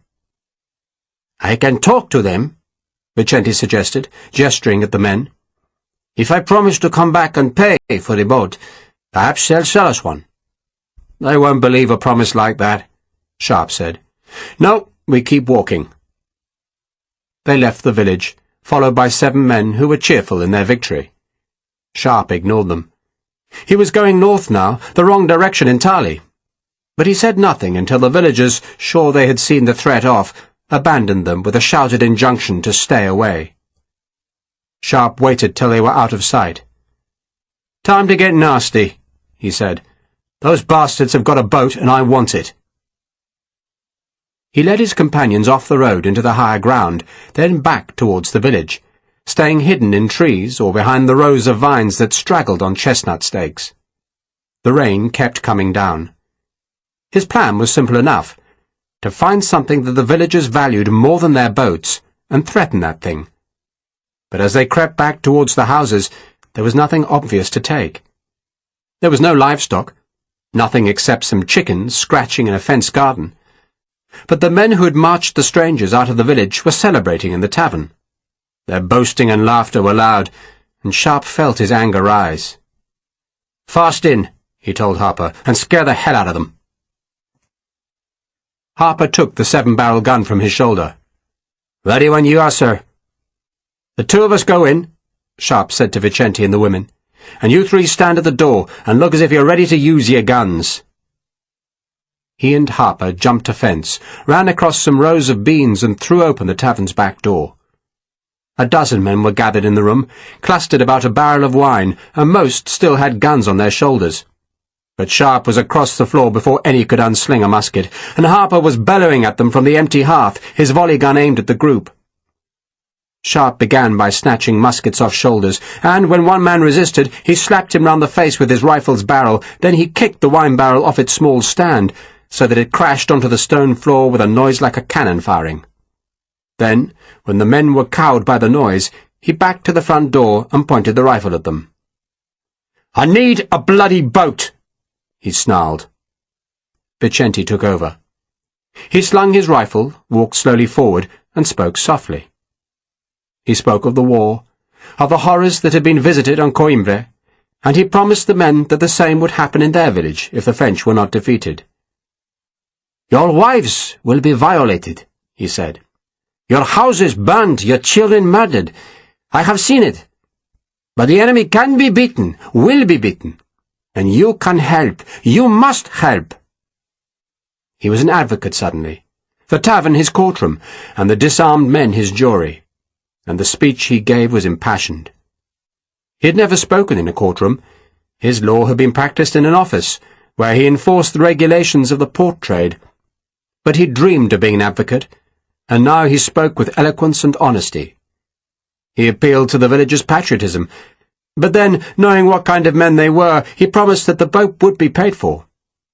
"In full," he said. "But not now. We have no money. But on my honor, I shall return here, and I shall pay you the price we agree. And when the French are gone," he ended, "you will have the satisfaction of knowing that you helped defeat them." He stopped, turned away and made the sign of the cross, and Sharpe saw that the men had been moved by Vicente's speech. It was still a near thing, for a promise of money in the future was the stuff of dreams, and patriotism struggled with cupidity. But finally a man agreed. He would trust the young officer and sell them his boat. It wasn't much of a boat, merely an old skiff that had been used to ferry folk across the mouth of the Zazeri. It was 18 feet long, big-bellied, with 2 thwarts for oarsmen and 4 sets of tholes for oars. It had a high curving prow and a wide flat stern. The ferryman had hidden the boat by sinking it in the Zazeri, but the men of the village emptied it of stones, floated it, provided the oars, and then demanded that Vicente repeat the promise to pay for the craft. Only then did they let Sharpe and his companions board the vessel. "How long to Lisbon?" Vicente asked them. "It will drift there in a day and a night," the ferryman said. Then watched as his boat was unhandily rowed out into the stream. Sharpe and Harper were at the oars, and neither was used to such things, and at first they were clumsy. But the current was doing the real work by swirling them downstream, while they learned to control the long oars. And at last they rowed steadily down the centre of the Tagus. Vicente was in the bows, watching the river ahead, and Joanna and Sarah were in the wide stern. If it had not been raining, if the brisk wind had not been kicking up the river to splash cold water into a boat that was perceptibly leaking, it might have been a jaunt, but instead they shivered beneath a dark sky as their small boat was swept southwards between the rain-darkened flanks of great hills. The river flowed fast, carrying its water from far across Spain to hurry them towards the sea. And then the French saw them. The fort was simply known as Work Number 119, and it was not much of a fort, merely a bastion built on the summit of a low hill, then given a stone-roofed magazine and 6 gun emplacements. The guns were 12-pounders, taken from a flotilla of Russian warships that had taken shelter in Lisbon from an Atlantic storm, and there being captured by the Royal Navy, while the gunners were a mix of Portuguese and British artillerymen who had ranged their unfamiliar weapons, determining that the shots would reach across the wide valley that was spread east and west beneath Work Number 119. To the east were 10 more forts, reaching to the Tagus, while to the west, stretching more than 20 miles to the Atlantic, were over 100 more forts and bastions that snaked in 2 lines across the hilltops. They were the lines of Torres Vedras. 3 major roads pierced the lines. The principal road, halfway between the Tagus and the sea, was the main road to Lisbon. But there was another road running beside the river, and thus not far from Work Number 119. And that eastern road offered another route to the Portuguese capital. Massena, of course, did not have to use either route, nor the third road which pierced the lines at Torres Vedras, and was protected by the river Sisandre. He might choose to outflank the 3 roads and attempt to march overland, attacking through the wilder and lonelier country that lay between the roads, but he would only find more forts and bastions. He would find more than the newly constructed forts. The northward-facing slopes of the hills had been scarped by thousands of labourers, who had hacked at the soil to steepen the slopes, so that no infantry could possibly attack uphill, and where the slopes were made of rock, the engineers had drilled and blasted the stone to create new cliff faces. If the infantry ignored the scarp slopes, and endured the artillery bombardment from the crests, they could march into the valleys between the steepened hills. But there they would find huge barriers of thorn bushes filling the low ground like monstrous dams. The thorn bush barricades were strengthened by felled trees, protected where possible by dams that flooded the valleys, and were flanked by smaller bastions, so that any attacking column would find itself funneled into a place of death, and under the flail of cannon and musket fire. 40,000 troops, most of them Portuguese, manned the forts, while the rest of the 2 armies were deployed behind the lines, ready to march wherever an attack might threaten. Some British troops were stationed in the lines, and the South Essex had been given a sector between Work Number 114 and Work Number 119, where Lieutenant Colonel Lawford had summoned his senior officers to show them the extent of their responsibilities. Captain Slingsby was the last to arrive, and the other men watched as he negotiated the steep, muddy steps that climbed up to the masonry fire-step. "A guinea says he won't make it," Leroy muttered to Forrest. "I can't conceive that he's drunk," Forrest said, though without much certainty. Everyone else believed Slingsby was drunk. He was mounting the steps very slowly, taking exaggerated care to place his feet in the exact centre of each tread. He did not look up until he reached the top, when, with evident satisfaction, He announced to the assembled officers that there were 43 steps. This news took Colonel Lawford aback. He alone had not watched Slingsby's precarious ascent, but now turned with a look of polite surprise. 43. "Important thing to know, sir," Slingsby said. He meant that it was important in case the steps had to be climbed in darkness, but that explanation vanished from his head before he had time to say it. "Very important, sir," he added earnestly. "I'm sure we shall all remember it," Lawford said with a touch of asperity. Then he gestured towards the rain-soaked northern landscape. "If the French do come, gentlemen," he said, "then this is where we stop them." "Hear, hear," Slingsby said. Everyone ignored him. "We let them come," Lawford went on, "and permit them to break themselves against our positions." "Break themselves," Slingsby said, but quietly. "And it is possible they will attempt to break through here."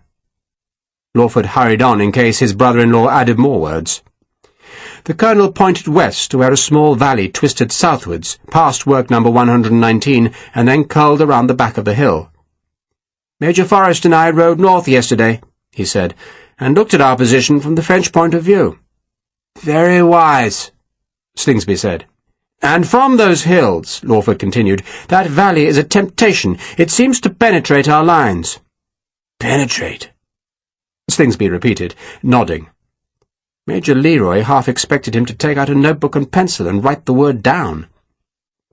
"In truth," Lawford went on, "the valley is entirely blocked. It leads to nothing except a barricade of felled trees, thorn bushes, and flooded land. But the French will not know that." "Ridiculous," Slingsby muttered, though whether that was a judgment on Lawford or the French it was hard to tell. "But we must nevertheless expect such an attack," Lawford continued, "and be prepared to deal with it."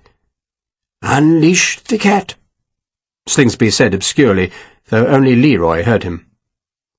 "If such an attack develops," Lawford said, his cloak billowing in a sudden gust of wet wind that blew around the hilltop, "the enemy will be under artillery fire from this work and from every other fort within range. If they survive it, they will be penned in the valley, and we would offer volley fire from the shoulder of this hill. They cannot climb the hill, which means they can only suffer and die in the valley." Slingsby looked surprised at this, but managed to say nothing. "What we cannot do," Lawford went on, "is allow the French to establish batteries in the larger valley." He pointed to the low ground that lay ahead of work number 119. This was the wide valley which lay north of the lines, and on the other side of which were the hills that would doubtless become the French positions. The stretch of lowland had once been rich and fertile, but the engineers had breached the embankment of the Tagus, letting the river flood much of the country beneath the fort. The floods came and went with the tide, which was high now, so that under work number 119 was a stretch of wind-rippled water that loosely followed the course of a stream that came from the west and meandered through the valley to its confluence with the Tagus. The stream made a great double bend beneath the hill where Lawford spoke. It swerved from the northern side of the valley, almost reached the southern, and then curved back to run into the Tagus. Inside the first bend, and on the British bank, was an ancient barn that was little more than a stone ruin in a grove of trees, while within the second curve, and thus on the French side of the stream, was what had once been a prosperous farm with a big house, some smaller cottages, a dairy and a pair of cattle sheds. All were abandoned now. People and livestock ordered south to escape the French, and the buildings looked forlorn in the inundated landscape. The farm itself was high and dry, perched on a small rise, so that it resembled an island in a wind-fretted lake, though as the tide ebbed, the floods would slowly drain away. But the ground would still remain waterlogged, and any French advance beside the Tagus would thus be forced to march westwards on the valley's far side until it reached the drier ground, somewhere near the half-ruined barn. The enemy could cross the stream there and advance on the British works, a possibility that Lawford raised with his officers. "And if the devils managed to put some heavy guns in that barn," he went on, "or in those farm buildings," he pointed to the farm which lay a half-mile east of the barn and was linked to the smaller building by an embanked track that was carried over the stream by a stone bridge, though the flooding meant that only the bridge's parapets were now visible, "then they can bombard these positions. That will not happen, gentlemen." Major Leroy thought it a most unlikely proposition. To get to the dilapidated barn, the French would have to cross the stream, while to reach the farm would be negotiating a long stretch of waterlogged ground, and neither would make it easy to move guns and caissons.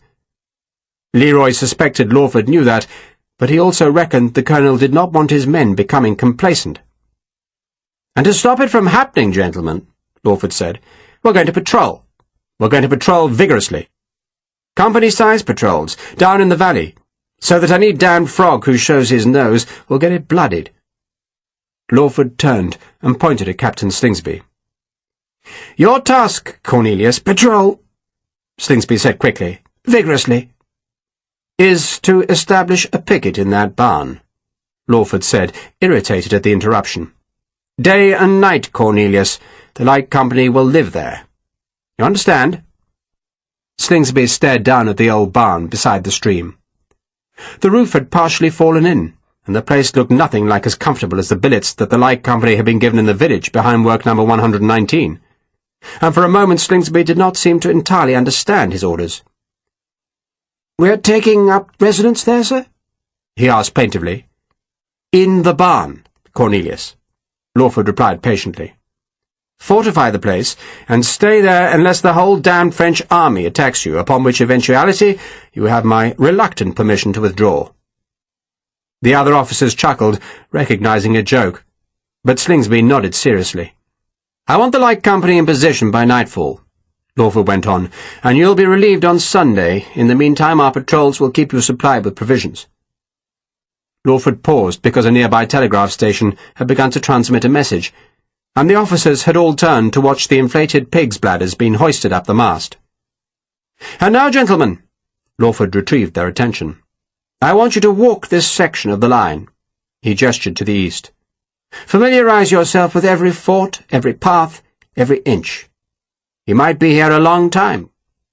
Cornelius, a word." The other officers walked away, going to explore the line between work number 119 and work number 114. Lawford, when he was alone with Slingsby, frowned at the smaller man. "It pains me to ask this," he said, "but are you drunk?" Slingsby did not answer at once.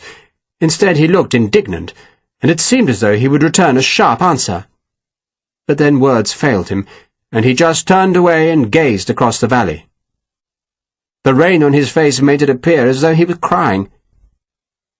"Drank too much last night," he finally confessed in an abject voice, "and I apologize." "We all do from time to time," Lawford said, "but not every night." "Good for you," Slingsby said. "Good for me." Lawford was lost. "Rum deters the fever," Slingsby said. "It's a known thing. It's a He paused, then tried again. A febrifuge, Lawford said for him. "Exactly," Slingsby said vigorously. "Dr. Weatherspoon told me that. He was our fellow in the West Indies, and a good man, a very good man. Rum, he said, it's the only thing that works. Died in their hundreds, they did, but not me. Rum, it's medicine." Lawford sighed. "I have offered you an opportunity," he said quietly, "and it is an opportunity most men would seize gladly. You have command of a company, Cornelius, and it's a very fine one, and it seems ever more likely that it will need a new captain. Sharpe?" Lawford shrugged, wondering where on earth Sharpe was. "If Sharpe doesn't return," he continued, "then I shall have to appoint another man." Slingsby just nodded. "You are the obvious candidate," Lawford said, "but not if you are inebriated." "You are right, sir," Slingsby said, "and I apologize. Fear of fever, sir, that's all it is." "My fear," Lawford said, "is that the French will attack in the dawn. Half light, Cornelius, a touch of morning mist, we won't be able to see much from up here, but if you're in the barn, then you'll see them quickly enough. That's why I'm putting you there, Cornelius. A picket. I hear your muskets and rifles firing, and I know the enemy is out, and that you're retreating here. So keep a good watch, and don't let me down." "I won't, sir, I won't." If Slingsby had been more than a little drunk when he arrived at the bastion, he was now stone-cold sober. He had not meant to be drunk. He had woken feeling cold and damp, and he had thought a little rum might revive him. He never meant to drink too much, but the rum gave him confidence, and he needed it, for he was finding the light company very hard to manage. They didn't like him. He knew that, and the rum gave him the drive to cope with their obdurate behaviour. "We won't let you dance, sir," he said, meaning every word. "That's good," Lawford said warmly. "Very good." In truth, he did not need the picket in the old barn, but if he was to keep the promise he had given to his wife, then he had to make a decent officer out of Slingsby. So now he would give him a simple job, one that would keep him alert instead of idling behind the lines. This was Slingsby's chance to show he could manage men, and Lawford was generous in giving it to him. "And I insist on one last thing," Lawford said. "Anything, sir," Slingsby said eagerly. "No rum, Cornelius. Don't take your medicine to the picket, understand? And if you feel you're getting the fever, come back and we'll let the doctor have it you. Wear flannelly, that's supposed to ward it off." "Flannel," Slingsby said, nodding. "And what you do now," the Colonel went on patiently, "is take a dozen men and reconnoitre the farm. There's a path down the hill behind work number 118, he pointed. And meanwhile the rest of your company can get ready. Clean muskets, sharp bayonets, fresh flints, and full cartridge boxes. Tell Mr. Knowles you're drawing rations for 3 days, and be ready to deploy this afternoon." "Very good, sir," Slingsby said. "And thank you, sir." Lawford watched Slingsby go down the steps. Then he sighed and took out his telescope, which he mounted on a tripod already placed on the bastion. He stooped to the eyepiece and gazed at the northern landscape. The hills across the valley were crowned with 3 broken windmills, nothing left of them but their white stone stumps. Those, he supposed, would become French watchtowers. He swung the glass to the right, coming at last to a glimpse of the Tagus which swept wide towards the sea. A Royal Navy gunboat was anchored in the river, its ensign hanging limp in the rain. "If they come," a voice spoke behind Lawford, "then they can't use the road, because it's flooded, so they'll be forced to make a detour and come straight up here." Lawford straightened from the glass and saw it was Major Hogan, who was swathed in an oilskin cape and had a black oilskin cover over his cocked hat. "You're well?" Lawford greeted the Irishman. "I can feel a cold coming on," Hogan said. "A damned cold, first of the winter, eh?" "Not winter yet, Hogan." "Feels like it. May I?" Hogan gestured at the telescope. "Be my guest," Lawford said, and courteously wiped the rain from the outer lens. "How's the pier?" "His lordship thrives," Hogan said, stooping to the glass, "and sends his regards. He's angry, of course." "Angry?" "All those damned croakers, Lawford, who say the war's lost. Men who write home and get their blockheaded opinions in the newspapers. He'd like to shoot the whole damned lot of them." Hogan was silent for a few seconds as he gazed at the British gunboat in the river. Then he turned a mischievous look on Lawford. "You're not writing home with a bad opinion of his lordship's strategy, are you, Lawford?" "Good Lord, no," Lawford said honestly. Hogan bent to the glass again. "The flooding isn't all we hoped for," he said, "or what Colonel Fletcher hoped for, but it should suffice. They can't use the road anyway, so what the bastards will do, Lawford, is march inland, follow the base of those hills." Hogan was tracking the possible French route with the telescope. "And somewhere near that abandoned barn, they'll cross over and come straight at you." "Exactly what I'd surmised," Lawford said. "And then they'll advance into that valley." He nodded to the low ground that curled about the hill. "Where they'll die," Hogan said with an indecent satisfaction. He stood up straight and winced at a twinge in his back. "In truth, Lawford, I don't expect them to try, but they might get desperate." "Any news of Sharpe?" Lawford hesitated, surprised by the question, then realized that it was probably the reason Hogan had sought him out. "None." "Bloody lost, is he?" "I fear it's time to write him out of the books," Lawford said, meaning that he could officially declare Sharpe missing and so create a vacant captainship. "A bit premature, don't you think?" Hogan suggested vaguely. "Your affair, of course, Lawford, your affair entirely, and no damn business of mine, whether you write him out or not." He stooped to the glass again and stared at one of the broken mills that crowned a hilltop across the wide valley. "What was he doing when he went missing?" "Looking for turpentine, I think. That and escorting an Englishwoman." "Ah," Hogan said, still vaguely, then straightened from the glass again. "A woman, eh? That sounds like Mr. Sharpe, doesn't it? Good for him. That was in Coimbra, yes?" "In Coimbra, yes," Lawford confirmed, then added indignantly, "He never turned up." "Another fellow disappeared there," Hogan said, standing at the bastion's edge and staring through the rain at the northern hills. "A major. Quite important. He does for the Portuguese what I do for the pier. Be a bad thing if he fell into French hands." Lawford was no fool, and knew that Hogan did not just make vague conversation. "You think they're connected?" "I know they're connected," Hogan said. "Sharpe and this fellow had what you might call a disagreement." "Sharpe never told me." Lawford was piqued. "Flower? On a hilltop?" "Ah, he did tell me. No details, though." "Richard never wastes details on senior officers," Hogan said, then paused to take a pinch of snuff. He sneezed. "He doesn't tell us," he went on, "in case we get confused. But he coped, in a way, and got himself thoroughly beaten up as a result." "Beaten up?" "The night before the battle." "He said he'd tripped." "Well, he would, wouldn't he?" Hogan was not surprised. "So, yes, the two were connected, but whether they still are is very dubious, but not impossible. I have great faith in Sharpe." "As do I," Lawford said. "Indeed you do," Hogan said, who knew more about the South Essex than Lawford would ever have guessed. "So if Sharpe does turn up, Lawford, send him on to the Pier's headquarters, will you? Tell him we need his information about Major Ferreira."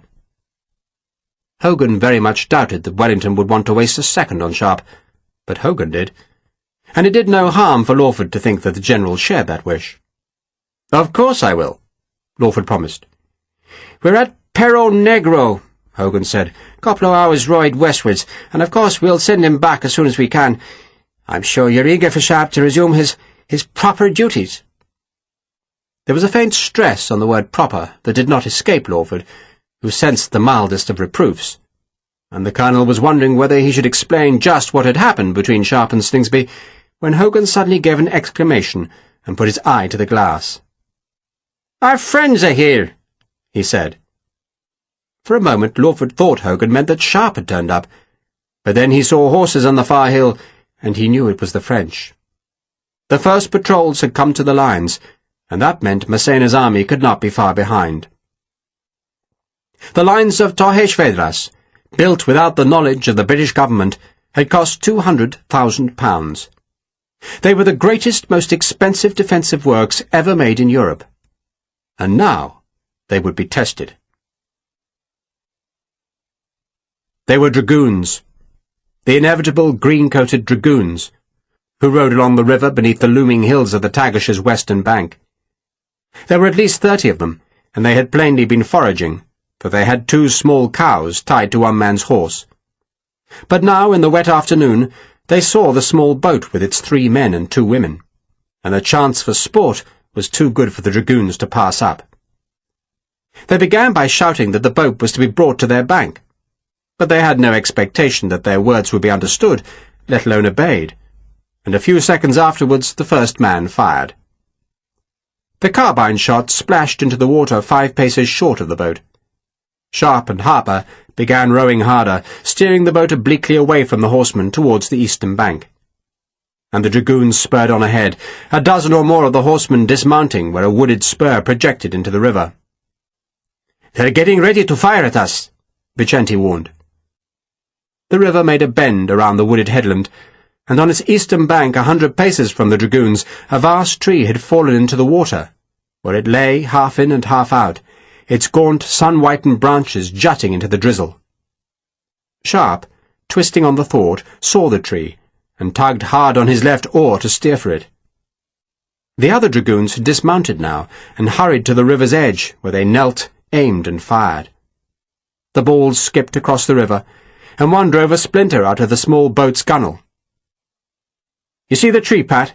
Sharpe asked, and Harper turned on the thwart and grunted confirmation, and the two pulled at the heavy oars as another ragged volley crackled from the far bank.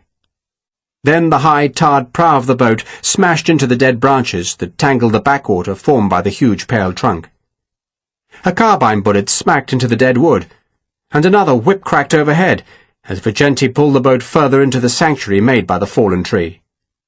Now, so long as they kept their heads down, the dragoons could not see them, and could not hit them. But that did not deter the French, who kept up a desultory fire, evidently convinced that sooner or later the boat must reappear. Vicente got tired of it first. He stood and edged his rifle over the tree. "I must find out if I can still fire a rifle," he said. "Your left shoulder won't stop you," Sharpe said. "Fire it accurately, I mean," Vicente said, and bent to the sights. The dragoons were using smooth-bore carbines that were even less accurate than a musket, but at this range Vicente's rifle was deadly, and he aimed at a mounted man he presumed was an officer. The dragoons had seen him, though whether they saw his gun was doubtful, and a flurry of shots banged from the far bank. None came close. Sharpe was peering over the trunk, curious as to how good a marksman Vicente was. He heard the bang of the rifle, and saw the dragoon officer twitch hard back to leave a spray of blood. The man fell sideways. "Good shooting," Sharpe said, impressed. "I practiced all last winter," Vicente said. He could fire the rifle well enough, but reloading hurt his wounded shoulder. "If I am to be a leader of a tirador company, then I must be a good marksman, yes?" "Yes," Sharpe said, as a volley of French carbine fire rattled through the dead branches. "And I won every competition," Vicente said as modestly as he could. "But it was only because of practice." He rammed a new bullet down and stood again.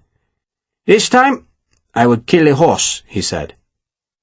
He did, too, and Sharpe and Harper both added bullets into the group of dismounted dragoons. The carbines retaliated with a furious rattle of shots, but all were wasted.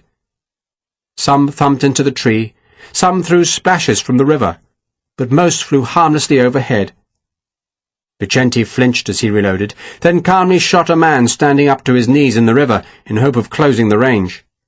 And the dragoons at last realized that they were making idiots of themselves by offering easy targets to men who were using rifles, and so they ran back to their horses, mounted, and disappeared into the trees. Sharpe watched the horsemen riding south through the trees as he reloaded. "They'll be waiting for us downstream," he said. "Unless they're going back to their army," Harper suggested. Vicente stood and peered over the tree, but saw no enemy. "I think they'll be staying on the river," he said. "They won't have found much food between here and Coimbra, so they'll be wanting to make a bridge somewhere." "A bridge?" Harper asked. "To reach this bank," Vicente said.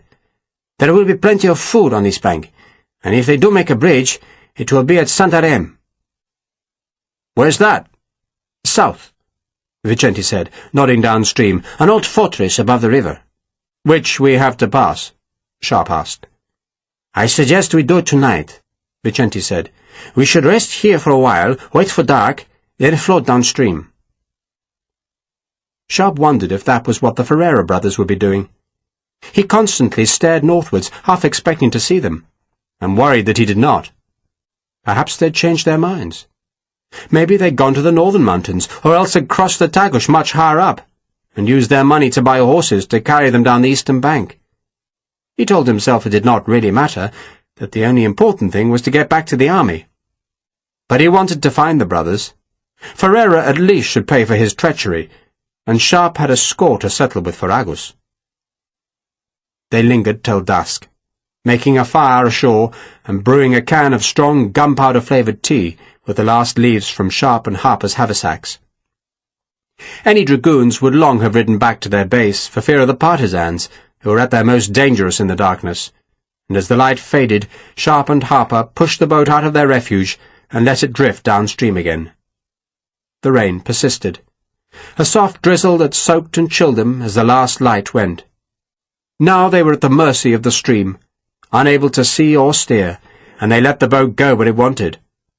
Sometimes Far off there was the misted gleam of a fire high in the western hills, and once there was a bigger fire, much closer, but who had lit it was a mystery.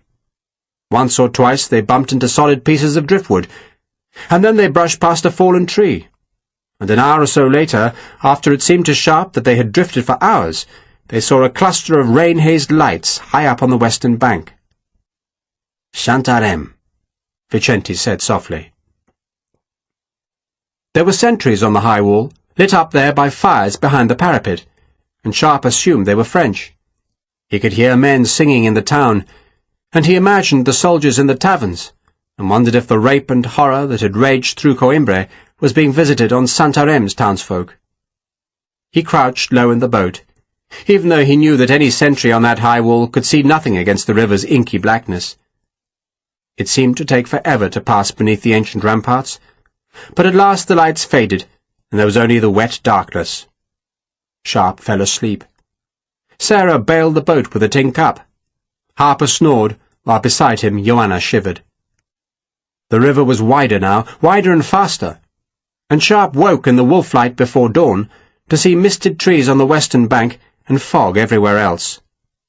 The rain had stopped. He unshipped his oars and gave a few tugs, to warm himself more than anything else. Sarah smiled at him from the stern. "I've been dreaming," she said, "of a cup of tea." "None left," Sharpe said. "That's why I was dreaming of it," she said. Harper had woken and started rowing now, but it seemed to Sharpe they were making no progress at all. The fog had thickened, and the boat seemed suspended in a pearly whiteness into which the water faded. He tugged harder at the oars, and finally saw the vague shape of a twisted tree on the eastern bank, and he kept his eyes on the tree, kept rowing as strongly as he could, and slowly became convinced that the tree was staying in the same place however hard he pulled. "Tide," Vicente said. "Tide?" "It comes up the river," Vicente said, "and it's carrying us backwards, or trying to. Or it will turn." Sharpe thought about going to the eastern bank and mooring the boat, but then decided that the Ferreira brothers, who could not be so very far behind, might slip past in the fog. So he and Harper pulled at the oars until their hands were blistered with the effort of fighting the flooding tide. The fog grew brighter. The tide at last slackened, and a gull flew overhead. They were still miles from the sea, but there was a smell of salt, and the water was brackish. The day was growing warmer, and that seemed to thicken the fog, which drifted in patches like gunsmoke above the swirling grey water. They had to go nearer the western bank to avoid the bedraggled remains of a fish trap made of nets, withies and poles that jutted far out from the eastern shore. There was no movement on the western bank, so that they seemed to be alone on a pale river beneath a pearly sky. But then, from ahead, came the unmistakable bang of a cannon. Birds shot up from the trees on the bank and flew in circles as a sound echoed from some unseen hills, rumbled up the river's valley, and faded. "I can't see anything," Vicente reported from the bow. Sharpe and Harper had rested on their oars, and both twisted to see ahead, but there was only the fog over the river. Another cannon sounded, and Sharpe thought he saw a patch of the mist thicken. Then he rowed 2 more strokes, and there, appearing like a ghost ship in the vapour, was a gunboat firing at the western shore. There were dragoons there, half seen in the mist, scattering from the gunfire. Another cannon blasted from the boat that was anchored in midstream, and a barrel-load of grape shot threw down 2 horses, and Sharpe saw a sudden spray of blood, almost instantly gone, discolour the fog.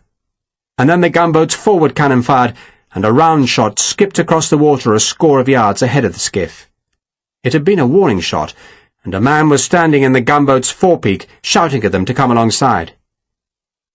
"They're English," Vicente said. He stood in the skiff's bow and waved both arms, while Sharpe and Harper pulled towards the gunboat that had 1 high mast, a low waist, and 6 gun ports visible on its port side, which faced upstream. A white ensign hung at the stern, while a Union flag drooped at the topmast. "Here!" the man shouted. "Bring that bloody boat here!" The 2 aft cannon fired at the retreating dragoons, who were now galloping into the fog, leaving dead horses behind. 3 seamen with muskets were waiting for the skiff, pointing their guns down into the boat. "Any of you speak English?" another man called. "My name's Captain Sharpe." "Who?" "Captain Sharpe, South Essex Regiment, and point those bloody muskets somewhere else." "You're English?" The astonishment might have come from Sharpe's appearance, for he was not wearing his jacket, and his beard had grown to a thick stubble. "No, I'm bloody Chinese," Sharpe snapped. The skiff bumped against the tarred side of the gunboat, and Sharpe looked up at a very young naval lieutenant. "Who are you?" "Lieutenant Davis commanding here." "I'm Captain Sharpe. That's Captain Vicente of the Portuguese Army, and the big fellow is Sergeant Harper, and I'll introduce the ladies later. What we need, Lieutenant, if you'd be so kind, is some proper tea." They scrambled aboard by using the chain plates which secured the ratlines for the big mast, and Sharpe saluted Davis, who, though he only looked about 19 years old and was a lieutenant, nevertheless outranked Sharpe, because, as an officer commanding one of His Majesty's vessels, he had the equivalent rank of major in the army. The seamen gave a small cheer as Joanna and Sarah climbed over the side in their rain-shrunken breeches. "Quiet on deck!" Davis snarled, and the seamen went instantly silent. "Secure the guns!" Davis ordered. "Make fast that boat! Lively! Lively!" He gestured that Sharpe and his companions should go to the boat's stern. "Welcome to the Squirrel," he said, "and I think we can supply tea. Might I ask why you're here?" "We've come from Coimbra," Sharpe said. "And you, Lieutenant?" "We're here to amuse the frogs," Davis said. He was a very tall, very thin young man in a shabby uniform. "We come upstream on the tide, kill any frogs foolish enough to appear on shore, and drift back down again." "Where are we?" Sharpe asked. 3 miles north of Alhandra. That's where your lines reach the river." He paused by a companionway. "There's a cabin below," he said, "and the ladies are welcome to it, but I must say it's damn poky, damp as well." Sharpe introduced Sarah and Joanna, who both elected to stay on the stern deck, which was cumbered by a vast tiller. The Squirrel had no wheel, and its quarterdeck was merely the after part of the main deck, which was crowded with seamen. Davis explained that his vessel was a 12-gun cutter, and that, though it could easily be managed by 6 or 7 men, it needed a crew of 40 to man its guns. "And even then we're short-handed," he complained. "We can only fire one side of guns. Still, one side's usually enough. Tea, yes?" "And the loan of a razor?" Sharpe asked. "And something to eat," Harper said under his breath, staring innocently up at the huge mainsail that was brailed onto a massive boom which jutted out over the diminutive white ensign. "Tea, shave, breakfast," Davis said. "Stop gawking, Mr. Braithwaite." This was to a midshipman who was staring at Joanna and Sarah and evidently trying to decide whether he preferred his women dark or fair-haired. "Stop gawking and tell Pal we need breakfast for 5 guests." "5 guests, sir. Aye, aye, sir." "And might I beg you to keep an eye out for another boat?" Sharpe asked Davis. "I have a suspicion that 5 fellows are following us, and I want them stopped." "That's my job," Davis said. "Stop anything that tries to float downriver. Miss Fry, might I bring you a chair, you and your companion?" A breakfast was served on deck. There were thick white china plates heaped with bacon, bread, and greasy eggs, and afterwards Sharpe blunted Davis's razor by scraping at the stubble on his chin. Davis's servant had brushed his green jacket, cleaned and polished his boots, and burnished his sword's metal scabbard. He leaned on the gunwale, feeling a sudden relief that the journey was over. In a matter of hours, he thought, he could be back with the battalion, and that spoiled his good mood, for he supposed he'd be doomed to Lawford's continuing displeasure.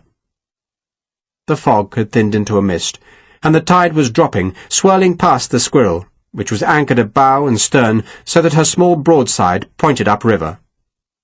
Sharpe could see a chain of islands off the western bank, low-lying streaks of grassy sand that sheltered a smaller inshore channel, while downriver, beyond a wide bend and just visible above the skeins of mist, Sharpe could see the masts of other ships. It was a whole squadron of gunboats, Davis said, posted to guard the flank of the defensive lines. Somewhere in the distance a cannon fired, its sound flat in the warming air. "It's going to be a nice day for a change." Davis leaned on the gunwale beside Sharpe. "If this damn mist clears." "I'm glad to be rid of the rain," Sharpe said. "Rather rain than fog," Davis said. "Can't fire guns if you can't see the bloody target." He glanced up at the dim glare of the sun through the mist, judging the time. "We'll stay here for another hour," he said, "then drop down to Alhandra. We'll put you ashore there." He looked up at the Union flag that stirred listlessly at the masthead. "Bloody south wind," he said, meaning that he could not sail downriver, but would have to let the current take him. "Sir!" There was a man at the crosstrees where the topmast met the mainmast. "Boat, sir! Where away?" The man pointed, and Sharpe took out his glass and searched westwards, and then, through a shimmer of mist, saw a small boat running down the inshore channel. He could only see the heads of the men in the boat. Davis was running down the deck. "Let go the afterspring," he shouted. "Man numbers 1 and 2. The Squirrel swung on its bow anchor, the current hurrying her round until the guns bore, and then the tension was taken up on the stern anchor line to steady the ship at a new angle. "Fire a warning shot when you can," Davis ordered. There was a pause as the Squirrel steadied. Then the gun captain, who had been squinting down the barrel, leapt back and jerked his lanyard. The small cannon recoiled onto its breeching ropes, and thick smoke clouded the gunwales. The second gun fired almost immediately, its round shot hissing above the low island to splash into the channel ahead of the fleeing boat. "I ain't stopping, sir," the man at the crosstrees called. "Fire at them, Mr. Coombs, directly at them." "All right, sir." The next shot struck the island and bounced high over the fleeing boat, which was travelling fast on the river's current and was helped by the ebbing tide. Sharpe doubted the gunfire would stop the boat. He scrambled a few rungs up the ratlines and used his telescope, but he could see little of the occupants who were obscured by the mist. Yet it had to be the Ferreira brothers. Who else could it be? And he thought, but could not be sure, that one of the men in the boat was unnaturally large. Ferragus, he thought. "Lieutenant," he called. "Mr. Sharpe. There are 2 men in that boat who need to be captured. That's my duty." That was not really true. Sharpe's duty was to return to duty, not to prolong a feud. But Davis did not know that. "Can we borrow one of your boats to pursue them?" Davis hesitated, wondering if granting such a request would contravene his standing orders. "The gunboats downstream will apprehend them," he pointed out. "And they won't know they're wanted men," Sharpe said, then paused as the Squirrel's forward guns fired and missed again. "Besides, they're likely to slip ashore before they reach your squadron, and if that happens, we need to be put ashore to follow them." Davis thought for another second, saw that the fugitive boat had almost vanished in the mist, then turned on Midshipman Braithwaite. "The jolly boat, Mr. Braithwaite. Look quick now." He turned back to Sharpe, who had regained the deck. "The ladies will stay here." It was not a question. "We will not," Sarah answered firmly, and hefted her French musket. "We've come this far together, and we'll finish it together." For a second Davis looked as though he would argue, then decided life would be simpler if all his unbidden guests were off the Squirrel. The forward cannon fired a last time, and smoke wreathed the deck. "I wish you joy," Davis said, and they were over the side and in pursuit. End of Disc 10. Disc 11. Chapter 12. Marshal André Massena was feeling numb. He was saying nothing, just staring. It was shortly after dawn, the day after his first patrols had reached the new British and Portuguese works, and now he crouched behind a low stone wall on which his telescope rested, and he slowly panned the glass along the hilltops to the south, and everywhere he saw bastions, guns, walls, barricades, more guns, men, telegraph stations, flagpoles, everywhere. He had been planning the victory celebrations to be held in Lisbon. There was a fine large square beside the Tagus where half the army could be paraded, and the greatest problem he had anticipated was what to do with the thousands of British and Portuguese prisoners he expected to capture. But instead he was looking at an apparently endless barrier. He saw how the lower slopes of the opposite hills had been steepened. He saw how the enemy guns were protected by stone. He saw flooded approach routes. He saw failure. He drew in a deep breath and still had nothing to say. He leaned back from the wall and took his one eye from the telescope. He had thought to manoeuvre here, to show part of his army on the road, to draw in the enemy forces, who would think an attack imminent, and then launched the greater part of l'Armée de Portugal round to the west in a slashing hook that would cut off Wellington's men. He would have pinned the British and Portuguese against the Tagus, and then graciously accepted their surrender. But instead, there was nowhere for his army to go except up against those walls and guns and steepened slopes. "The works extend to the Atlantic," the staff officer reported dryly. Massena said nothing, and one of his aides, knowing what was in his master's mind, asked the question instead. "Not the whole way, surely?" "Every last kilometre," the staff officer said flatly. He had ridden the width of the peninsula, protected by dragoons, and watched all the way by an enemy ensconced in batteries, forts, and watchtowers. "And for much of its length," he continued remorselessly, "the works are covered by the river Cisandre, and there is a second line behind." Massena found his voice and turned furiously on the staff officer. "A second line? How can you tell?" "Because it's visible, sir. 2 lines." Massena stared again through the glass. Was there something strange about the guns in the bastion immediately opposite? He remembered how, when he had been besieged by the Austrians in Genoa, he had put false guns in his defences. They had been painted tree trunks, jutting from emplacements, and from anything more than 200 paces they had more or less looked like cannon barrels, and the Austrians had dutifully avoided the fake batteries. "How far to the sea?" he asked. "Nearly 50 kilometres, sir." The aide made a wild guess. Massena did the arithmetic.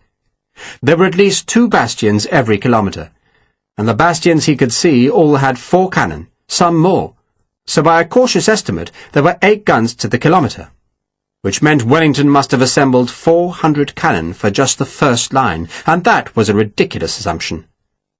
There were not that many guns in Portugal, and that encouraged the Marshal to believe that some of the guns were false. Then he thought of Britain's navy and wondered if they had brought ships' guns ashore. Dear God, he thought, but how had they done this? "Why didn't we know?" he demanded. There was silence in which Massena turned and stared at Colonel Barreto. "Why didn't we know?" he demanded again. "You told me they were building a pair of forts to protect the road. Does that look like a pair of lousy forts?" "We weren't told," Barreto said bitterly. Massena stooped to the glass. He was angry, but he curbed his feelings, trying to find a weakness in his enemy's careful defences. Opposite him, beside the bastion which had the strangely dark guns, there was a valley that curled behind the hill. He could see no defences there, but that meant little, for all of the low ground was obscured by mist. The hilltops, with their forts and windmills, were in the bright sun, but the valleys were shrouded. Yet he fancied that small valley, which twisted behind the nearest hill, was bereft of defences. Any attack up the valley would be harassed by the high guns, of course, if they were real guns. But once through the gap and behind the hill, what was to stop the eagles? Perhaps Wellington was deceiving him. Perhaps these defences were more show than real. Perhaps the stone bastions were not properly mortared, the guns fake, and the whole elaborate defence a charade to dissuade any attack. Yet Massena knew he must attack. In front of him was Lisbon and its supplies, behind him was a wasteland, and if his army were not to starve, then he must go forward. The anger bloomed in him again, but he thrust it away. Anger was a luxury. For the moment, he knew he must show sublime confidence, or else the very existence of these defences would grind the heart from his army. "C'est une coquille d'œuf," he said. What?" An aide thought he had misheard. "Une coquille d'œuf," Massena repeated, still gazing through the glass. He meant it was an eggshell. "One tap," he went on, "and it will crack." There was silence except for the intermittent sound of cannon fire from a British gunboat on the river Tagus that lay a mile or so to the east. The aides and generals, staring over Massena's head, thought the defensive line a most impressive eggshell. "They've fortified the hilltops," Massena explained, "but forgotten the valleys between, and that, gentlemen, means we shall prize them open like a virgin." He preferred that simile to the eggshell, for he repeated it. "Like a virgin," he said enthusiastically. then collapsed the glass and stood. "General Renier!" "Sir?" "You see that valley?" Massena pointed across the misted low ground to where the small valley twisted behind one of the fortified hills. "Send your light troops into it. Go fast. Go before the mist vanishes. See what's there." He would lose some men, but it would be worth it to discover that the valleys were the weak point in Wellington's defence. And then Massena could pick his valley and time and break this virgin wide open. Massena chuckled at the thought. His spirits restored, and he held his telescope out to an aid. And just then one of the dark guns on the opposite hill fired, and the ball seared across the valley, struck the slope 20 paces below the wall, and bounced up over Massena's head. The British had been watching him, and must have decided that he had spent too long in one place. Massena took off his cocked hat, bowed to the enemy in acknowledgment of their message, and walked back to where the horses waited. He would attack. Major Ferreira had not foreseen this. He had thought the boat, which they had bought for too much money south of Castelo Branco, would take them all the way to the wharves of Lisbon. But now he saw that the British Navy was blockading the river. It was the last of many difficulties he had faced on the journey. One of the mules had gone lame, and that had slowed them. It had taken time to discover a man willing to sell a hidden boat, and then, once on the river, they had become entangled with a fish trap that had held them up for over an hour. Then next morning some French foragers had used them for target practice, forcing them to row into a tributary of the Tagus and hide there until the French got bored and rowed away. Now, with the journey's end not so far away, there was the gunboat. At first, seeing the boat in midstream, Ferreira had not been alarmed. He had the seniority and uniform to argue his way past any Allied officer. But then unexpectedly the boat had opened fire. He had not known the squirrel was warning him, ordering him either to heave to or else ground his boat on the island that edged the smaller channel. Instead, he believed he was under fire, and so he snapped at his brother and his 3 men to row harder. In truth, he panicked. He had been worrying about his reception in Lisbon ever since the army had retreated from Coimbra. Had anyone got wind of the food in the warehouse? He had a guilty conscience, and that conscience made him try to outrun the gunfire, and he believed he had done it, until he saw, dim through the mist layer that hung above the swathe of land encircled by the river's bend, the thicket of masts denoting a whole squadron of gunboats barring the river. He was standing in the stern-sheets now, staring about him, and he saw with a great pang of relief the forts that guarded the main road north from Lisbon. A swirl of parting mist showed the forts on the hills, and Ferreira saw the Portuguese flag flying above the nearest, and so he impulsively pulled on the tiller ropes to carry the boat to shore. Better to deal with Portuguese soldiers, he thought, than British sailors. "We're being followed," his brother warned him. Ferreira turned and saw the jolly boat racing down the river's centre. "We're going ashore," he said. "They won't follow us there." "They won't?" "They're sailors. Hate being on dry land." Ferreira smiled. "We'll go to the fort," he said, jerking his chin towards the new bastions dominating the road. "We'll get horses, and we'll be in Lisbon by this afternoon." The boat ran ashore, and the 5 men carried their weapons and French coin up the bank. Ferreira glanced once at the jolly boat, and saw it had turned, and was making heavy going as it tried to cross the current. He assumed the sailors wanted to take his boat, and they were welcome to it, for now he was safe. But when the 5 men broke through the bushes at the top of the bank, they came across a further difficulty. The river was embanked here, but further south the big earth wall must have been breached to let the water flood the road, and Ferreira saw there would be no easy walk to the closest fort, because the land was inundated, and that meant they would have to go inland to skirt the floods. That was no great matter, but then he felt alarm, because somewhere in the mist ahead of him a gun sounded. The echo rolled between the hills, but no shot came anywhere near them, and no second shot sounded, which suggested that there was no need to worry. Probably a gunner ranging his piece, or testing a reboard touch-hole. They walked westwards, following the line of the swamp-edged flood, and after a while, vague in the mist, Ferreira saw a farm standing on higher ground. There was a wide stretch of boggy land between them and the farm, but he reckoned if he could just reach those buildings, then he would not be too far from the forts on the southern heights. That thought gave Ferrera a conviction that all would be well, that the tribulations of the last days would be crowned with unmerited but welcome success. He began to laugh. "What is it?" his brother asked. "God is good to us, Louis. God is good." "Is?" "We sold that food to the French, took their money, and the food was destroyed. I shall say we tricked the French, and that means we shall be heroes."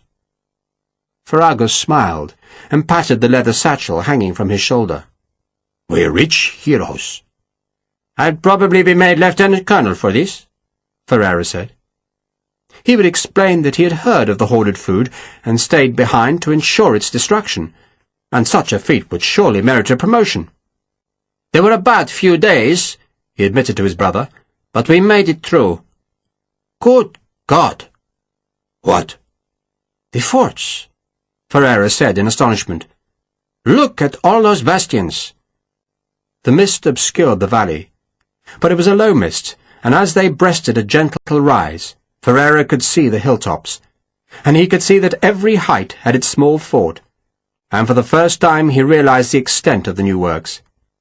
He had thought that only the roads were being guarded, but it was plain that the line stretched far inland. Could it cross the peninsula, go all the way to the sea? And if it did, then surely the French would never reach Lisbon. He felt a sudden surge of relief that he had been forced out of Coimbra. Or if he had stayed, if the warehouse had not been burned, then he would inevitably have found himself recruited by Colonel Barreto. "That damned fire did us a favour," he told his brother, "because we're going to win. Portugal will survive."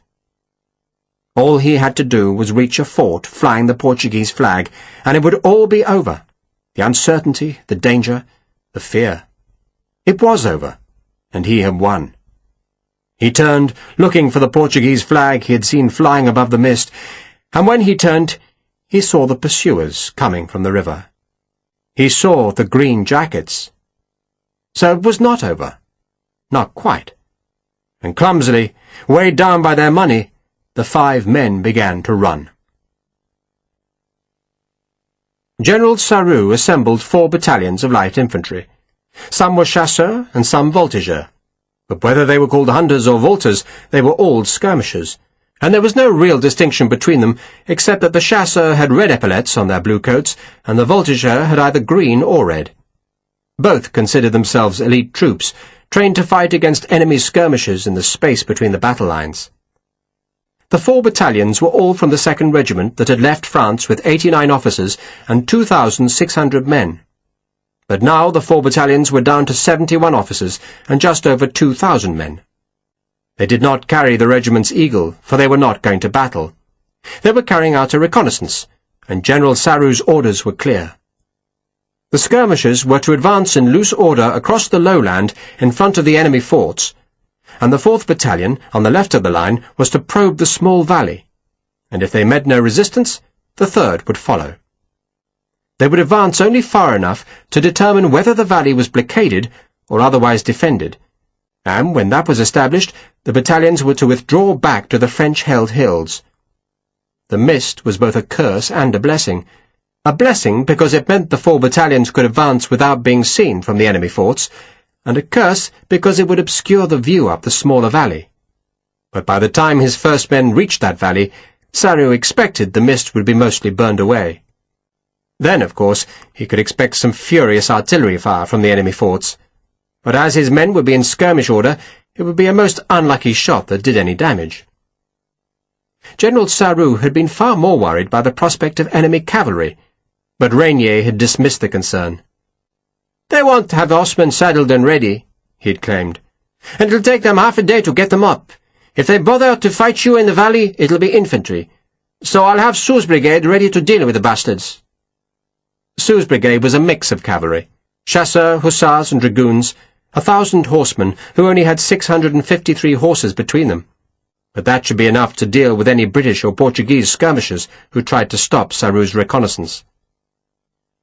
It was mid-morning by the time Saru's men were ready to advance, and the general was about to order the 1st Battalion out into the mist-shrouded valley when one of General Rainier's aides came galloping down the hill. Saru watched the officer negotiate the slope. "It'll be a change of orders," he predicted sourly to one of his own aides. "Now they'll want us to attack Lisbon." Rainier's aide curbed his horse in a flurry of earth, then leaned forward to pat the beast's neck. "There's a British picket, sir," he said. "We've just seen it from the hilltop. They are in a ruined barn by the stream." "No matter," Saru said. No mere picket could stop 4 battalions of prime light infantry. "General Rainier suggests we might capture them, sir," the aide said respectfully. Saru laughed.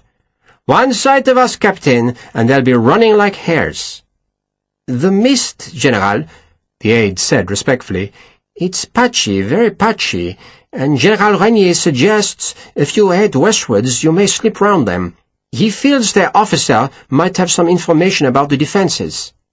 Saru grunted. A suggestion from Rainier was tantamount to an order, but it seemed a pointless order. Doubtless the picket did have an officer, though it seemed extremely unlikely that such a man would have any useful knowledge. Yet Rainier had to be indulged. "Tell him we'll do it," he said, and sent one of his own aides to the front of the column and ordered half a battalion to curl around to the west. That would take them through the mist, probably out of sight of the barn, and they could head back to cut the picket off. "Tell Colonel Ferret to advance now," he told the aide, "and you go with him. Make sure they don't advance too far. The rest of the troops will march 10 minutes after he leaves, and tell him to be quick." He stressed those last few words. The point of the exercise was merely to discover what lay behind the enemy hill, not to win a victory that would have the Parisian mob cheering. There was no victory to be won here, merely information to gather, and the longer his troops stayed in the low ground, the longer they'd be exposed to cannon fire. It was a job, Saru thought, that would have been done far more efficiently by a squadron of cavalry, who could gallop across the valley in a matter of moments, but the cavalry was in poor shape. Their horses were worn out and hungry, and that thought reminded Saru that the British picket in the old barn must have rations. That cheered him up. He should have thought to tell his aide to keep some back if any were found, but the aide was a smart young fellow and would doubtless do it anyway. Fresh eggs, perhaps, or bacon. Newly baked bread, butter, milk yellow and warm from the cow. Saru dreamed of these things as the chasseur and voltigeur tramped past him. They had marched hard and long in these last few days, and they must have been hungry, but they seemed cheerful enough as they went by the general's horse. Some had boot soles missing, or else had soles tied to the uppers with string, and their uniforms were faded, ragged, and threadbare. But he noted that their muskets were clean, and he did not doubt that they would fight well, if indeed they were called on to fight at all. For most of them, he suspected, the morning would be a tiring tramp through sodden fields, enlivened by random British artillery fire. The last company marched past, and Saru spurred his horse to follow. Ahead of him was a brigade of skirmishers, a misted valley, an unsuspecting enemy, and, for the moment, silence. Lieutenant Jack Bullen was a decent young man who came from a decent family. His father was a judge, and both his elder brothers were barristers. But young Jack Bullen had never shone at school, and though his schoolmasters had tried to whip Latin and Greek into his skull had won the battle, and stayed innocent of any foreign tongue. Bullen had never minded the beatings. He had been a tough, cheerful youngster, the sort who collected birds' eggs, scrapped with other boys, and climbed the church tower for a dare. And now he was a tough, cheerful young man who thought that being an officer in Lawford's regiment was just about the finest thing life could afford. He liked soldiering, and he liked soldiers. Some officers feared the men more than they feared the enemy. But young Jack Bullen, 19 years old, enjoyed the rank-and-file's company. He relished their poor jokes, enthusiastically drank their sour-tasting tea, and considered them all, even those whom his father might have condemned to death, transportation or hard labour, as capital fellows, though he would have much preferred to be with the capital fellows of his old company. He liked No. 9 Company, and while Jack Bullen did not actively dislike the Light Company, he found it difficult. Not the men. Bullen had a natural talent for getting along with men, but he did find the Light Company's commanding officer a trial. It took a lot to suppress young Jack Bullen's spirits, but somehow Captain Slingsby had managed it. "He's queer, sir." Sergeant Reed said respectfully. "He's queer," Bullen repeated tonelessly.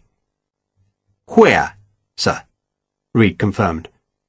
To be queer was to be ill, but Reed really meant that Captain Slingsby was drunk, but as a sergeant he could not say as much. "How queer?" Bullen asked. He could have walked the 20 paces to discover for himself, but he was in charge of the sentries who lined the stream just outside the crumbling barn, and he did not really want to face Slingsby. "Very queer, sir," Reed said gravely. "He's talking about his wife, sir. He's saying bad things about her." Bullen wanted to know what things were being said, but he knew the Methodist sergeant would never tell him, so he just grunted in acknowledgement. "It's upsetting the men, sir," Reed said. "Such things shouldn't be said about women, not about wives." Bullen suspected Slingsby's outburst was amusing the men rather than upsetting them, and that was bad. An officer, however friendly, had to keep a certain dignity. "Can he walk?" "Barely, sir," Reed said, then amended the answer. "No, sir." "Oh, dear God," Bullen said, and saw Reed flinch at the mild blasphemy. "Where did he get the liquor?" Reed sniffed. "His servant, sir. Got a pack filled with canteens, and the captain's been drinking all night, sir." Bullen wondered what he should do. He could hardly send Slingsby back to battalion, for Bullen did not see it as his job to destroy his commanding officer's reputation. That would be a disloyal act. "Keep an eye on him, Sergeant," Bullen said helplessly. "Maybe he'll recover." "But I can't take his orders, sir. Not in the state he's in." "Is he giving you orders?" "He told me to put Slattery under arrest, sir." "The charge?" "Looking funny at him, sir." "Oh, dear. Ignore his orders, Sergeant, and that's an order. Tell him I said so." Reed nodded. "You're taking over, sir?" Bullen hesitated, knowing the question was important. If he said yes, then he was formally acknowledging that Slingsby was not fit to command, and that would inevitably result in an inquiry.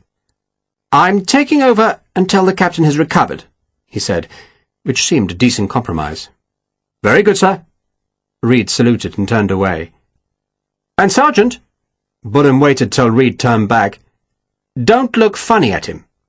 "No, sir," Reed said solemnly. "Of course not, sir. I wouldn't do such a thing, sir." Bullen sipped his mug of tea and found it had gone cold. He put it down on a stone and walked to the stream. The mist had thickened slightly, he thought, so that he could only see some 60 or 70 yards, though perversely the hilltops a quarter-mile away were clear enough, which proved that the mist was merely a low-lying layer blanketing the damp earth. It would clear. He remembered marvellous winter mornings in Essex, when the mist would drift away to show the hunting fields spread out in glorious pursuit. He liked hunting. He smiled to himself, remembering his father's great black gelding, a tremendous hunter that always screwed left when it landed on the far side of a hedge, and every time his father would shout, "Order in court! Order in court!"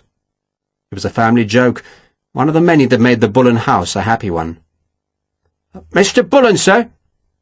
It was Daniel Hagman, the oldest man in the company, who called from a dozen paces upstream. Bullen, who had been thinking how they would be readying the horses for the cubbing season at home, walked to the rifleman. "Hagman?" "Thought I saw something, sir." Hagman pointed through the mist. "Nothing there now." Bullen peered and saw nothing. "This mist will burn off soon enough." "Be clear as a bell in an hour, sir. It'll be nice to have some sunshine. Won't it just?" Then the shooting started. Sharpe had feared that the Ferreira brothers would set up an ambush in the bushes at the top of the riverbank, and so he had asked Braithwaite to take the jolly boat downstream of the brothers' abandoned boat to a place where the river's edge was bare of trees. He had told Sarah and Joanna to stay in the boat, but they had ignored him, scrambling ashore behind the 3 men. Vicente was worried by their presence. "They shouldn't be here." "We shouldn't be here, Jorge," Sharpe said. He was gazing across the marshland, then saw the Ferreira brothers and their 3 companions in the mist. The 5 men were walking inland, looking as though they didn't have a care in the world. "We shouldn't be here," Sharpe went on, "but we are, and so are they. So let's finish this." He unslung the rifle and made sure the priming was still in the pan. "Should have fired and reloaded on board the Squirrel," he told Harper. "You think the powder's damp?" "Could be." He feared the mist might have moistened the charge, but there was nothing he could do about it now. They began walking. But by landing further south, Sharpe had unwittingly put them deeper in the marshes, and the going was hard. The ground at best was squelchy, at worst it was a glutinous mess, and because the tide was ebbing, the land was newly waterlogged. Sharpe cut north, reckoning that the land there was firmer, but the 5 fugitives were increasing their lead with every step. "Take your boots off," Harper recommended. "I grew up in Donegal," he went on, "and there's nothing we don't know about bogland." Sharpe kept his boots on.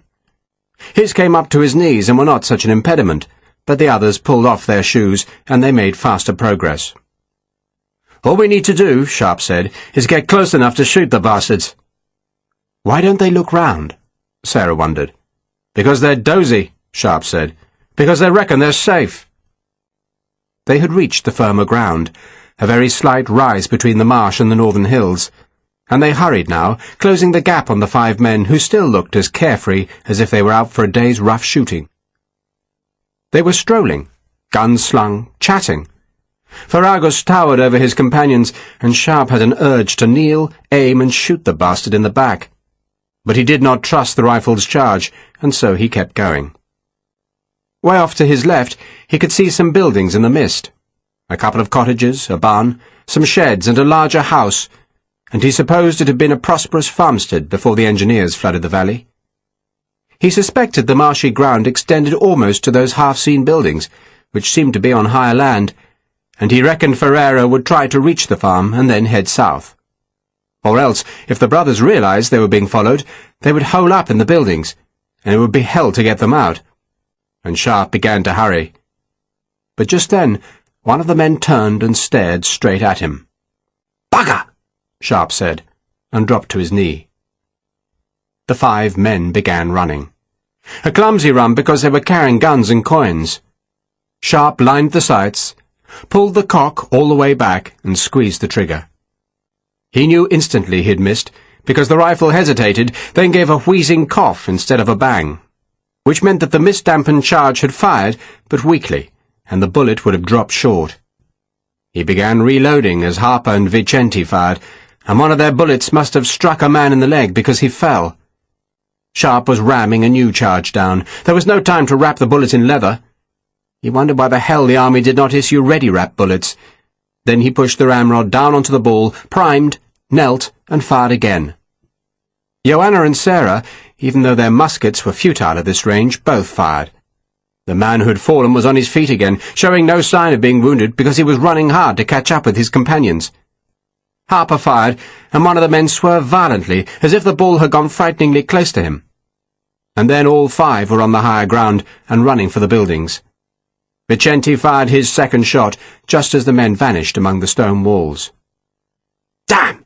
Sharpe said, ramming a new bullet down. "They won't stay there," Vicente said quietly. "They'll run south." "We'll go through the marsh, then," Sharpe said, and he set off, splashing into mud and waterlogged grass. He was aiming to get south of the farmstead, and so cut off the fugitives, but almost at once he realized the attempt was probably futile. The ground was a morass. There were floods ahead, and when he was up to his knees in water, he stopped. He swore because he could see the 5 men leaving the farm and heading south, but they were also balked by floodwater, and turned west again. Sharpe put the rifle to his shoulder, led Ferragus with the sights, and pulled the trigger. Harper and Vicente also fired, but they were shooting at moving targets, and all 3 bullets missed. Then the 5 men were gone in the persistent mist. Sharpe fished out a new cartridge. "We tried," he said to Vicente. "They'll be in Lisbon by this evening," Vicente said. He helped Sharpe struggle free of a patch of mud. "I will report Major Ferreira, of course." "He'll be long gone, Yogi. Either that or it'll be his word against yours, and he's a major and you're a captain, so you know what that means." He stared into the western mist. "It's a pity," he said. "I owed that big bastard a beating." "Is that why you followed him?" Sarah asked. "As much as anything else. He rammed a new bullet down the rifle, primed the lock, closed the frizzen, and slung the rifle. "Let's find dry land," he said, "and go home." "They're not gone," Harper said suddenly, and Sharpe turned to see, miraculously, that the 5 men were coming back to the farm. They were hurrying, looking into the mist behind them, and Sharpe, unslinging the rifle, wondered what in hell was happening. Then he saw the skirmish line. For a moment he was sure it had to be a British or a Portuguese company, but then he saw the blue coats and white crossbelts, saw the epaulettes, and saw that some of the men wore short sabres, and he knew they were the French. And there was more than one company, for out of the mist a whole horde of skirmishers was appearing. Then, from the west came a splintering crackle of muskets. The skirmishers turned towards the sound, paused. The Ferreiras were in the farm buildings now. Harper cocked his rifle.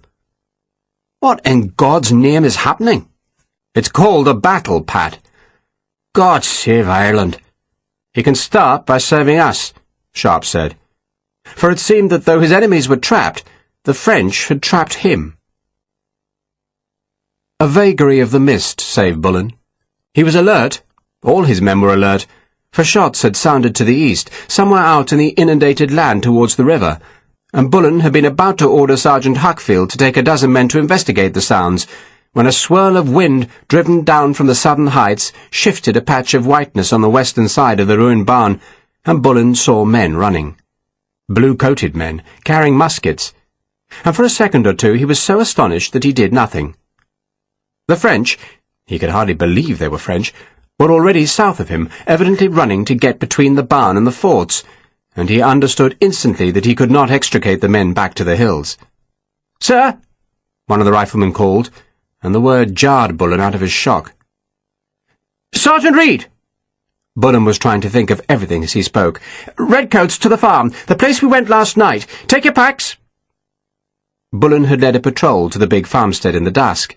He had followed the raised track at low tide, crossed the stream on the small stone bridge, poked around the deserted buildings, then explored a little way towards the Tagush until he was stopped by marshland. The farm was his best refuge now, a place with stone walls, marsh all around it, and only one approach, the track from the bridge. So long as he could reach that rough road before the French. "Rifleman," he ordered. "Here, Sergeant McGovern, pick 2 men and get Captain Slingsby out of here. Rifles, you're the rear guard. Let's go." Bullen went last, walking backwards among the riflemen. The mist had closed again, and the enemy was hidden. But when Bullen was only 30 paces from the barn, the French appeared there, charging into the ruins, and one of them saw the green-jackets off to the east and shouted a warning.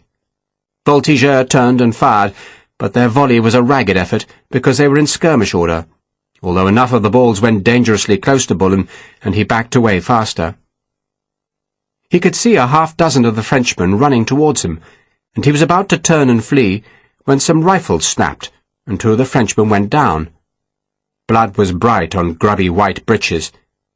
He turned and saw that the green-jackets were in skirmish order.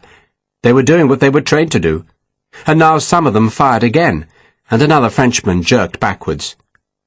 "We could manage them, sir," Hagman said. "Probably just a patrol. Harris, what's left? You hurry on, sir." He spoke to Bullen again. "We know what we're doing, and that pistol ain't much use."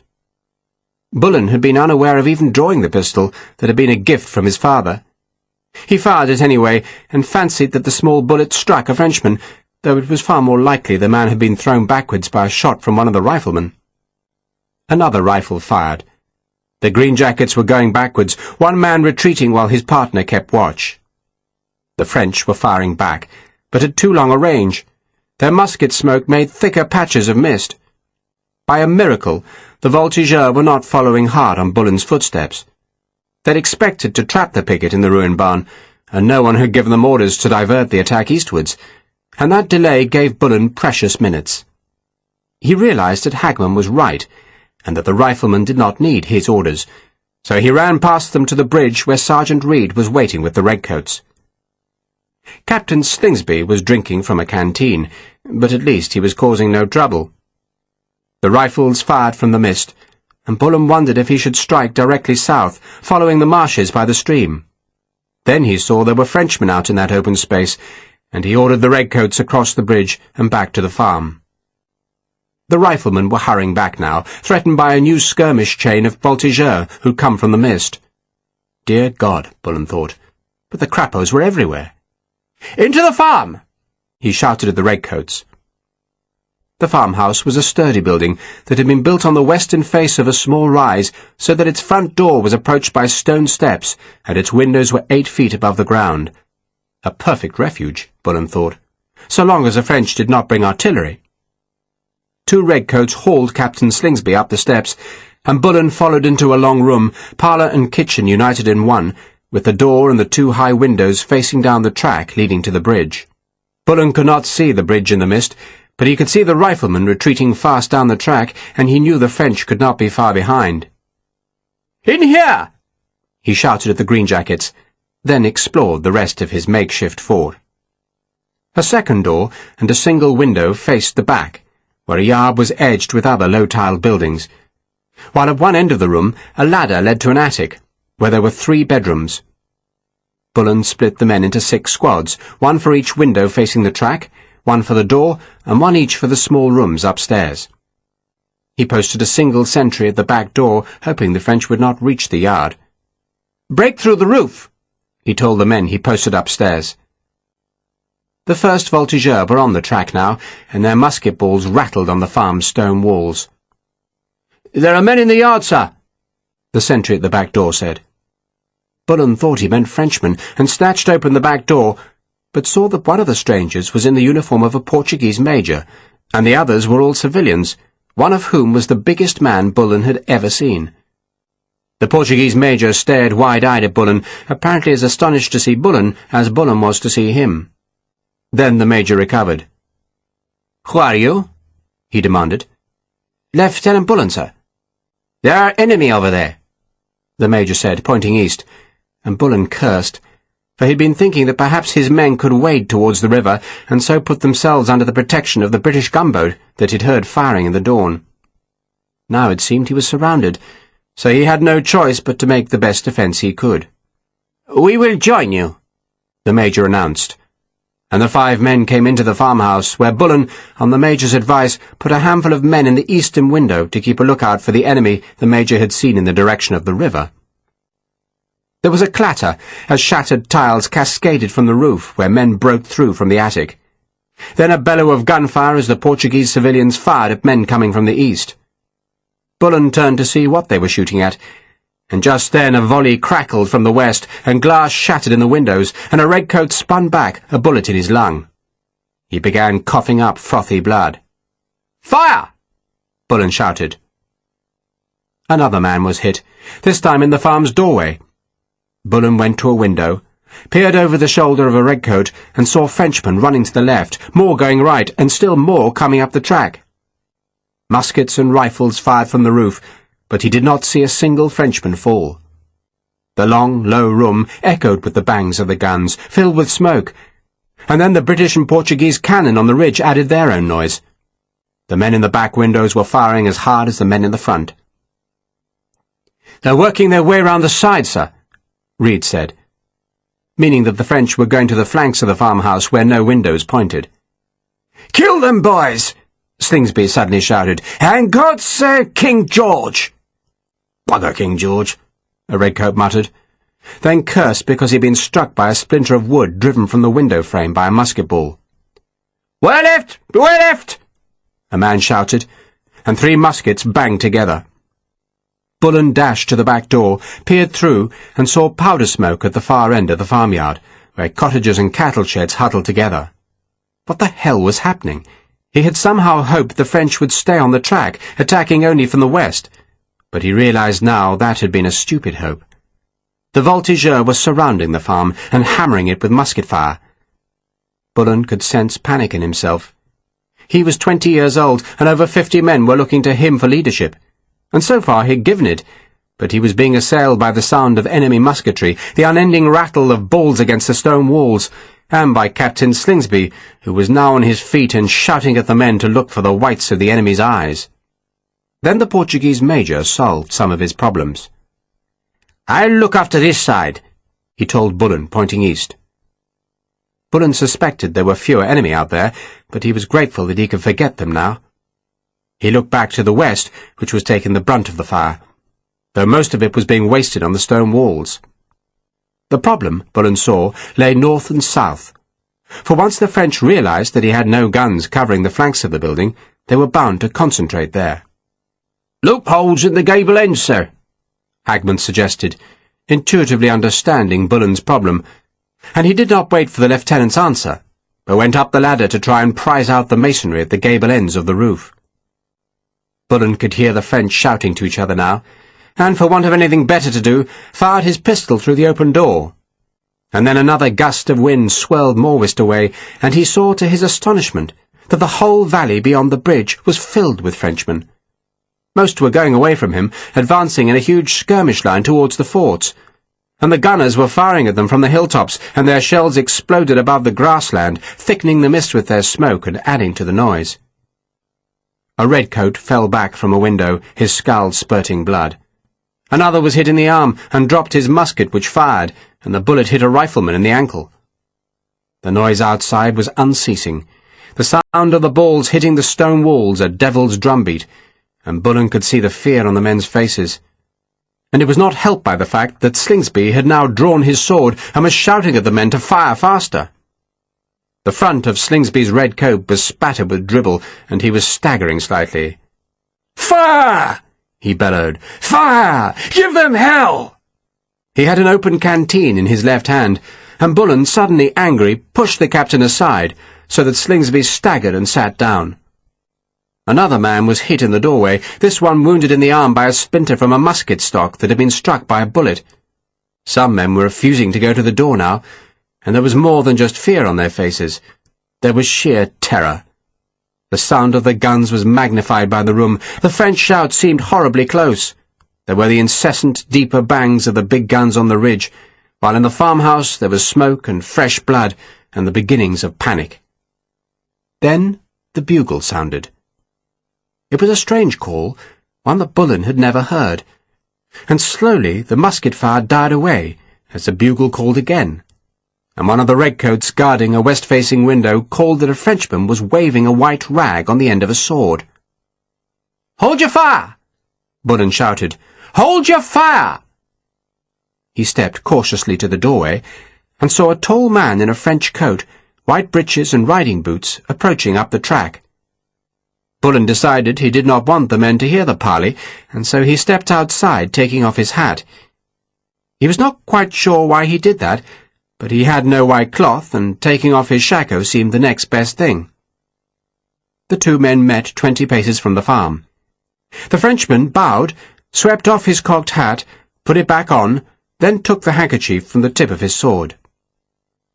"I am Captain Jules Durand," he announced in impeccable English, "and I have the honour to be an aide to General Saru."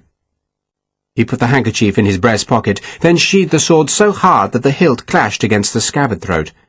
It was an ominous noise. "Lieutenant Jack Bullen," Bullen said. Durand waited. "You have a regiment, Lieutenant?" he asked after the pause. "The South Essex," Bullen said. "Ah," Durand said, a response that delicately implied he had never heard of the unit. "My general," he went on, "salutes your bravery, Lieutenant, but wishes you to understand that any further defence is tantamount to suicide. You might like to avail yourself of this opportunity to surrender." "No, sir," Bullen said instinctively. He had not been brought up to give in so easily. "I congratulate you on a fine sentiment, Lieutenant," Durand said, then drew a watch from his pocket. He clicked open the watch's lid. "In 5 minutes, Lieutenant, we shall have a cannon by the bridge." He gestured down the track that was misted and so crowded with voltigeurs that Bullen had no chance to see if Durand told the truth. 3 or 4 shots should persuade you," Durand went on, "but if you yield first, then you shall of course live. If you force me to use the cannon, then I shall not offer you another chance to surrender, nor will I be responsible for my men's behaviour." "In my army," Bullen said, "officers are held responsible."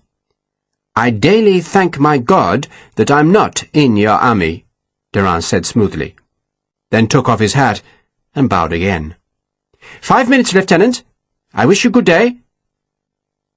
He turned and walked away. A mass of voltigeurs and chasseurs were on the track, but worse, Bullen could see more on either side of the farmhouse. If the farm was a virtual island in the marshes, then it already belonged more to the French than to him. He pulled on his shako and walked back to the farmhouse, watched by the French soldiers. "What did they want, Lieutenant?" It was the Portuguese officer who asked the question. "Our surrender, sir." "And your reply?" "No," Bullen said, and heard the men murmuring, though whether they agreed with him or were grieved by his decision, he could not tell. "My name is Major Ferreira," Ferreira said, drawing Bullen towards the hearth, where they were assured of a little privacy. "And I am on the Portuguese staff. It is important, Lieutenant, that I reach our lines. What I wish you to do, and I know it will be hard for you, is to bargain with the French. Tell them you will surrender." He held up his hand to still Bullen's protest. "But tell them, too, that you have 5 civilians here, and your condition for surrender is that the civilians go free." 5 civilians?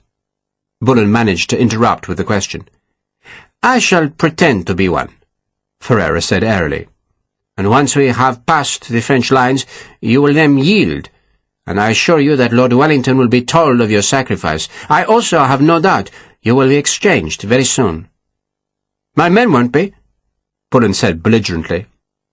Ferreira smiled. "I am giving you an order, Lieutenant." He paused to take off his uniform coat, evidently deciding the lack of it would disguise his military status.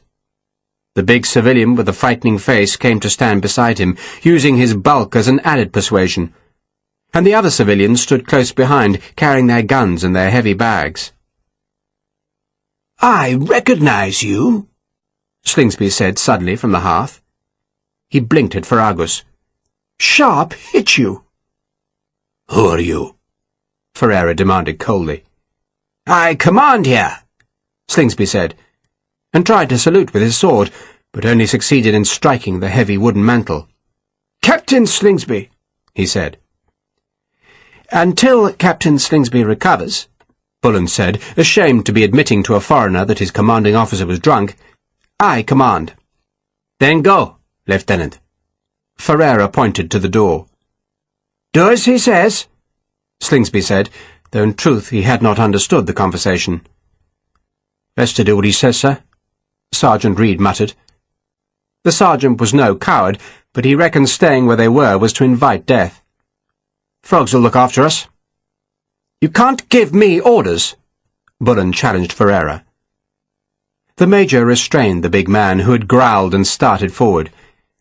"That is true," Ferreira said to Bullen. "But if you do not surrender, Lieutenant, and we are captured, then eventually we shall be exchanged, and I shall have things to tell Lord Wellington. Things, Lieutenant, that will not improve your chances of advancement." He paused, then lowered his voice.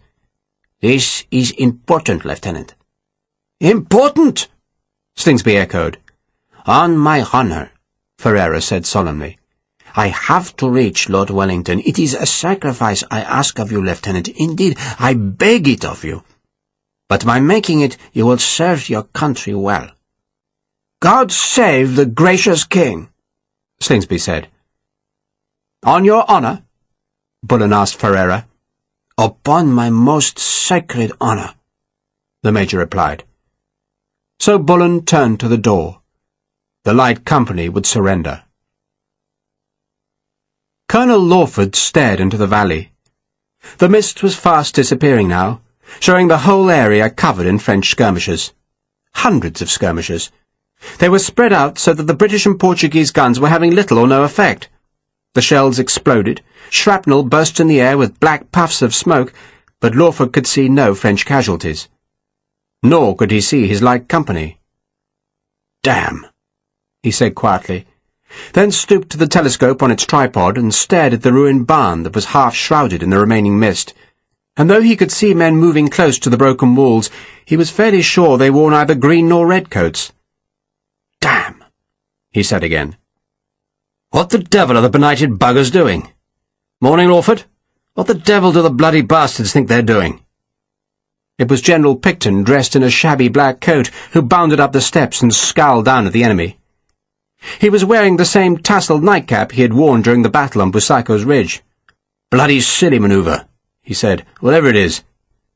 His aides, out of breath, followed him onto the bastion, where a 12-pounder fired, deafening everyone and shrouding the air with smoke. "Stop your damn firing!" Picton bellowed. "So, Lawford, what the devil are they doing?" "They've sent out a brigade of skirmishers, sir," Lawford said, which was not a particularly helpful answer, but all he could think of saying. "They've sent out skirmishers?" Picton asked. "But nothing heavy? Just out for a bloody stroll, are they?" Musket fire crackled in the valley. It seemed to come from the big abandoned farm that was hidden by the mist, which lay thicker above the swampy ground. Yet it was plain something was happening there. For 300 or 400 of the French skirmishers, instead of advancing across the valley, were crossing the bridge and moving towards the farm. The floods were receding with the ebbing tide, showing the big curve of the stream that cradled the farm. "They're there," Major Leroy announced. He had his own telescope propped on the parapet and was staring into the shredding mist. He could only see the farm's rooftops, and there was no sign of the missing light company. But Leroy could see dozens of voltigeurs firing at the buildings. He pointed down into the valley. "They must be at the farm, sir." "Who's at the farm?" Picton demanded. "What farm? Who the devil are you talking about?" That was the question Lawford had dreaded, but he had no choice but to confess what he had done. "I put our light company out as a picket, sir," he said. "You did what?" Picton asked, his tone dangerous. "They were in the barn," Lawford said, pointing at the ruined building. He could hardly explain that he had put them there as an opportunity for his brother-in-law to get a grip on the light company, and that he had supposed that even Slingsby would have the wit to retreat the moment he was faced with overwhelming force. "Just the barn?" Picton asked. "They were ordered to patrol," Lawford replied. "God damn it, man!" Picton exploded. "God damn it! One picket's about as much use as a tit on a broomstick. Chain of pickets, man, chain of pickets. One bloody picket. The bloody French quick-stepped round them, didn't they? You might as well have ordered the poor devils to line up and shoot themselves in the head. It would have been a quicker end. So where the hell are they now?" "There's a farm," Leroy said, pointing, and just then the mist cleared enough to show the western face of the farm, from which musket smoke spurted. "Sweet Jesus bloody Christ," Picton grumbled. "You don't want to lose them, do you, Lawford? Looks bad in His Majesty's bloody army when you lose a whole light company. It reeks of carelessness. I suppose we'd best rescue them." The last words, spoken in an exaggerated Welsh accent, were scornful. "My battalion's standing too," Lawford said with as much dignity as he could muster. "What's left of it," Picton said. "And we have the Portuguese, don't we?" He turned to an aide. "Both battalions are ready, sir," the aide said. "Then bloody go," Picton ordered. "Draw them off, Lawford." Lawford and the other South Essex officers ran down the steps. Picton shook his head. "It's too late, of course," he said to an aide. "Much too late." He watched the powder smoke thicken the lingering mist around the distant farmstead. "Poor buggers will be in the net long before Lawford has a chance. But we can't do nothing, can we? We can't just do nothing." He turned furiously on the gunners. "Why are you standing around like barrack gate whores? Put some fire on those bastards." He pointed to the skirmishers threatening the farm. "Kill the vermin!" The guns were realigned, then bucked back, and their smoke vented out into the valleys as the shells screamed away, leaving their traces of fuse smoke behind. Picton scowled. "Bloody picket in a barn," he said to no one in particular. "No Welsh regiment would have been so cretinous. That's what we need, more Welsh regiments. I could clear bloody Europe if I had enough Welsh regiments, instead of which I have to rescue the bloody English. God only knows why the Almighty made bloody foreigners." "Tea, sir," an aide said, bringing the general a generous tin mug, and that at least silenced him for the moment. The guns fired on. Chapter 13. Sharpe struggled through the marsh to the edge of the high ground where the farm stood. He expected to be shot at, but it seemed the Ferreira brothers and their 3 companions were not waiting for him at the eastern edge of the farmyard, and as he reached a corner of a cattle byre, he saw why. French voltigeurs, a swarm of them, were on the other side of the farmhouse, which was evidently under siege. Frenchmen were coming towards him, though for the moment they seemed not to have noticed Sharpe, and were plainly intent on infiltrating the buildings to surround the beleaguered farmhouse. "Who's fighting who?" Harper asked as he joined Sharpe. "God knows." Sharpe listened, and thought he detected the crisper sound of rifles from the farmhouse. "Are those rifles, Pat?" "They are, sir." "Then those have to be our fellows in there," he said. And he slipped round the end of the bar, and immediately muskets blasted from the farmhouse, and the balls struck the bar's stone walls and thumped into the timber partitions that divided the row of open cattle stalls. He crouched behind the nearest timber wall that was about 4 feet high. The bar was open on the side facing the yard, and the muskets kept firing from the house to snap over his head or crack into the stonework. "Maybe it's the Portuguese," he shouted back to Harper. If Ferreira had discovered a Portuguese picket in the farmhouse, then doubtless he could persuade them to fire at Sharpe. "Stay where you are, Pat." "Can't, sir. Bloody crappers are getting too close." "Wait," Sharpe said. And he stood up behind the partition and aimed the rifle at the house, and immediately the windows facing him vanished in smoke as muskets fired. "Now!" Sharpe called. And Harper, Vicente, Sarah and Joanna came round the corner and joined him in the stall, which was crusted with ancient cattle dung. "Who are you?" Sharpe bellowed at the farmhouse, but his voice was lost in the din of constant musketry that echoed round the yard as the balls thumped home. And if there was any reply from the house, he did not hear it. Instead, 2 Frenchmen appeared between the cottages on the far side of the yard, and Harper shot one, and the other ducked away fast just before Vicente's bullet clipped a scrap of stone from the wall.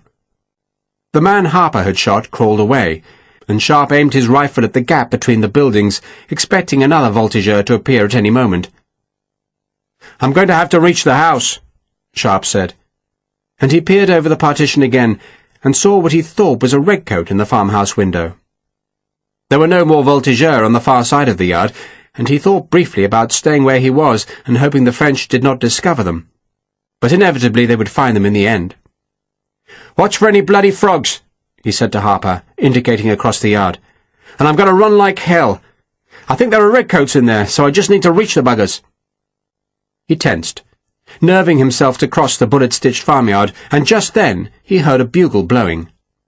It blew a second and a third time, and voices shouted in French, some of them horribly close, and the firing slowly died away until there was silence except for the boom of the artillery on the heights and the crack of exploding shells in the valley beyond the farm. Sharpe waited. Nothing moved, no musket fired. He dodged round the partition into the next stall, and no one fired at him. He could see no one. He stood up gingerly and gazed at the farmhouse, but whoever had been at the windows was now inside the house, and he could see nothing. The others followed him into the new compartment. Then they leapfrogged up the spaces where cattle had been kept, and still no one shot. "Sir?" Harper said warningly, and Sharpe turned to see a Frenchman watching them from beside a shed across the yard. The man was not aiming his musket. Instead he waved at them, and Sharpe realized the bugle call must have presaged a truce.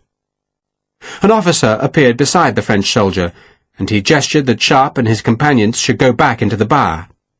Sharpe gave him 2 fingers, then ran for the next building, which proved to be a dairy.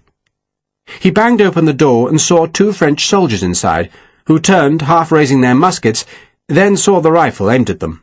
"Don't even bloody think about it," Sharpe said.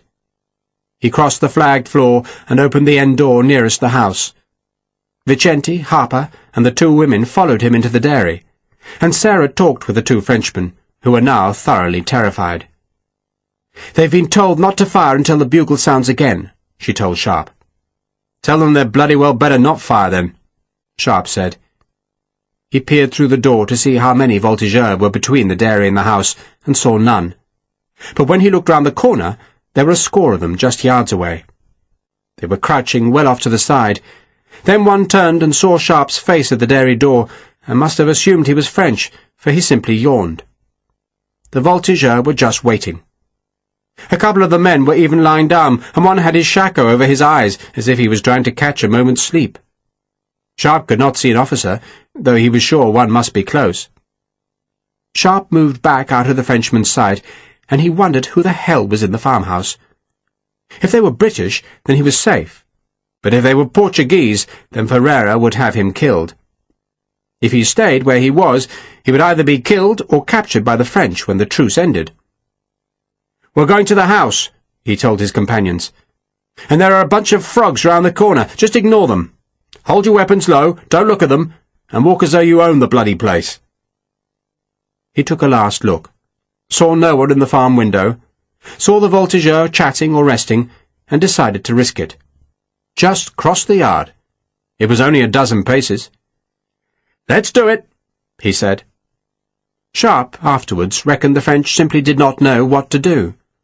The senior officers, those who might have made an instant decision what to do about enemy soldiers patently breaking a truce, were at the front of the farm, and those who saw the 3 men and 2 women emerge from the dairy and cross the angle of the yard to the back door of the house were too surprised to react at once, and by the time any Frenchman had made up his mind, Sharpe was already at the farmhouse. One man did open his mouth to protest, but Sharpe smiled at him. "Nice day, eh?" he said. "Should dry out our wet clothes." Sharpe ushered the others through the door, and then, going in last, he saw the redcoats. "Who the hell's been trying to kill us?" he demanded loudly, and for answer an astonished rifleman Perkins pointed wordlessly at Major Ferreira. And Sharpe, without breaking stride, crossed the room and smacked Ferreira across the side of the head with his rifle butt. The Major dropped like a poleaxed ox. Ferragus started forward, but Harper put his rifle muzzle to the big man's head. "Do it," the Irishman said softly. "Please." End of Disc 11. Disc 12. Redcoats and greenjackets were staring at Sharpe. Lieutenant Bullen in the front doorway had stopped and turned, and now gazed at Sharpe as if he saw a ghost. "You bloody lot," Sharpe said. "Of all people, you bloody lot! You were trying to kill me out there! Lousy bloody shots, all of you. Not one bullet came near me. Mr. Bullen, isn't it?" "Yes, sir." "Where are you going, Mr. Bullen?" Sharpe did not wait for an answer, but turned away. "Sergeant Hackfield, you'll disarm those civilians, and if that big bastard gives you any trouble, shoot him." "Shoot him, sir?" Hackfield asked, astonished. "Are you bloody deaf? Shoot him! If he so much as bloody twitches, shoot him!" Sharpe turned back to Bullen. "Well, Lieutenant?" Bullen looked embarrassed. "We were going to surrender, sir. Major Ferreira said we should." He gestured at Ferreira, who lay motionless. "I know he isn't in charge here, sir, but that's what he said, and, His voice trailed away. He'd been about to add that Slingsby had recommended surrender, but that would have been a disavowal of responsibility, and so dishonourable. "I'm sorry, sir," he said miserably. "It was my decision.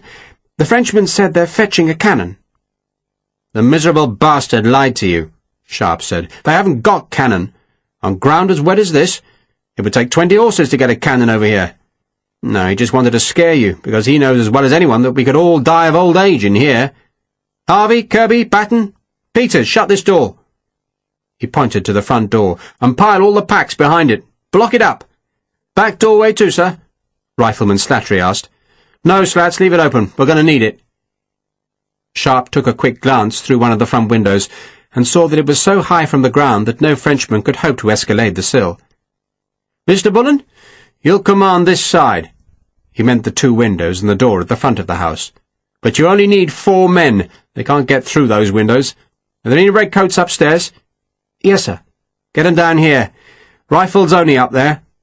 Carter, Pendleton, Slattery, Sims, get up that ladder and try to look as if you're enjoying yourselves. Mr. Vicenti, can you climb upstairs with your shoulder?" "I can," Vicenti said. "Take your rifle up. Look after the boys up there." Sharpe turned back to Bullen. "Keep your 4 men firing at the bastards. Don't aim, just fire. I want every other redcoat on this side of the room. Miss Fry?" "Mr. Sharpe?" "Is that musket loaded?" "Good. Point it at Ferragus. If he moves, shoot him. If he breathes, shoot him. Perkins, stay with the ladies. Those men are prisoners, and you treat them as such. Sarah, tell them to sit down and put their hands on their heads, and if any one of them moves his hands, kill him. Sharpe crossed to the four men and kicked their bags to the side of the room and heard the chink of coins. "Sounds like your diary, Miss Fry." "The 5 minutes are up, sir," Bullen reported. "At least I think so." He had no watch and could only guess. "Is that what they gave you? So watch the front, Mr. Bullen, watch the front. That side of the house is your responsibility." "I will command there." Slingsby, who had watched Sharpe in silence, suddenly pushed himself away from the hearth. "I am in command here," he amended his statement. "Do you have a pistol?" Sharpe demanded of Slingsby, who looked surprised at the question, but then nodded. "Give it here," Sharpe said. He took the pistol, lifted the frizzen, and blew out the priming powder so the weapon would not fire. The last thing he needed was a drunk with a loaded weapon. He put the gun back into Slingsby's hand, then sat him back down in the hearth. "What you're going to do, Mr. Slingsby," he said, "is watch up the chimney. Make sure the French don't climb down." "Yes, sir," Slingsby said. Sharpe went to the back window.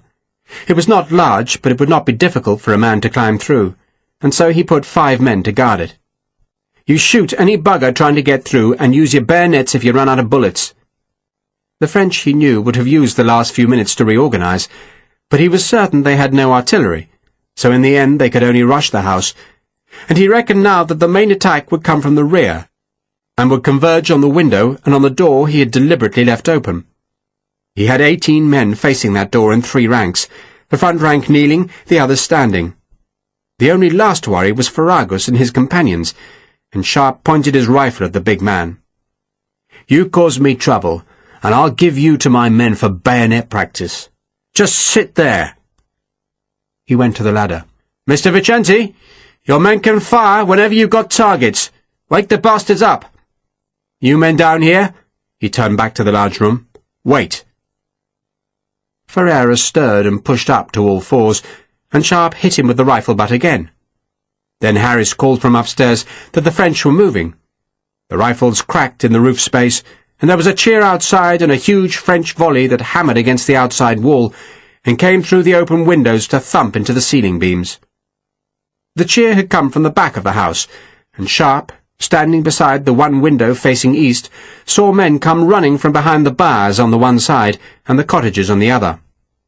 "Wait!" he called. "Wait!" The French still cheered, encouraged perhaps by the lack of fire. And then the charge came up the steps to the open back door, and Sharpe shouted at the kneeling men, "Front rank, fire!" The noise was deafening inside the room, and the 6 bullets aimed at 3 paces could not miss.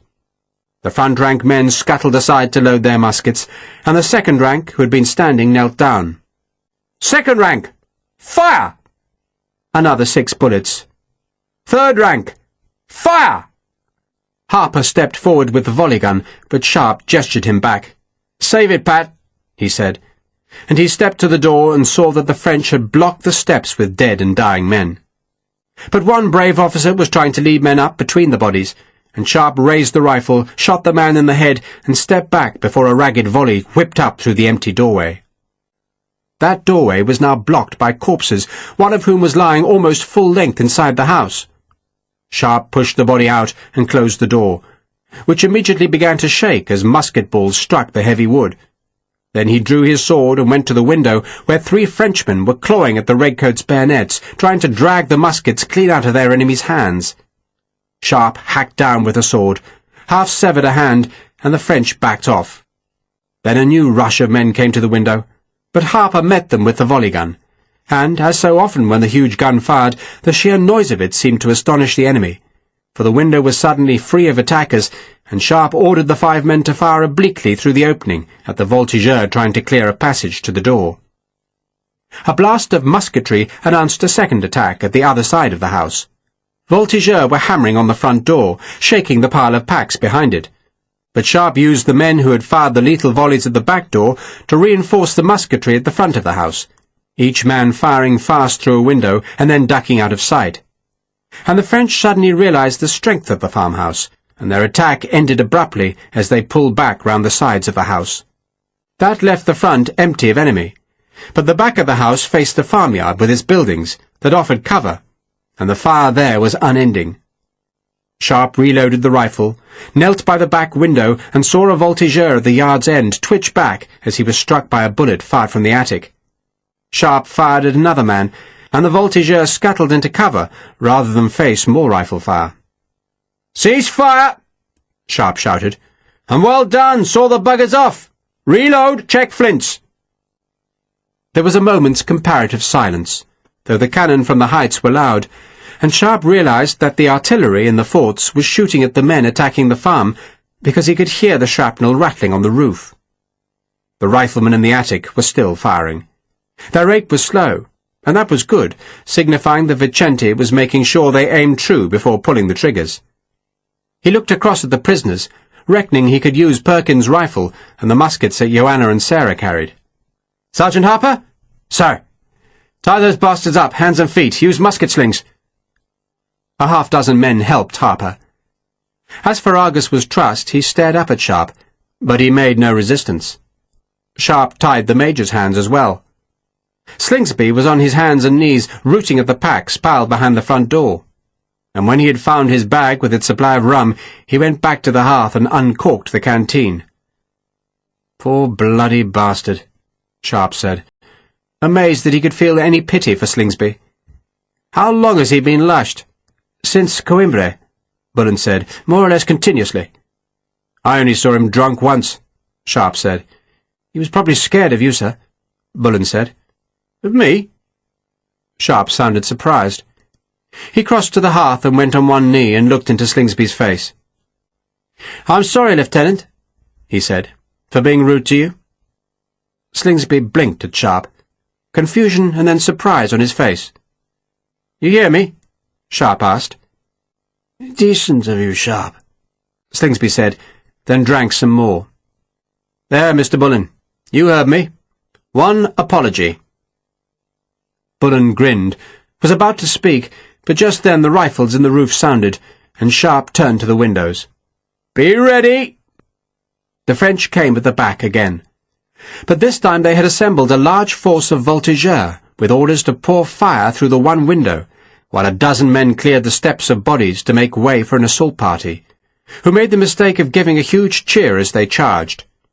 Sharpe whipped open the door, and Harper ordered the front rank to fire, then the second, then the third, and the bodies piled again at the foot of the steps. But the French kept coming, scrambling over the bodies, and a musket cracked just behind Sharpe's ear, and he saw it was Sarah firing into the persistent attack. And still more Frenchmen came up the steps, and Harper had the reloaded first-rank fire, but a blue-coated man survived the fusillade and burst through the door where Sharpe met him with the point of the sword. "Second rank!" Harper shouted. "Fire!" And Sharpe twisted the blade out of the dying man's belly, pulled him into the house, and slammed the door shut again. Sarah was watching the men reload and copying them. The door was shaking, dust flying from its bracing timbers with every bullet strike, but no one was trying to open it now, and the French musketry that had kept Sharpe's men away from the windows died down as the frustrated French retreated to the flanks of the house where they were safe from the fire. "We're winning," Sharpe said, and men grinned through the powder stains on their faces. And it was almost true. Two of General Sarou's aides completed the reconnaissance, and if sense had prevailed, their bravery would have finished the morning's excitement. The two men, both mounted on fit horses, had risked the cannon fire to gallop into the mouth of the valley that twisted behind the bastion the British called Work No. 119. Shells, rifle fire, and even a few musket balls struck all around the two horses as they raced into the shadow of the eastern hill. Then both riders slewed their beasts around in a flurry of turf and spurred back the way they had come. A shell banged close behind, spurting blood from the haunch of one horse. But the two exhilarated officers made their escape safely, galloped through the foremost skirmishers, jumped the small stream, and reined in beside the general. "The valley's blocked, sir," one of them reported. "There are trees, bushes, and palisades blocking the valley, no way through." "And there's a bastion with cannon above the blockage," the second aide reported, "just waiting for an attempt on the valley." Sarou swore. His job was done now. He could report to General Reynier, who in turn would report to Marshal Massena, that none of the guns was a fake, and that the small valley, far from offering a passage through the enemy's line, was an integral part of the defences. All he needed to do now was sound the recall, and the skirmishers would retreat, the gun smoke dissipate, and the morning would revert to silence. But as the two horsemen had returned from their excursion, Saru had seen brown-uniformed Portuguese cazadores coming from the Block Valley. The enemy, it seemed, wanted a fight, and no French general became a marshal by refusing such an invitation. "How do they get out of their lines?" he wanted to know, pointing at the Portuguese skirmishers. "Narrow path down the back side of the hill, sir," the more observant of the aides answered, "protected by gates and the forts." Saru grunted. That answer suggested he could not hope to assail the forts by the path used by the Portuguese, but he would be damned before he just retreated when the enemy was offering a fight. The least he could do was bloody their noses. "Push hard into them," he ordered. "And what the devil happened to that picket?" "Gone to ground," another aide answered. "Where?" The aide pointed to the farm that was ringed with smoke. The mist had just about gone, but there was so much smoke around the farm it looked like fog. "Then dig them out," Saru ordered. He had originally scoffed at the idea of capturing a mere picket, but frustration had changed his mind. He had brought 4 prime battalions into the valley, and he could not just march them back with nothing to show for it. Even a handful of prisoners would be some sort of victory. "Was there any damn food in that barn?" he asked. An aide held out a lump of British Army biscuit, twice baked, as hard as a round shot, and about as palatable. Saru scorned it, then kicked his horse through the stream, past the barn, and out into the pasture land, where there was more bad news. The Portuguese, far from being hit hard, were driving his chasseurs and voltigeurs back. 2 battalions against 4, and the 2 were winning. And Saru heard the distinctive crack of rifles and knew those weapons were swinging the confrontation in the Portuguese favour. Why the hell did the Emperor insist that rifles were useless? What was useless, Saru thought, was pitting muskets against skirmishers. Muskets were for use against enemy formations, not against individuals. But a rifle could pick the flea off a horse's back at 100 paces. "Ask General Régnier to loose the cavalry," he said to an aide. "That'll sweep those bastards away." It had started as a reconnaissance and was turning into a battle. The South Essex came from the eastern side of the hill on which work number 119 stood, while the Portuguese had come from its western side, and those 2 battalions now blocked the entrance to the small valley. The South Essex was thus on the Portuguese right, a half-mile away, and in front of them was a stretch of pasture land edged by the flooded stream and the swamps which ringed the beleaguered farmstead. To Lawford's left was the shoulder of the hill, the flank of the Portuguese, and out in the valley in front of him the swarm of voltigeurs and chasseurs whose scattered formations were punctuated by the exploding bursts of smoke from the British and Portuguese cannon.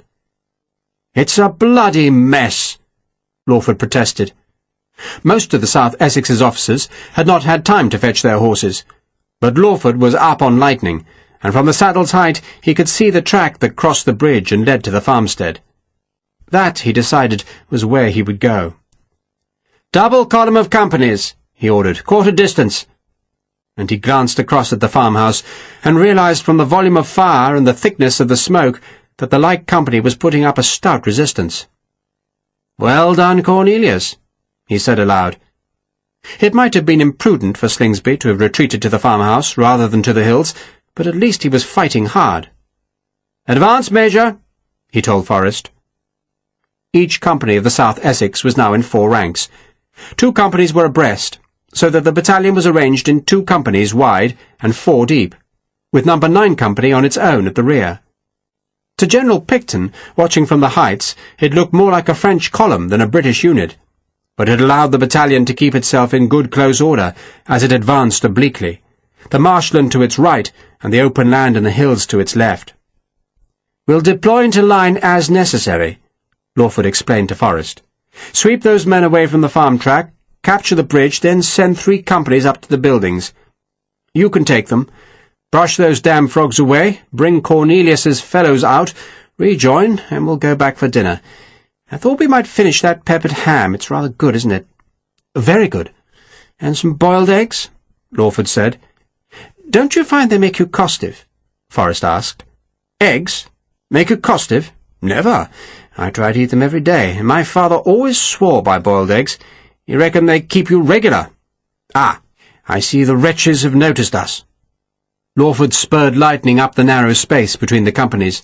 The wretches he had seen were chasseurs and voltigeurs who were gathering ahead of his battalion. The French had been attacking the right flank of the Portuguese, but now saw the redcoats approaching and turned to face the new threat. There were not enough of them to stem the battalion's advance, but Lawford still wished he had his light company to go out ahead and drive the skirmishers back. He knew he would have to take some casualties before he was in range to offer a volley that would finish the French nonsense, and so he rode to the front, so that the men saw him share their danger. He glanced over at the farm and saw the fighting was still fierce there. A shell cracked into flame and smoke 100 yards ahead. A musket ball, fired at far too long a range, fluttered close above Lawford's head to strike the yellow regimental colour. And then he heard the bugles, and he stood in the stirrups and saw, way across the far side of the valley, columns of horsemen cascading out of the hills. He noted them, but did nothing yet, for they were too far away to pose any danger. "Go right!"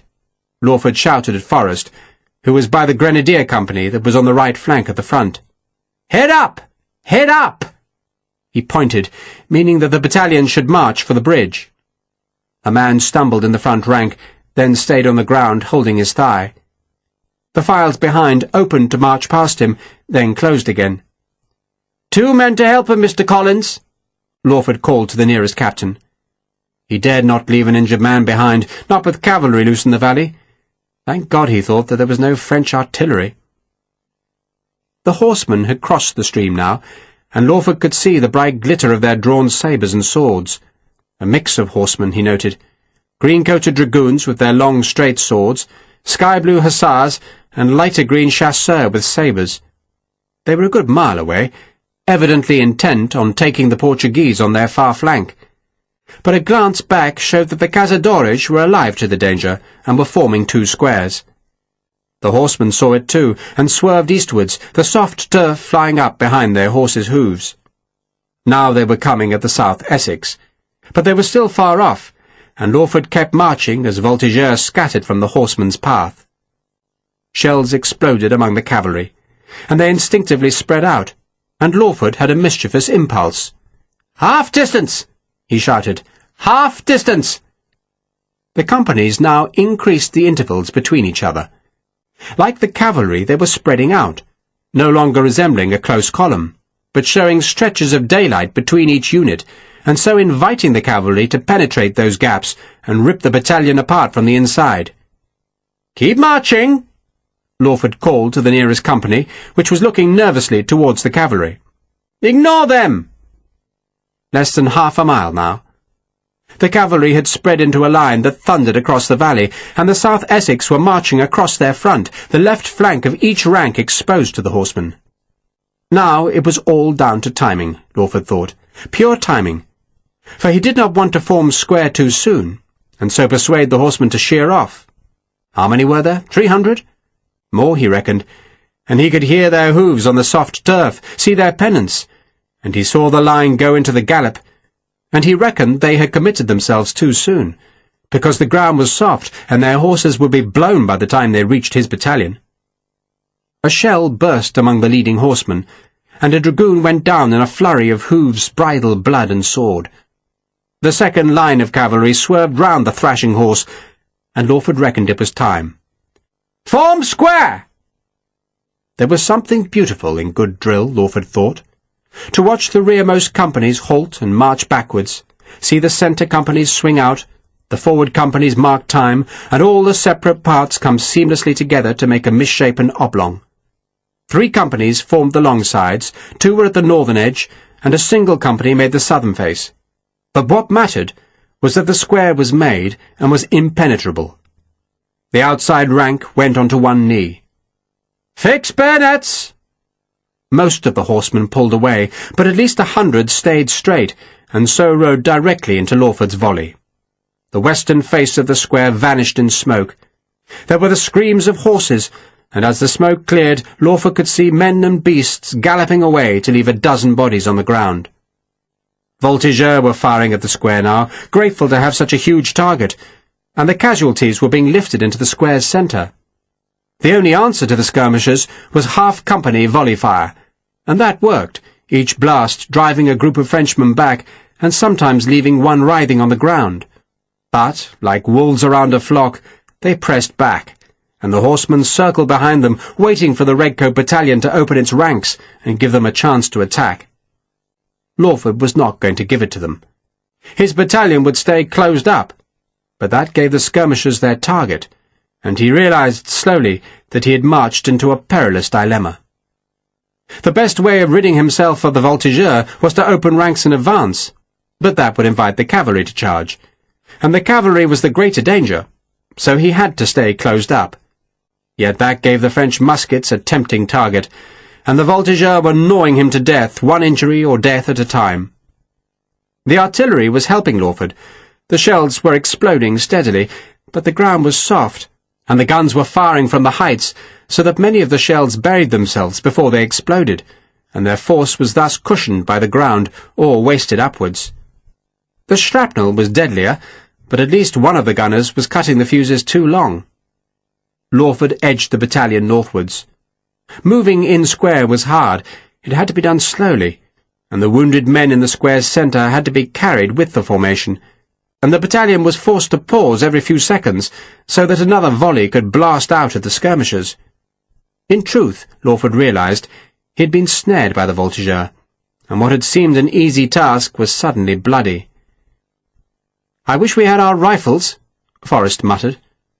Lawford was irritated by the wish, but he also shared it.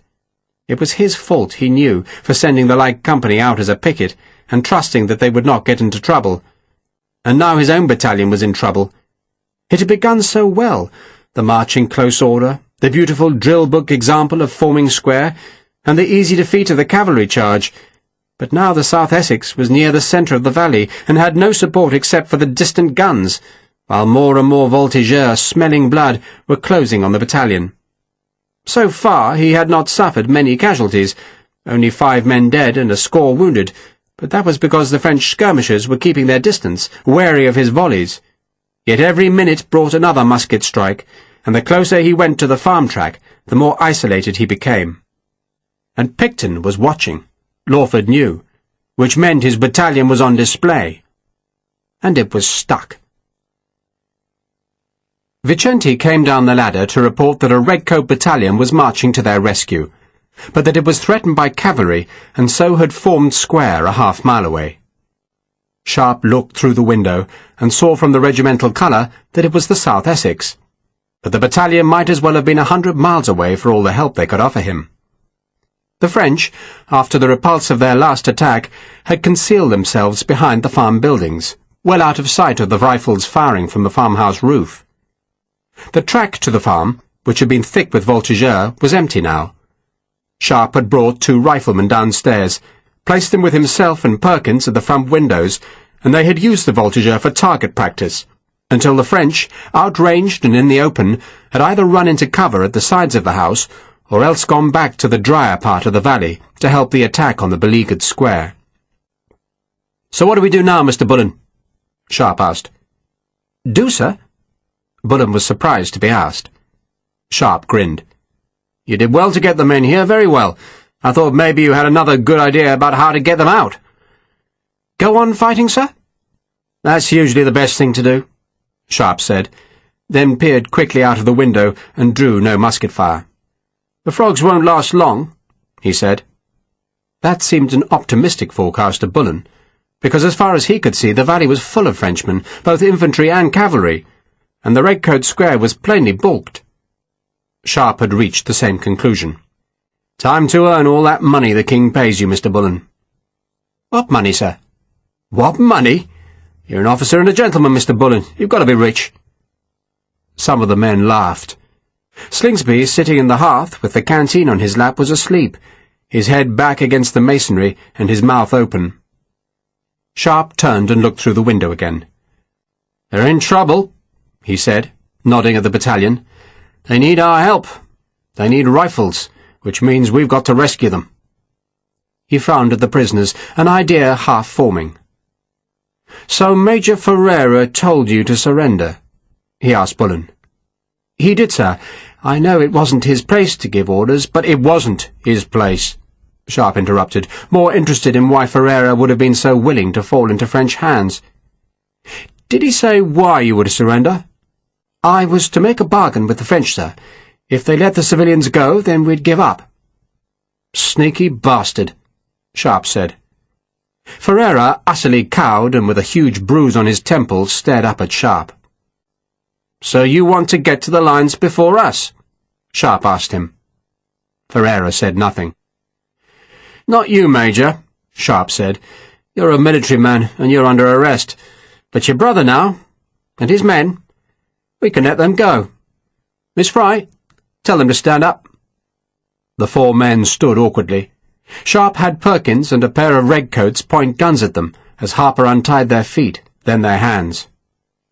"What you're going to do," he told them, letting Sarah translate, "is get out of here. There are no Frenchmen out front. Sergeant Reed, unblock the front door." Sharpe looked back at Ferragus and his three companions. "So you can go as soon as the door's open. Run like hell, cut across the marsh, and you should make it to those redcoats." "The French will shoot them if you make them go," Vicente protested, still a lawyer at heart. "I'll bloody shoot them if they don't go," Sharpe said, then turned as there was a flurry of fire from the yard at the back of the house. The remaining riflemen in the roof answered it, and Sharpe listened, judging from the noise whether another attack was coming, but it seemed to him the French were merely firing at random. The volleys of the South Essex came dull across the tongue of wetland, while further away the sound of the Portuguese rifles was crisper. Major Ferreira at the far end of the room spoke in Portuguese to his brother. "He said," Sarah translated for Sharpe, "that you will shoot them in the back if they go." "Tell them I won't, and tell them that if they go fast, they'll live." "The door's unblocked, sir," Reed said. Sharpe looked at Vicente. "Get all the riflemen out of the attic." He would miss their fire, and he could only hope that the absence of powder smoke from the battered roof did not encourage the French, but he had an idea, one that could just do some real damage to the enemy. "Sergeant Harper?" "Sir." "You're going to line up 6 riflemen and 6 redcoats, match them for size, and make them change jackets." "Change jackets, sir?" "You heard me. Get on with it. And when the first 6 are done, do another 6. I want every rifleman in a red coat, and once they're dressed they can put their packs on." Sharpe turned to look at the wounded men who were in the room's centre. "We're going out," he told them, "and you're staying here." He saw the alarm on their faces. "The French won't hurt you," he reassured them. The British looked after French wounded, and the French did the same. "But they won't take you with them either, so when this mess is over, we'll come back for you. But the frogs will steal anything valuable, so if you've got something that's precious, give it to a friend to keep for you." "What are you doing, sir?" one of the wounded men asked. "Going to help the battalion," Sharpe said, "and I'll be back for you, that's a promise." He looked at the first rifleman reluctantly pulling on the yellow-faced red coats. "Get on with it!" he snapped. And just then Perkins, who had been helping to guard the civilian prisoners, gave a grunt of pain and surprise. Sharpe half-turned, thinking an errant bullet must have come through the window, and he saw that Ferragus, released from his bonds, had hit Perkins, and that the redcoats dared not fire at the brute for fear of hitting the wrong man in the crowded room, and Ferragus, free, vengeful, and dangerous, was now coming for Sharpe. Colonel Lawford watched the voltigeur thicken to the west and north. There were only a few to the south, and none to the east, where the ground was flooded or waterlogged. The cavalry waited behind the voltigeur, ready for the moment when the musket fire so weakened the South Essex's square that another charge would be possible. For now the French musketry was still at too long a range, but it was hurting, and the centre of the square was slowly filling with wounded men. The gunners on the hilltop were helping a little, for as the voltigeur concentrated on the square, they made a more inviting target for the shells and shrapnel. But the French skirmishers to the north, who were facing one of the square's narrower sides, were receiving less shell fire, because the gunners feared striking the South Essex, and so those skirmishers pressed ever closer and inflicted increasing damage. More voltigeurs ran to that side, understanding that they would receive less volley fire there than from the longer side of the square that faced west. "I'm not sure," Major Forrest came across to Lawford, "that we can reach the farm now, sir." Lawford did not answer. The implication of Forrest's remark was that the attempt to rescue the light company should be abandoned. The way south, back to the fort on the hill, was clear enough, and if the South Essex moved back towards the heights, they would survive. The French would see it as a victory, but at least the battalion would live. The light company would be lost, and that was a pity. Better to lose one company than all 10. "The fire is definitely slacking," Forrest said, and he was not talking of the incessant musketry of the voltigeurs, but of the action at the farm. Lawford twisted in his saddle and saw that the farmhouse was virtually free of powder smoke. He could see a group of Frenchmen crouched behind a shed or barn, which told him the farmhouse itself had not fallen. But Forrest was right. There was less firing there, and that suggested the light company's resistance was being abraded. "Poor fellows," Lawford said. He thought for a second of trying to reach the farm by cutting across the floods and the marshland, but a riderless horse, one of those whose saddles had been emptied by the South Essex square, was floundering in the swamp, and from its struggles it was plain that any attempt to cross the waterlogged ground would be inviting trouble. The horse heaved itself onto a firmer patch and stood there, shivering and frightened. Lawford felt a flicker of fear himself, and knew he must make a decision. "The wounded will have to be carried," he said to Forrest. "Detail men from the rear rank." "We're going back?" Forrest asked. "I fear so, Joseph. I fear so," Lawford said. And just then a voltigeur's bullet struck Lightning in the right eye, and the horse reared screaming, and Lawford kicked his boots from the saddle and threw himself to the left, as Lightning twisted in the sky, hooves flailing. Lawford fell heavily, but managed to scramble clear as the big horse collapsed. Lightning tried to get up again, but only succeeded in kicking the ground, and Lawford's servant ran to the beast with the colonel's big horse pistol. Then he hesitated, for Lightning was thrashing. "Do it, man!" the colonel called. "Do it!" The horse's eyes were white, its bloodied head was beating against the ground, and the servant could not aim the pistol. But Major Leroy snatched the gun, rammed his boot onto the horse's head, and then fired into Lightning's forehead. The horse gave a last great spasm, then was still. Lawford swore. Leroy threw the pistol back to the servant, and, his boots glistening with the horse's blood, went back to the western face of the square. "Give the orders, Major," Lawford said to Forrest.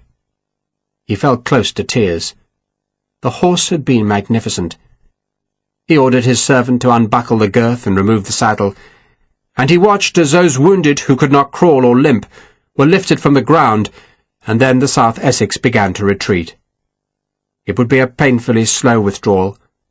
The square had to stay together if the horsemen were not to charge, and it could only edge its way cautiously, shuffling rather than marching. The French, seeing it move south, gave an ironic cheer and pressed closer. They wanted to finish the redcoats and go back to their side of the valley with a fine haul of prisoners, captured weapons, and, best of all, the two precious colours.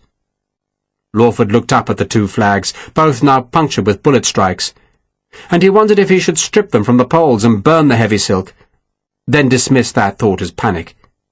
He would get back to the hills, and Picton would be angry, and doubtless there would be mockery from other battalions, but the South Essex would survive. That was what mattered. The route back to the hills was clear of all enemy now, because the right-hand battalion of Cazadores had moved closer to the South Essex. The French had been repulsed by the Portuguese, defeated by their rifles, and instead had concentrated on the vulnerable redcoats. And now the Portuguese battalion moved to its right, and its rifles were working on the men assailing Lawford. And that cleared the way south. But the cavalry drifted that way, and the Portuguese formed square again. The cavalry, harassed by the endless shells, moved back towards the centre of the valley. But the Portuguese rifles still kept the way home clear for the South Essex. In another 200 or 300 yards, Lawford thought, he would be close to the hill, and the French would give up and retreat, except that they would console themselves by capturing the farm. Lawford glanced at the buildings, saw no smoke coming from the roof or windows, and reckoned it was all too late. "We tried," he said to Forrest. "At least we tried." And failed, Forrest thought, but said nothing. The northernmost files of the square divided to edge about Lightning's corpse, then closed up again. The voltigeurs, wary of the Portuguese rifles, were concentrating on that northern flank again, and the half-company volleys were constant as the redcoats tried to drive the pestilential skirmishers away. The muskets flamed, and the smoke thickened, and the square shuffled south. And the light company was alone. Sharpe ducked, just evading a blow of Ferragus's right fist, and instead caught a left on his shoulder, which was like being hit by a musket ball. It almost knocked him over, and the following punch from Ferragus's right hand, which was supposed to half-crush Sharpe's skull, only succeeded in glancing off the top of his head and knocking off his shako. But it still rocked Sharpe, who instinctively rammed the butt of his rifle towards Ferragus and caught the big man on his left knee. The pain of that blow stopped Ferragus, and the second blow of the rifle caught him on his right fist, which was still injured from the stone blow Sharpe had given him at the monastery. Ferragus flinched from the pain, and two redcoats tried to haul him down, but he shook them off like a bear shrugging off dogs, although they had slowed him for a second, giving Sharpe a chance to stand. He tossed the rifle to Harper. "Let him be," Sharpe said to the redcoats. "Let him be." He unbuckled his sword belt and threw the weapon to Bullen. "Keep a watch out of the windows, Mr. Bullen." "Yes, sir. A good watch. Make sure the men are looking out there, not in here." "Let me murder him, sir," Harper suggested. "Let's not be unfair to Mr. Ferreira, Pat," Sharpe said. "He couldn't cope with you, and the last time he tried to deal with me he had to have help. Just you and me, eh?" Sharpe smiled at Ferragus, who was flexing his right hand. Sarah was behind the big man, and she cocked the musket, grimacing with the force needed to drag back the dog-head. The sound of the ratchet made Ferragus glance behind, and Sharpe stepped forward and drove his right knuckles into Ferragus's left eye. He felt something give there. The big head jerked back, and Sharpe was out of range by the time he'd recovered. "I know you'd like to kill him," Sharpe said to Sarah, "but it's not very ladylike. Leave him to me." He went forward again, aimed a blow at Ferragus's closing left eye, and stepped back before he delivered it, moving to his left, making sure Ferragus followed him, and pausing just a heartbeat too long, because Ferragus, faster than Sharpe expected, delivered a straight left. It did not travel far. It did not even look particularly powerful, but it struck Sharpe in his bandaged ribs and was like a cannonball strike. And if he had not already decided to step back, he would have been floored by the blow. But his legs were already moving as the pain seared up his ribs.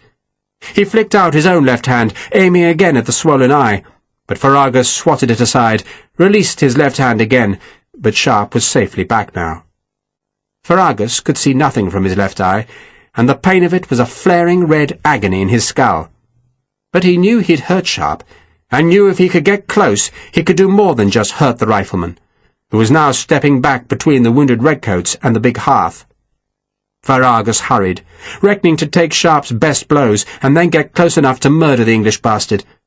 But Slingsby, drunk as a judge and sitting in the hearth, stuck out his right leg, and Ferragus tripped on it, and Sharpe was back in his face, the left fist again pulping Ferragus's damaged eye and ramming the heel of his right hand into Ferragus's nose.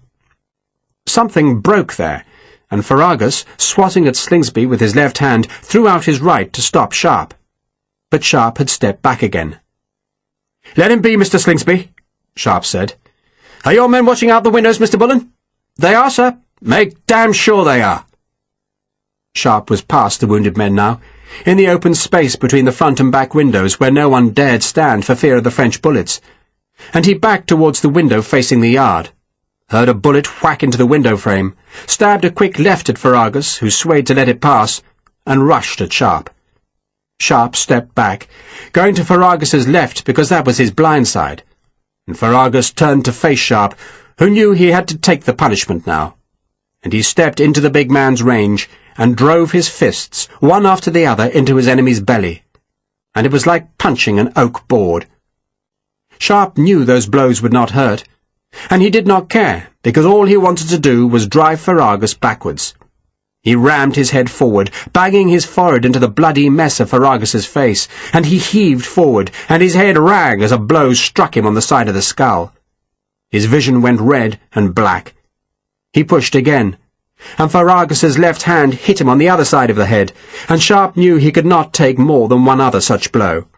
And he was not even sure he would survive that, for his senses were reeling. And he gave a last heave, and felt Ferragus jar up against the window-sill. Sharpe ducked then, trying to avoid the next blow, which glanced off the top of his head. But even that glancing blow was enough to send a stab of pain down through his skull. But then he felt Ferragus quiver. And quiver again. And now Sharpe staggered back and saw that Ferragus's remaining eye was dull. The big man was looking astonished, and Sharpe, through his half-daze, slashed out his left hand to hit Ferragus in the throat. Ferragus tried to respond, tried to plant two hammer-like blows into Sharpe's vulnerable ribs, but his broad back was filling the window, and it was the first easy target the French had been given since the siege of the farm had begun, and two musket balls struck him, and he shook again, then opened his mouth, and the blood spilled out. "Your men aren't watching outside, Mr. Bullen," Sharpe said. A last bullet hit Ferragus, this one at the nape of his neck, and he pitched forward like a felled tree. Sharpe bent to recover his shako, took a deep breath, and felt the pain in his ribs. "You want some advice, Mr. Bullen?" Sharpe said. "Of course, sir." "Never fight fair." He took his sword back. "Detail 2 men to escort Major Ferreira, and another 2 to help Lieutenant Slingsby, and those 4 men carry those bags." He pointed to the bags that had belonged to Ferragus and his men. "And what's inside, Mr. Bullen, belongs to Miss Fry, so make sure the thieving bastards keep the bags buckled." "I will, sir." "And maybe," Sharpe said to Sarah, "you'll be kind enough to give Jorge some coins. He has to pay for that boat." "Of course I will." "Good," Sharpe said, then turned to Harper. "Is everyone changed?" "Almost, sir." "Get on with it." It took another moment, but finally every rifleman, even Harper, was in a red jacket, though the largest red coat looked ludicrously small on the Irishman. Sharpe changed coats with Lieutenant Bullen, and hoped the French would really mistake the riflemen for men with muskets. He had not made the men change their breeches, because he reckoned that would take too much time, and a sharp-eyed voltigeur might wonder why the redcoats had dark green trousers, but he would risk that. "What we're going to do," he told the company, "is rescue a battalion." "We're going out?" Bullen sounded alarmed. "Nope, they are." Sharpe pointed to the 3 Portuguese civilians. He took his rifle from Harper and cocked it. "Out!" The 3 men hesitated, but they had seen what the rifleman had done to their master, and they were terrified of him. "Tell them to run to the square," Sharpe said to Vicente. "Tell them they'll be safe there." Vicente looked dubious, suspecting that what Sharpe was doing was against the rules of war, but then he looked into Sharpe's face and decided not to argue. Nor did the 3 men. They were taken to the front door, and when they hesitated, Sharpe levelled his rifle. They ran.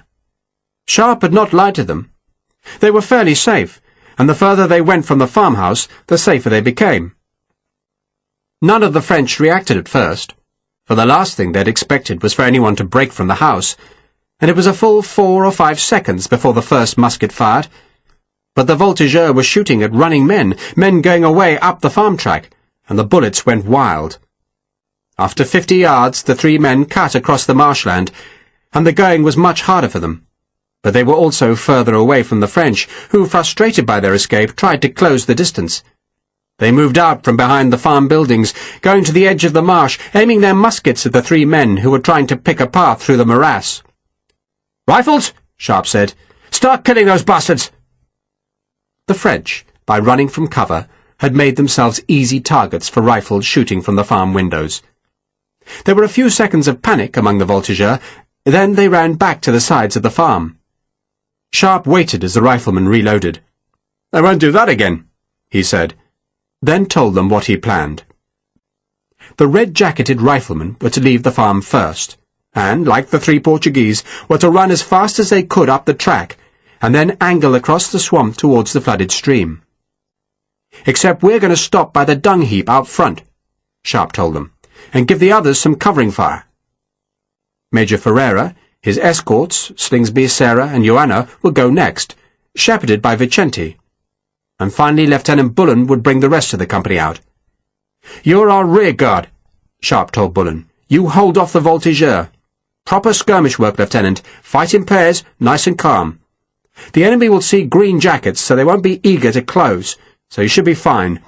Just retreat after us, get into the marsh, and go for the battalion. We'll all have to wade the stream, and we'll drown if it's too bloody deep, but if those three make it, then we know it's safe. That's what they're doing, showing us the way." The three Portuguese were halfway across the boggy ground now, splashing into the receding floodwaters, and their flight had proved that once they were away from the farmhouse, they were in no real danger from the voltigeur. Sharpe reckoned he'd be unlucky to lose 2 men in this foray. The French had been shocked by the volume of fire from the farm, and they were sheltering now, most of them just wanting to get back to their encampments. So give them what they wanted. "Rifles? Are you all ready?" He crowded them by the front door, told them they must get out of the farm fast, warned them to be ready to stop by the dunghill, turn there, and fight off any threat from the voltigeur. "Enjoy yourselves, lads," Sharpe said, "and go!" He went first, jumping down the steps, sprinting towards the track, stopping at the dunghill, turning and dropping to one knee, and the red-jacketed riflemen were spreading in the skirmish line either side of him, as he aimed the rifle at the side of the house, looking for an officer, seeing none. But there was a voltigeur taking aim with his musket. Sharpe fired. "Yorgay!" he bellowed. "Now!" Rifles fired. The French were huddled on either side of the building, reckoning they were safe, because none of the farm's garrison had succeeded in making a loophole in the gable ends, but they made easy targets now, and the bullets tore into them as Vicente's group ran past Sharpe. "Keep going!" Sharpe called to Vicente, then looked back to the farm as a musket ball whip-cracked past his head. "Mr. Bullen? Now!" Bullen's group, the largest, came out last, and Sharpe bellowed at them to form the skirmish chain and start fighting. "Rifles back! Back!" They were all there, 18 men in red coats, running back up the track, and then following Vicente as he angled into the wetland, behind the 3 Portuguese who were wading the stream close to the square now. So the stream could be crossed. The square had been retreating, edging away, but Sharpe saw it had stopped now, presumably because they had seen the light company break from the farm. The battalion's red files were edged with smoke that drifted past the 2 flags. Sharpe looked back, amazed again because time seemed to be slowing, and everything was taking on a marvellous clarity. Bullen's men were too slow in making their skirmish chain, and one man was down, struck in the knee, squealing with pain. "Leave him!" Sharpe shouted. He had stopped to reload his rifle. "Fight the bastards, Mr. Bullen! Drive them in!" The French were starting to move from the shelter of the farmhouse, and the muskets had to stop that, had to drive them back. Sharpe saw an officer shouting, gesturing with a sword, evidently encouraging men to come out of the farm buildings and charge down the track, and Sharpe aimed, fired, and lost the man in his rifle smoke. A ball struck the ground beside him, ricocheted upwards. Another hissed past his head. Bullen had his men in hand now, had steadied them. They were fighting properly, retreating slowly, and Sharpe turned and ran after his disguised riflemen. They were in the marsh waiting for him. "That way!" he shouted, pointing them towards the voltigeur fighting the north face of the square. Vicente was close to the South Essex now, plunging into the flooded stream. Sharpe angled into the march to join his riflemen. The going was easy enough at first, for he could jump from tussock to tussock, but then his boots began to stick in the glutinous mud. A musket ball splashed near him, and he saw from the spray that it had been fired from the west, from the voltigeur harassing the square. Those were the men Sharpe was heading for. He would let Bullen, Vicente, and the rest of the company go towards the square, but he would take his red-jacketed riflemen up onto the flank of the voltigeur, who had been doing so much damage to the battalion. Only a few of those voltigeurs were worrying about him, and they were simply shooting wildly across the stream, firing at too long a range, and Sharpe knew they were seeing redcoats, not riflemen. They reckoned 18 redcoats could do them no damage, and Sharpe wanted them to think that, and he led his men to the edge of the flooded ground where the range to the voltigeur was under 100 paces. "Officers," he told the riflemen, "sergeants, look for them, kill them." This was why God had made rifles. Muskets could fight each other at 100 paces, and it was a miracle if an aimed shot hit, but the rifles were killers at that range, and the voltigeurs, who had thought themselves faced only with muskets, were ambushed. In the first few seconds, Sharpe's riflemen had killed 3 Frenchmen and wounded another 7. Then they reloaded, and Sharpe edged them to the left, a few paces nearer the square. And they fired again, and the voltigeurs, confused because they only saw red coats, fired back. Sharpe knelt, watched an officer running with a hand holding up his sabre, waited for the man to stop and point out a target, and pulled the trigger. When the smoke cleared, the officer was gone. "Slow and steady," Sharpe called. "Make the bullets count." He turned and saw that Bullen was safe in the marshland now. The voltigeur had followed him up the track, but none was willing to splash into the morass. He looked back west, loaded the rifle with its stock half submerged in water, saw a man taking aim with his musket, and fired at him. The voltigeurs were at last realizing that they were fighting a cruelly unequal battle, and they were running back out of the rifle's range.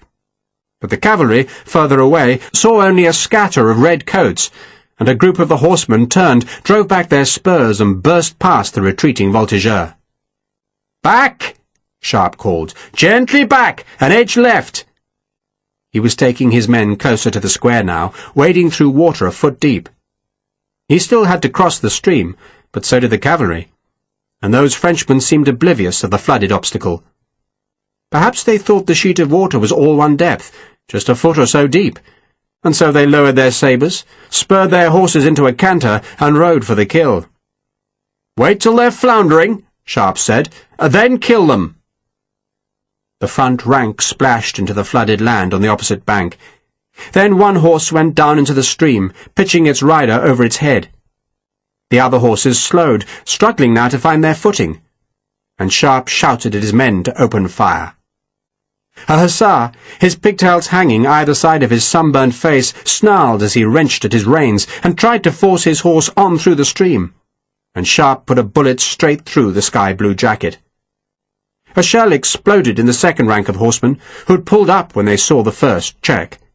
Sharpe reloaded, glanced round to make sure none of the voltigeurs from the farm were coming through the swampy ground, then shot a dragoon.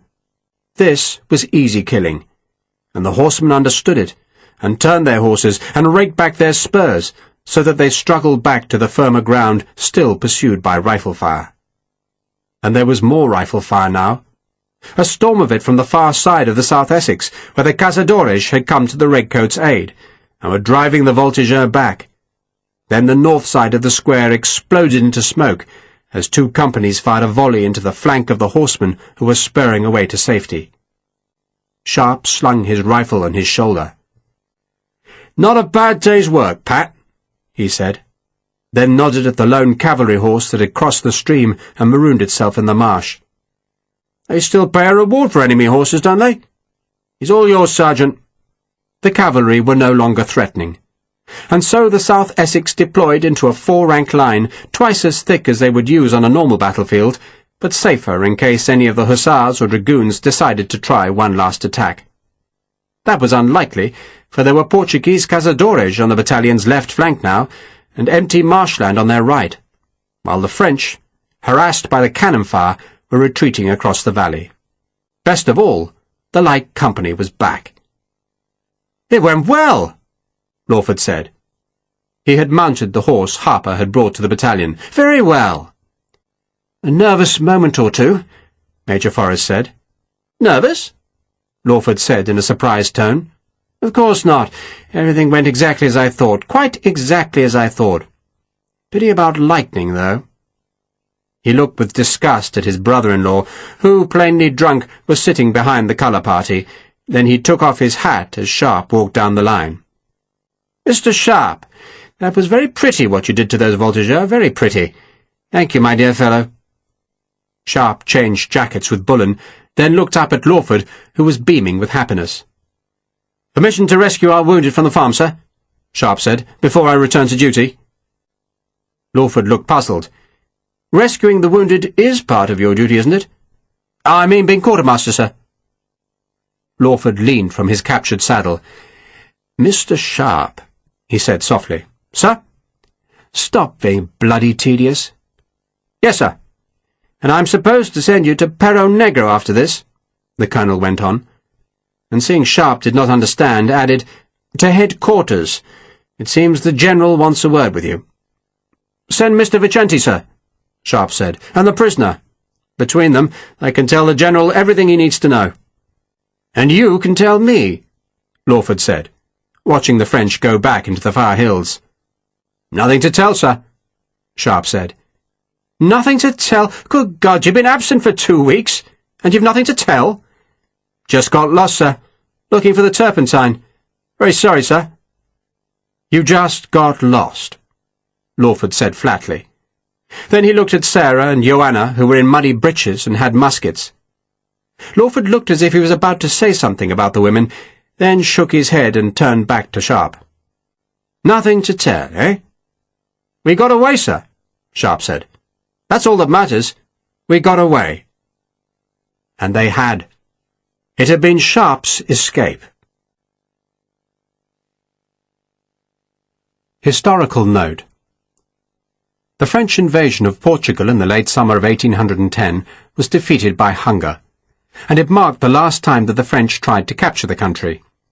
Wellington, by now commander of both the Portuguese and the British armies, adopted a scorched earth policy that brought huge hardship to the Portuguese people. Attempts were made to deny the invaders every scrap of food, while the inhabitants of central Portugal were required to leave their homes, either to take to the hills, go north to Oporto, or south to Lisbon, which was to be defended by the extraordinary lines of Torres Vedras. The strategy worked, but at a very high price. One estimate reckons that 40,000 to 50,000 Portuguese lost their lives in the winter of 1811 to 1812.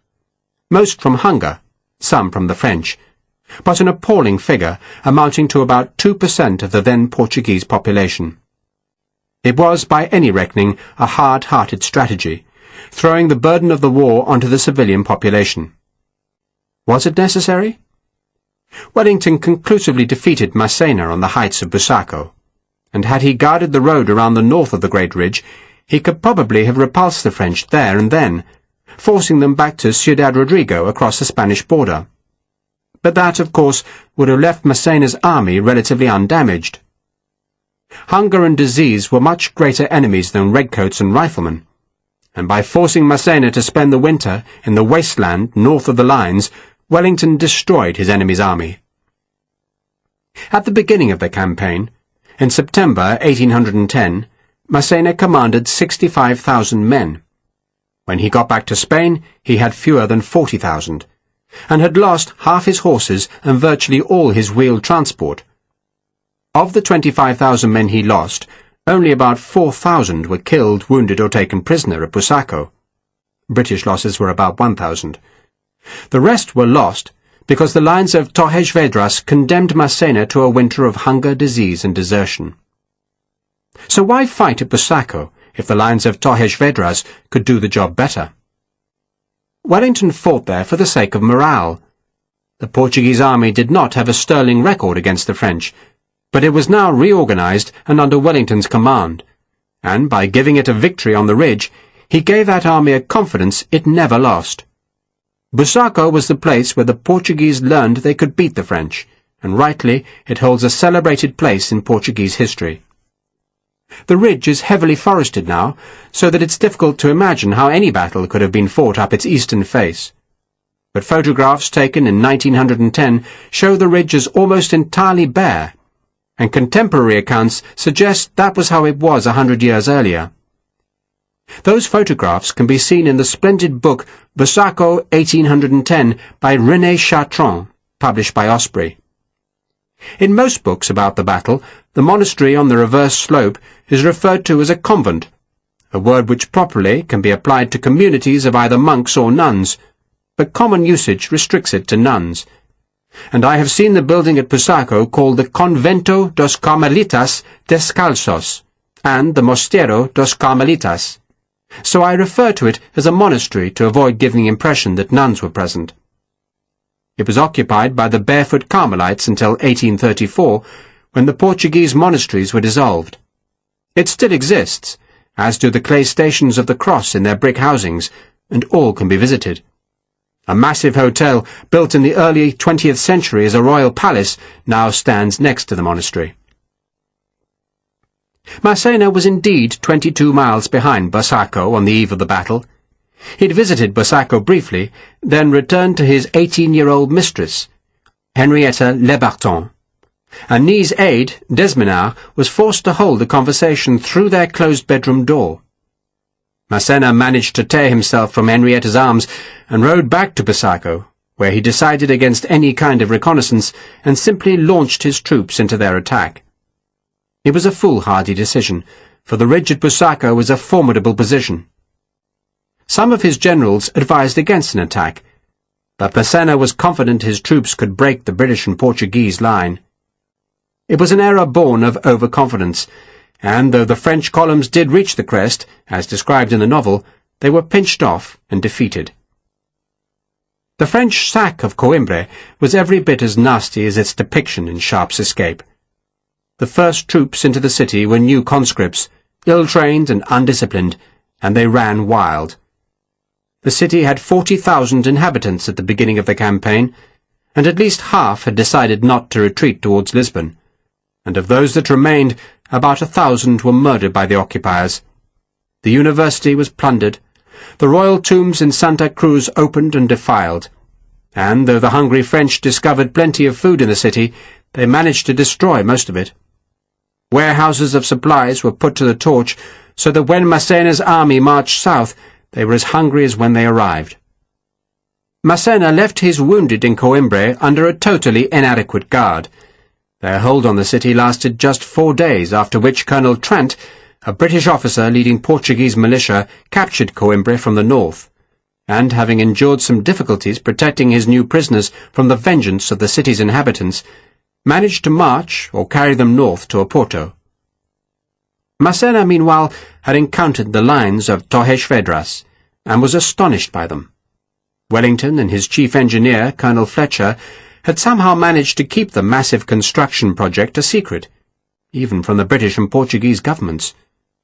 And though Massena had heard rumours about a line of forts, he was in no way prepared for the actuality. The lines comprised 152 defensive works, bastions or forts, mounting 534 cannon, and covering 52 miles of ground. The first 2 lines barred the French from approaching Lisbon. The third, far to the south, enclosed an emergency enclave into which Wellington could withdraw his troops if it became necessary to embark his army. A French officer said of the first 2 lines that they were of such an extraordinary nature that I dare say there was no other position in the world that could be compared to them. Another Frenchman, an hussar officer, put it more graphically. Before them was a wall of brass, and behind them a region of famine. Massena stared at the lines through a glass, and was driven off by a cannon shot, to which he responded by taking off his hat, which was polite of him. But in truth he was furious that he had not been warned of the new fortifications. It seems extraordinary that he had not heard of them, but they remained a secret. Thousands of men had worked on constructing the defences, and thousands of others had passed the lines as they used the roads going through the works, yet the French were utterly surprised by them. Massena made no serious attempt to breach them.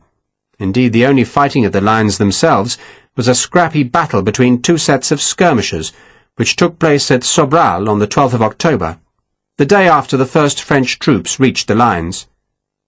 The fight at the end of Sharpe's Escape is loosely based on that fight, but I confess the operative word is loosely, because I moved it the best part of 20 miles to put it nearer the Tagus, and gave it to Sir Thomas Picton, who was nowhere near Sobral.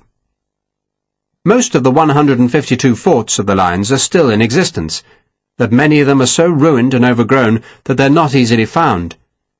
If the only chance of seeing them is a very swift visit, then that should probably be to the town of Torres Vedras itself, where, just to the north, the fort of St. Vincent has been restored. A longer visit should rely, as should any visit to a peninsular battlefield, on Julian Paget's superb guide, Wellington's Peninsular War. Leo Cooper, London, 1990. Massena stayed in Portugal much longer than Wellington had hoped. The attempt to strip central Portugal of food never really worked, and the French discovered enough supplies to keep them well fed through October. They repaired the windmills and rebuilt the ovens, but by November they were on half rations, and then they were besieged by a winter that was unusually cold and wet. They left Torres Vedras in mid-November, and retreated to where they hoped more food would be available, and somehow they lasted in Portugal until March, when, hungry, dispirited, and unsuccessful, they went back to their depots in Spain. It had been a bitter defeat for Massena. John Graham's book, The Lions of Torres Vedras, published by Spellmount in 2000, was invaluable in writing Sharpe's escape. It contains by far the best description of the lines themselves, but much more besides, including a gripping account of the Battle of Busaco, and I am indebted to it, though any mistakes are of course mine. Sharpe and Harper will march again.